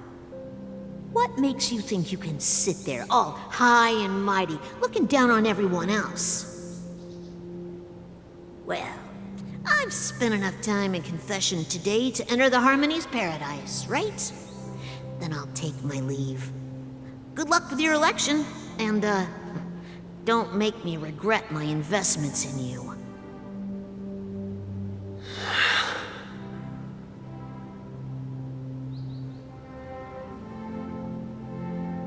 Oh, revered triple-faced soul, hear my doubts. Who can judge the strong when their power hides their crimes? Who can vouch for the weak when they will pay any price to survive? Who can comfort the purest souls when even they get led astray? If the strong defending the weak is truly the foundation of paradise, then who is responsible for the suffering and anguish in this wretched world? Brother? Brother? Brother, are you all right? I'm fine. I've been working long hours, and I just made a trip to Dreamflux Reef and back. So, I'm a bit out of sorts. But it'll all be over before we know it. You've been working non-stop on the Charmony Festival, Mr. Sunday, and no one could have predicted this incident. Even if the Stellaron does pose a grave threat, I still feel sorry for all the trouble we've caused you. No need to worry about troubling anyone. The Charmony Festival was meant to spread joy and harmony across the cosmos. But now that we know the truth, I'm afraid we'll have to cancel it. It has always been our wish to make everyone happy, so we'll do our best to explain everything to the Dream Master. I'm sure he'll understand. Even if the negotiation does not go smoothly, I'll refuse to go on stage. Without the Chord Master, the the Harmonious Choir would not arrive, and the Charmony Festival would be just a grand performance, and nothing more. I'm relieved to see your determination. You know, since arriving in Penacony, we haven't had any contact with this Dream Master himself. I'd heard of the heads of the 5 major lineages, but the Dream Master is a mystery to me. The Dream Master rarely grants an audience, even for us. But, given the urgency of the situation, he's agreed to meet us in person. Perhaps you'll be the first guest to meet the Dream Master in years, Mr. Yang. Let's hope we can reach a consensus that satisfies everyone. Indeed. Let us hope so. It's about time. We'll have to get ready for the meeting. I apologize for any inconvenience caused by the urgency. Don't worry. I'll be waiting here. Oh, dear. It's Mr. Sunday! Hey, come over here! Looks like someone needs help. Let's go check it out.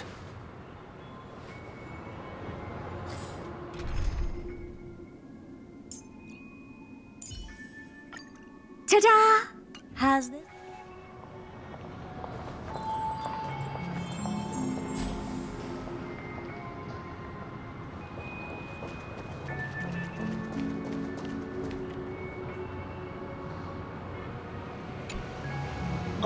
Mr. Sunday. Hey there! Okay, see the moon in the sky? It's about the size of the cap on my Soul Glad bottle. If I just reached out my hand, I could grab the moon, couldn't I? The moon? You mean the Grand Theater? Yeah. Look at me. I've been away from home for too long. I must be missing that moon. But it's no big deal. The Grand Theater here looks much better than the moon back home. It's just magnificent. They told me not to sell everything I had just to come to Penacony. How short-sighted. Selling everything you had? Why would you go to such lengths? Why? Can't you see? Life back home is miserable. It's not really living at all. It's better to be here at Penacony. No pain, no worries about tomorrow, just sweet dreams. You can do whatever you want. That's what I call living. Yeah, now this is the life. Is this truly living? Huh? What did you say, young lady? I didn't quite catch that. Oh, it's nothing, sir. You see, the traffic on Glock's Avenue can be dangerous. How about I ask a Bloodhound family member to escort you to Ideen Park over there, so you can continue enjoying your sweet dream? Oh, yeah, that's a great idea. Wow, no wonder you're the leader of this sweet dream. You're totally a lifesaver. See you around, Mr. Sunday, and it was nice chatting with you.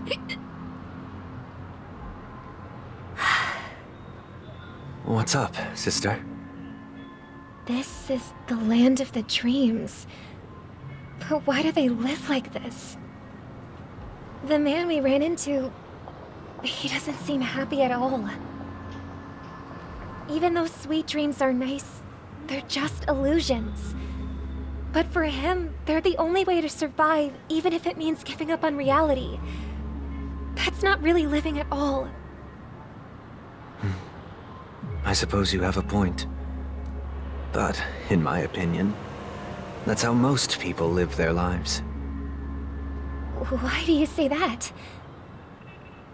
You think that man is not actually living, but that's not quite accurate. Even without Penacony, people create their own illusions called self-value. People believe they have a predetermined value to fulfill.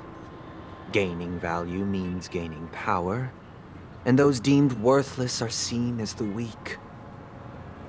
However, value doesn't come out of thin air, and there's a limit to it. To accumulate value, people have to take from others, so the weak get exploited and oppressed. Are you suggesting that this is not how things should be? Exactly. But, ironically, people don't think there's anything wrong with it, because they uphold the illusory notion of self-value, and even the weak believe in it. The survival of the fittest. That's where all the tragedies in the world come from. People come to the sweet dream in Penacony to escape from that reality and find solace. No tragedies exist here, only happiness, although in its nascent form. Isn't that the same paradise we yearn for in our dreams? Perhaps that man is just an exception. Let's not jump to conclusions. We should experience the dreamscape ourselves, just as I did at Dreamflux Reef. Yes, seeing is believing. I'll accompany you. The Dream Master hasn't shown up yet, so we have some time for a stroll.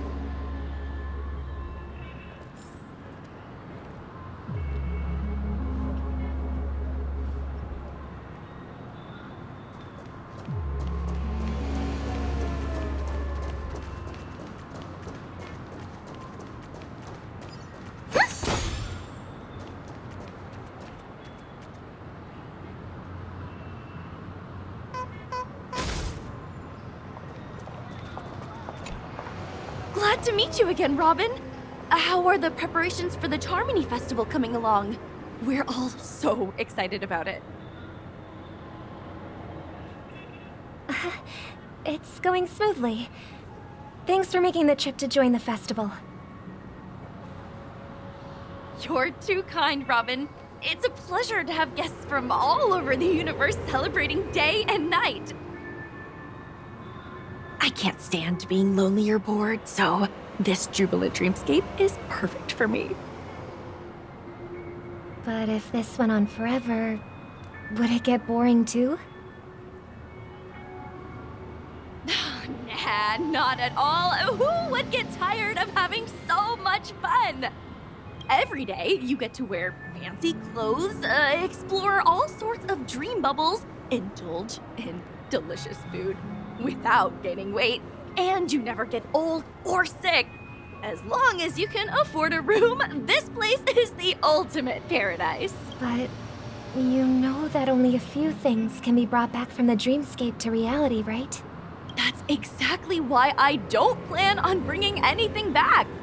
Just enjoying the dream itself is good enough for me. I mean, I'm not one of those long-living species. I only have around 60 or 70 years in this lifetime, and there's so much to worry about. Being happy here is pure bliss. Only in this sweet dream can I truly feel like I'm in control of my life and fate. Who would want to go back to reality after experiencing this bliss? I see. I genuinely wish you all the happiness in the world. And I wish you a fantastic performance, Robin!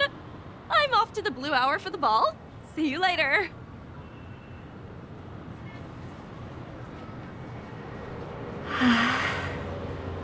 Seems like that guest's perspective didn't resonate with you either.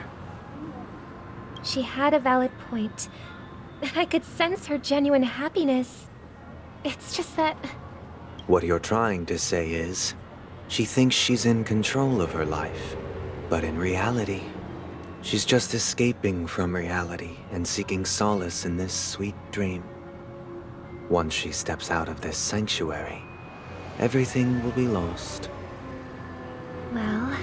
She did make mention of being able to afford a room, didn't she? However, the paradise in our dreams, it doesn't have to end. No. And the paradise we yearn for shouldn't be just a fleeting dream either.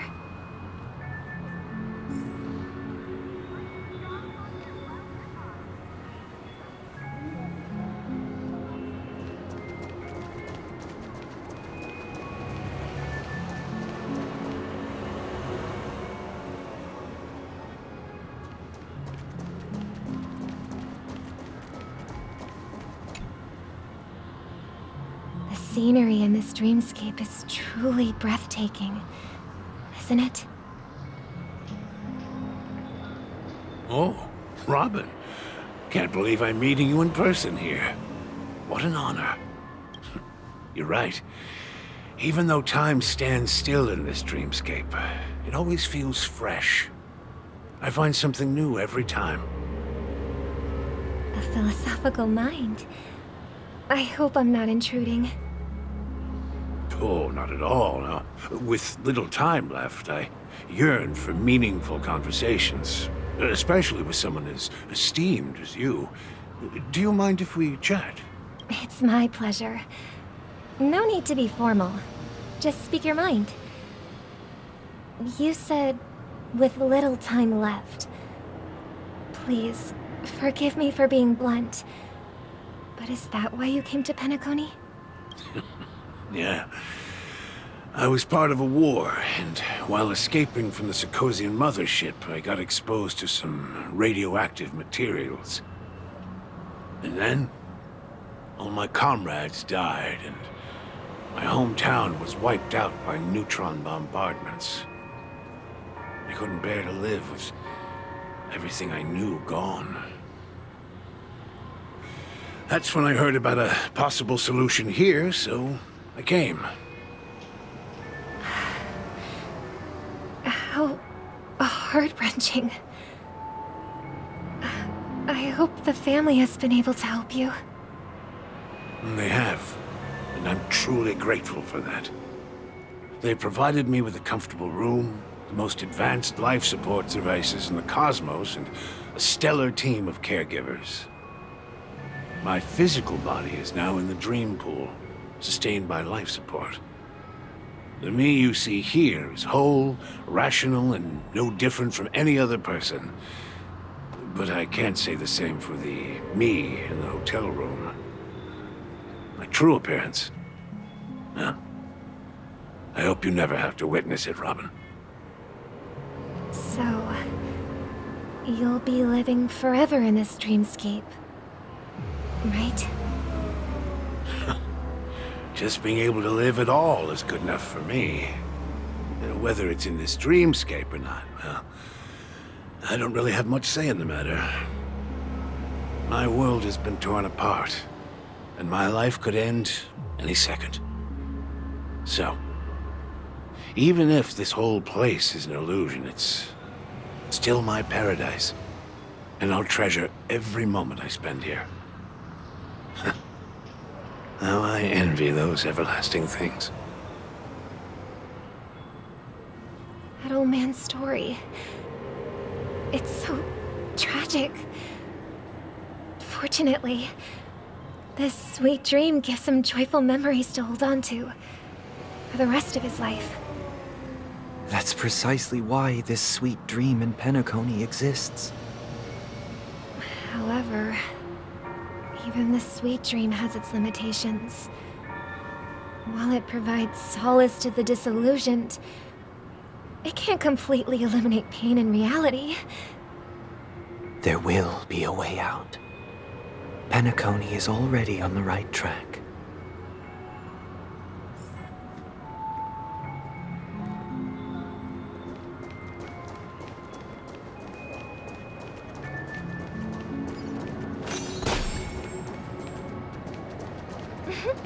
Look what we have here.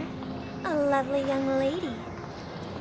Wait, is that me?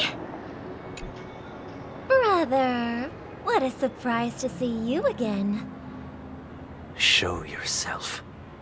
Your trick won't work on us. I've heard that a skilled mass fool received an invitation too. That must be you, right? Did you enjoy yourself? Barely.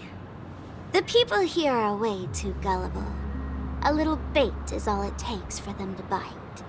And they run away at the slightest hint of danger. In other words, they're naive and cowardly.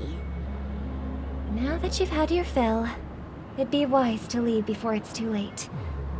The music of the harmony doesn't tolerate discord. What? Now that you have the real Robin, I'm useless? Oh, how disheartening. I've done so much for the family. You should be thanking me, because if it weren't for me cleaning up this mess, Penacony would still be in shambles. Don't you think? That was a personal request from the head of the Iris family, and it has nothing to do with us. Step aside and stop causing trouble for the Charmony Festival. The Charmony Festival? You think you can scare me? You think I've no idea what you're planning? I don't care what you're thinking, chicken wing boy.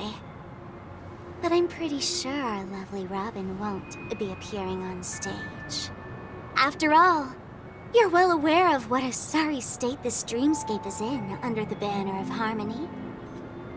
Penacony, the land of the dreams. Is this truly the paradise you desire? Stop it. What's the rush, chicken wing boy?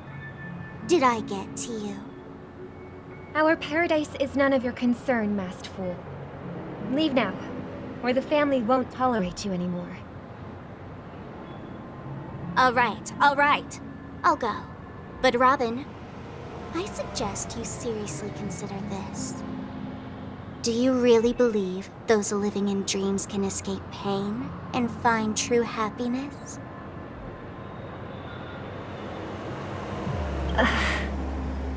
Well, I've done my part, and now I'm simply waiting for the fireworks to begin. Here, the last 2 gifts for both of you. And don't lose them. If by some unfortunate chance the Charmony Festival starts against all odds, remember to use them during the show. And it'll be thrilling. Bang! I heard a raven cawing in the distance. It seems the Dream Master will arrive soon.